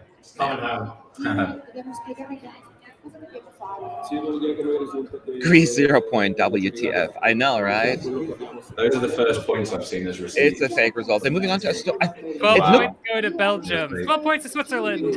It looks like though that they are going for all 40 of them testing. Oh, surely not. Well, they're already at number 7. Usually after 4 or 5 they stop. Estonia will be up next in the jury. Germany got 8 points there. So Spain's still in the lead with 33. France, no, never mind. Spain 33. Is this the Switzerland actual order 30. then? France 29. Yeah. Does anyone Greece write got it 12 down? points now. So Greece is no longer last. UK is last with 3 points. Yeah. The UK is in last place with 3 points currently. Because Greece got 12. How do What they does the choose the fake scores? They probably What does do the it scoreboard randomized. look like? It looks very similar to what we've seen in the past in last year's, but the color scheme is different because it's more like a dark maroony kind of color, Yeah. which is way more pleasing to my eyes. Greece got another 10 points. They're catching up. Connor, to answer your question, the first jury will be the Netherlands. It's always last year's host that goes first. And then San Marino will be second. Yep. Yeah, and then Italy will vote last, I guess. Yep, correct.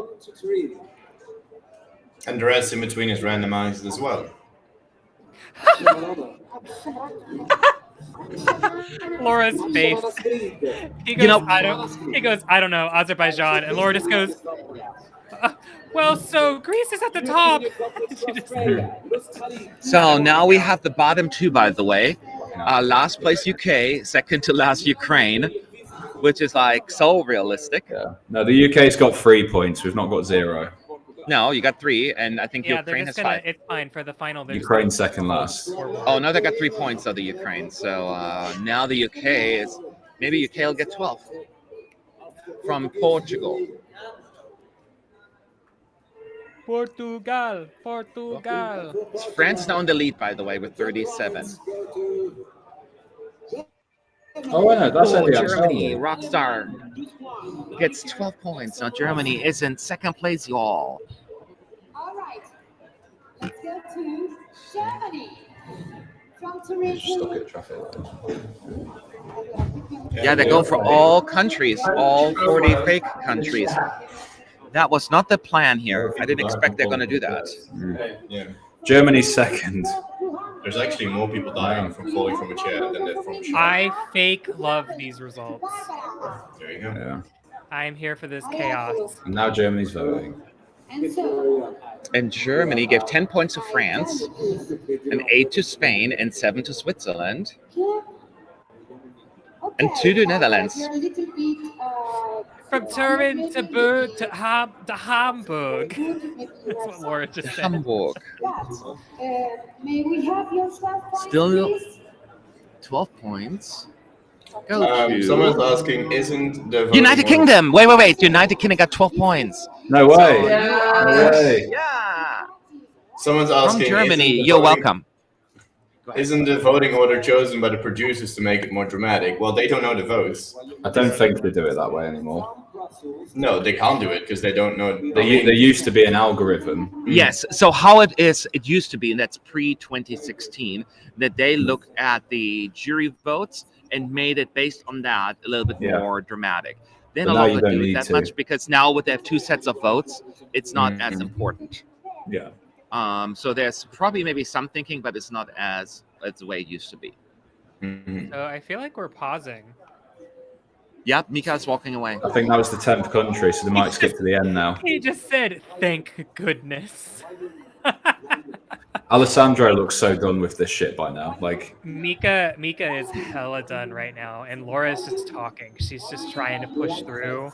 Yeah. Laura is a little. She comes across like she has like a couple of cocktails kind of thing, not like drunk, but a little bit more like wee. I think she needed a bit more rest. They said in the start of the show. That's why she wasn't there in the beginning. Yes, maybe she was hungover a bit.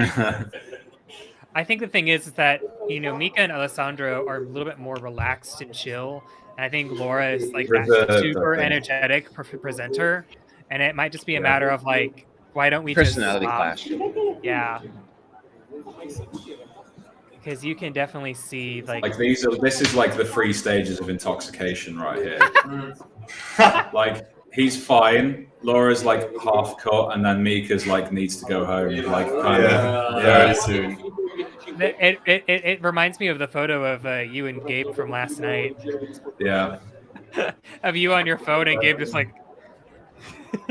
That wasn't alcohol. That was us just waiting for the EBU to stop. I know. But still, it reminds me of that photo, just the way you described it.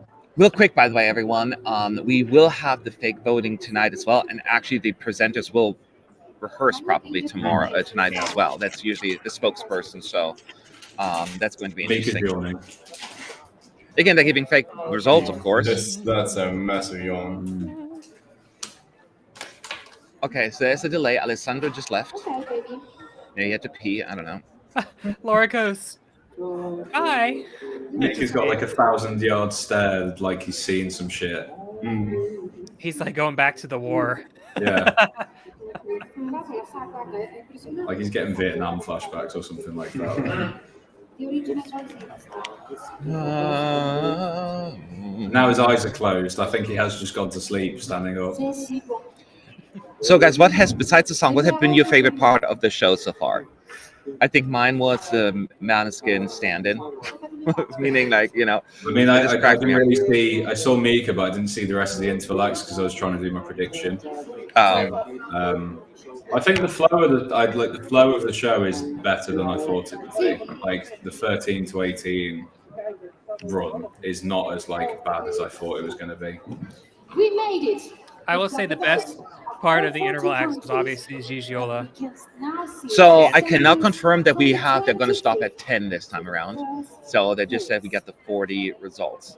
So for the juries, but we don't know who won the fake jury results.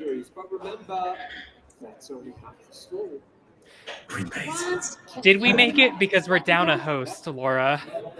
Yes. Is he off camera or is he falling on the floor? He's taking a nap. He's probably gone to the green room, right? To do interviews. Could be. How the person in first place feels right now? We're about to find out because Alessandro. Yeah. Yes, This is my thing with Mika. It's like he went from to nope, you can't, and it's super energetic, and I'm like, my God, it's just a. Are the delegations still there? No, it's just stand-ins. All the artists are gone, long gone. Okay. Yeah. I love Alessandro's face just popped up right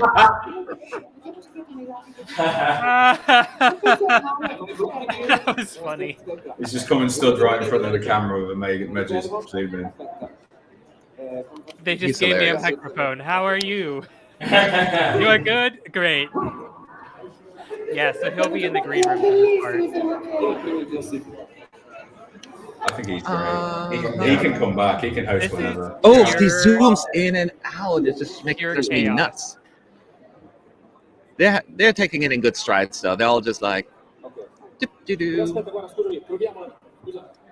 So, in case you're wondering what's going on, they're just waiting. They finished the fake jury results, so we're supposed to jump to the fake televote results. But right now, I think Alessandro was sent to the green room to do interviews. But it's just really awkward pauses right now.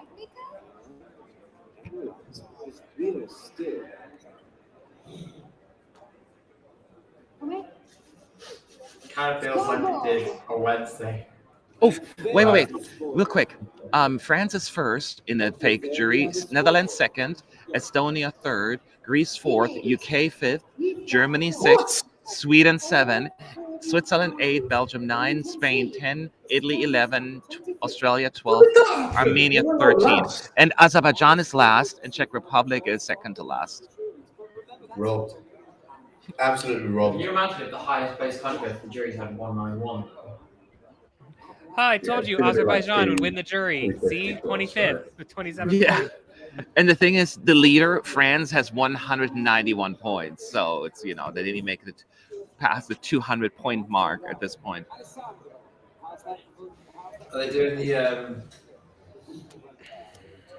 They'll do the televote now, yeah. They'll go from Azerbaijan, then Czech Republic, then Moldova up until France is the jury winner. Yes, that's right. Connor is already fake wrong. You're right, I am. All right. We're still waiting on this. I need to start doing my ranking as well real quick here, so you guys chat away while I'm doing that as well. Okay. Well, what to say? They're just in the green room with Alessandro. Don't let the fake results impact your rankings, Matt. What? Don't let the fake results impact your ranking. Oh, I'm putting France first now. They're going to win. Yeah. Should we hype you on the stream then, Matt? No, it's fine. I'm going to be talking about. I'm just like, you lead. I'll talk at the same time. But. Okay. So yeah, if you've got any questions at ESC United, so we can answer them, because that's mostly what we can do at the moment. What are the most catchy songs for you guys, like the earworms of this year? She's saying Norway or Georgia. I think for me it is easily Romania. Romania is catchy. That is insanely catchy. That doesn't leave your head. I have to say the UK is quite surprisingly catchy as well. I will shockingly answer with Czech Republic. What was that? Sorry, Connor? I said I will shockingly answer with the Czech Republic. Yeah. Mine's Moldova. Yeah. Big as well. Moldova's catchy. It just can't Has stop the running order ruined UK? No. Country ruined the whole country. The entire country. The United Kingdom's in ruins. No, I mean there's a pretty big break between Australia and the UK, so it doesn't actually make too much of a difference. Alessandro just said, "Please tell us, have the votes come in." So they're going back to Mr. Österdahl to confirm that the televote result is valid, and then they're going to do the televote. You've got a bit of a sort of look of an aging I beat the DJ about it today. You're right. Yeah. I used to be really big in the 90s type. Yeah. Hey, do you remember this one song that I had a hit with? Went to number 3 in the charts in 1997. This sounds a bit like Darude. You put whatever name you want to it, my friend. I'm not going to say, I'm not going to confirm or deny anything. Who benefits the most from the running order, Connor? Yeah, let me explain how points you see. I mean, I think what we said earlier, I feel like it's Greece. I feel like Greece benefits from the running order being right after that break. Yeah. I agree on Greece, and the other one that I had to the Soviet Open, I think Australia really stands out as well. I think Moldova, obviously, being like the big energy boost after the middle. Yeah, it's really that whole like second or like last chunk. So we're going through the points now from last to first, right? So Azerbaijan will get their televote result. Yeah. We will go up country by country until we reach the country now in the lead. Italians are wild at our crossover here. Yeah. It's a lot of honking and like sirens. So Azerbaijan are currently on 27 points. And Azerbaijan gets from the televote.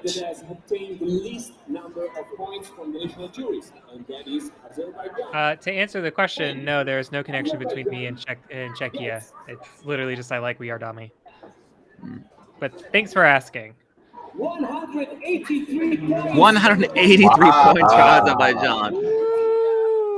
And yes, that will show everyone's face, by the way, in case you're wondering, that we're showing Azerbaijan, who's in last place, on camera. So we can expect, again, looking at everyone and their happy or sad faces. Imagine it's a 25-way tie. Sorry, impossible, I think. Czech Republic, it's also 124 points. Wow. They're going to make it a close one here, huh? It's a nail biter. Oh, and the highlight color is orange. They should rehearse 0 points too. Yeah, orange is the color of country when they've received their points. I guess that makes sense because that's the color of the volunteers. Czech Republic are currently third.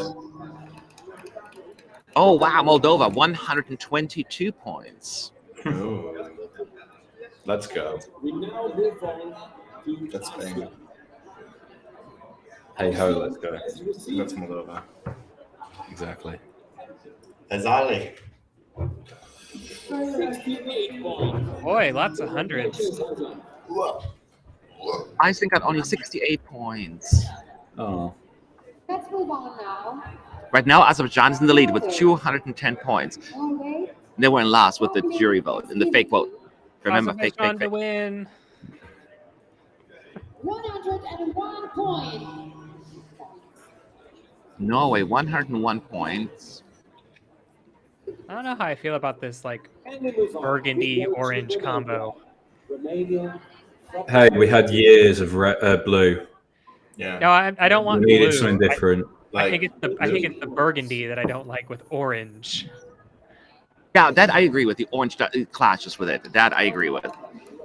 Because like the countries have been announced in orange. Oh no, Ukraine got only a few points. They may be last. The public has given Ukraine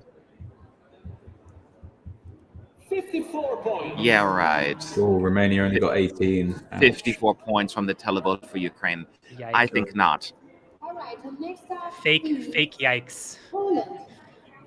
Poland, you have received.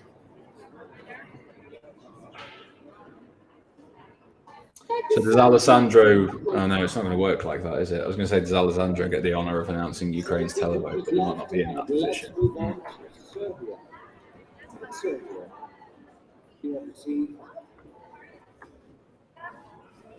Hi, Poland. How long are they going to do this for? Because we're getting by now, right? Yeah, but they have to do this full sequence, I'm pretty sure. The entire sequence? Yeah. Yeah, because they've got to... Yeah, this one they have to... You also have to do the winner's reprisal as well. Yeah. I really hope that Belgium fake wins. This would be great.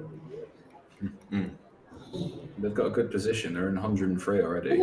Yeah. To Lithuania. Actually, I take that back. I would like Italy to fake win. Yeah. I would love Lithuania to fake win. Or I would love Australia to fake win just to see them perform it. Also, Portugal just squeezes past. So Romania finishing. Yeah, Lithuania is now in the lead with 294 points. It's going to be difficult to catch up to Lithuania. Sentimental may win this all. Wow. Big score. Big score. Lithuania! Woo!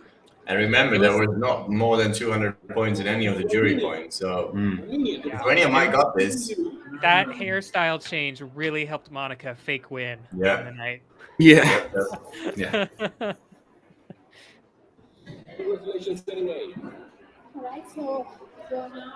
Actually, I take that back. I don't want Lithuania to fake win because all you have to do is wiggle on stage. I want something complex. I want a good fake winner reprisal. Australia gets 84 points. Not enough. Let's move on to Italy. 10 points for fake Armenia. I want France to fake win so that someone has to do Fullen. Alessandro's version of Fullen. Someone asked what Monica's new hair was. She had it all side swept to the side instead of it being a bowl cut. She had it kind of wet and over to the side. It's changed like almost like, is that the same singer? Because she looks so different. Yeah, she looks a lot younger without the bowl cut. I'll tell you what. Yeah. The bowl cut just makes her look slightly older, a little bit more mature. Not that it's a bad thing. But not a good score for Italy. Next up is Spain. Spain. You fake results.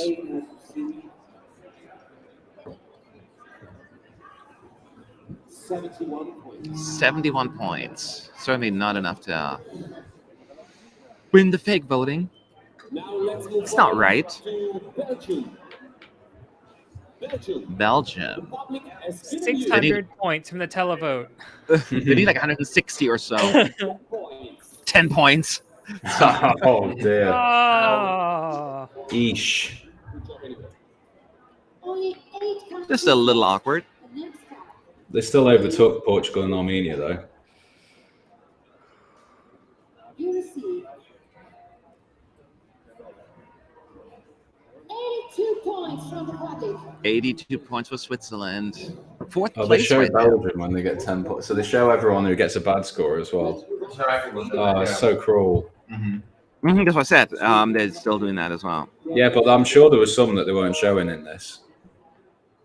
Like, I don't remember everyone being shown so far. And no, this one today, this year, I think so. Yes. Yeah, because last year I think they kind of ran through a couple of them like real Yes, fast. some of them were skipped, but this year it seems like most of them, at least, yeah. Every time they go into They might the just be corner, practicing the cameras. could be. I don't think so. I think it just was really good entertainment. I mean, remember all of us 25 points for Sweden. 4 0-pointers. Yeah. UK is next up for the televote. Come on, Sam Ryder. You need 160 points, I think, or so, to become the fake winner, or at least take the lead for now. Monika Lou supremacy. 308 points. Damn. For the fake vote. You may fake win this. Oh, flag, give it a flag. Get the flag. Yeah. Yes. Yes. Well, at least we know they'll win something this year. Hey, yeah, the Eurovision Song Contest. 441 points. I meant, can we for Let's go for sure? the But they'll have to set up the entire stage as Why well. they're doing it so they can get it ready for the winner's reprise. No.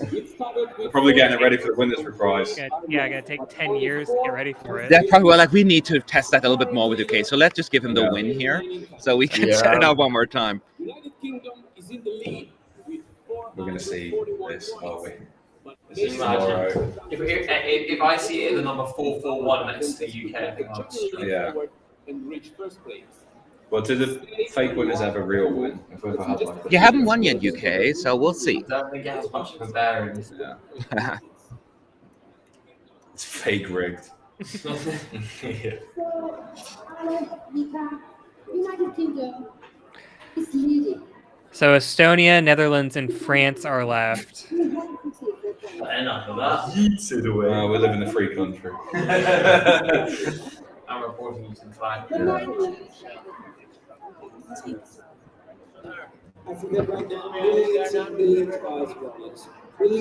Oh, now they got the split screen. No, the dreaded split screen. Wow. Wow. I can hear you from here in Torino. So once again, United Kingdom leads. The French people look #done. Yeah. I think they all do. Yeah. We move on to Estonia. Estonia has received. Can they beat United Kingdom? 254 points. 254 points. But it's not enough. Not enough for to catch the United Kingdom. Take the lead of the rank, but it's getting closer. So it's not going to be Estonia as the first fake winner of the season, but maybe the Netherlands. Yeah, the Netherlands would need 290. 286. I love we have now an actual fake battle between Roy and Gabe and Sean. Go on then, fight me. Because the Netherlands could beat the UK. The suspenseful music just stopped for a second. They're Yeah, like, the "All right, three we're split done." screen now, of course, between UK, France, and Netherlands. I feel like it's a little redundant. They have the Netherlands 24th of 25 countries on the bottom. Oh, yeah. We don't really need to know that they're second to last because we can see it.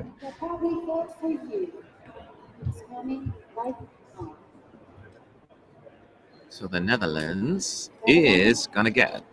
You get. My heart.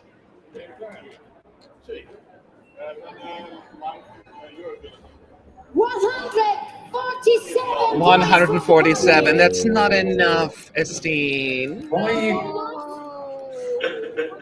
Why are you fake celebrating? Stop Yeah, it. why are you fake celebrating? This is not what's supposed to happen.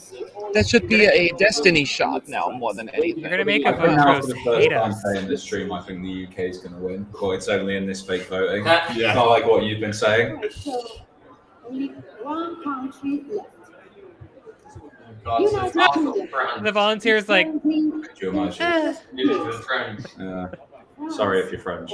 Not receive their points. So France or UK, one of them will be the fake winner of the first dress rehearsal. And I can barely. Who are you guys in the chat rooting for? Fake winners never UK actually or win the France? real Who tournament. should Yeah. win this fake voting? Yeah. Tell us, France or Azerbaijan. UK? The UK is going to win this. Don't be. Someone's Nah, going to clip that and put it nah, all France over is gonna the get place. 500 points. That's I think most people say UK with some France. Here we go. France and UK shared Here we fake winners. They're gonna get just enough Yes. points to get 441 and have to tie break. 108 points. 108 points. That's not enough. It's not enough. And the winner. The winner of the first fake voting is the United Kingdom. Yes! Sam Ryder. Oh damn, they were so happy they left the stream.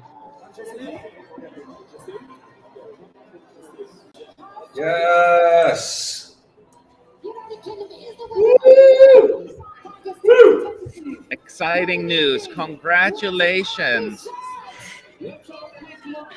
But I like both songs, me too, so it would have been a good outcome for me. I want to hear that tomorrow. I know, right? Yeah. The Well, Netherlands if got the third UK, place, the UK though. as a fake winner makes me worried now. There would be a crazy top 10, though. Because Moldova 10, Australia 9, Switzerland 8, Germany 7, Azerbaijan 6, and then I couldn't see the rest. Monica, but Netherlands was Monica third. Liu being second is, or top 5 is chaos that I want.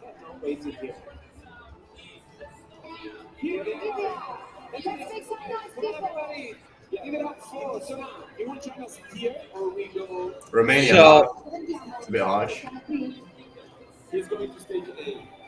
So now, one of the So stage good, yeah. producers, they are going to go to the stage and pretend to be Sam Ryder. I think they're even putting the stage up. Huh. I don't know. Well, anyways, I think that's all we have for the show, huh? Now that we got Pretty the fake much. results, that's all we were waiting for. Now, keep in mind, tonight we will have the jury show. It is very, very important because the juries will watch this and vote. So all 25 acts really have to keep. A lot of them just held back today, and that's understandable and the right thing to do. But tonight, not so much. They're not going to pull a blue and mess it up. They're going to actually do the best they can. So you want to be here to see who messes up and who does not. We're going to be live streaming, of course. And I hope you'll join us. The link is up already. And if you don't see it, and you get notified if you subscribe to our channel as well. So that's very, very helpful. And we'll be having a prediction video. Yeah. Yes, I'm still have to work on my thing, but we're gonna have the ranking. Yes, prediction ranking. All right. Then you have to log out for me, Roy, because you're leading this. I know. Okay, cool. So and then I want everyone to say thank you very much for watching. I hope you enjoyed us being mainly the host. Matt wasn't there for most of it. Thank you for being here. Yeah, I'm glad you still appeared at some point, Matt, to save us all. Thank you guys super much for watching. Like, subscribe, and do everything you want to do and do everything you need to do to support us all. And I'll see you guys tonight with the jury final live stream. Bye from us. Now.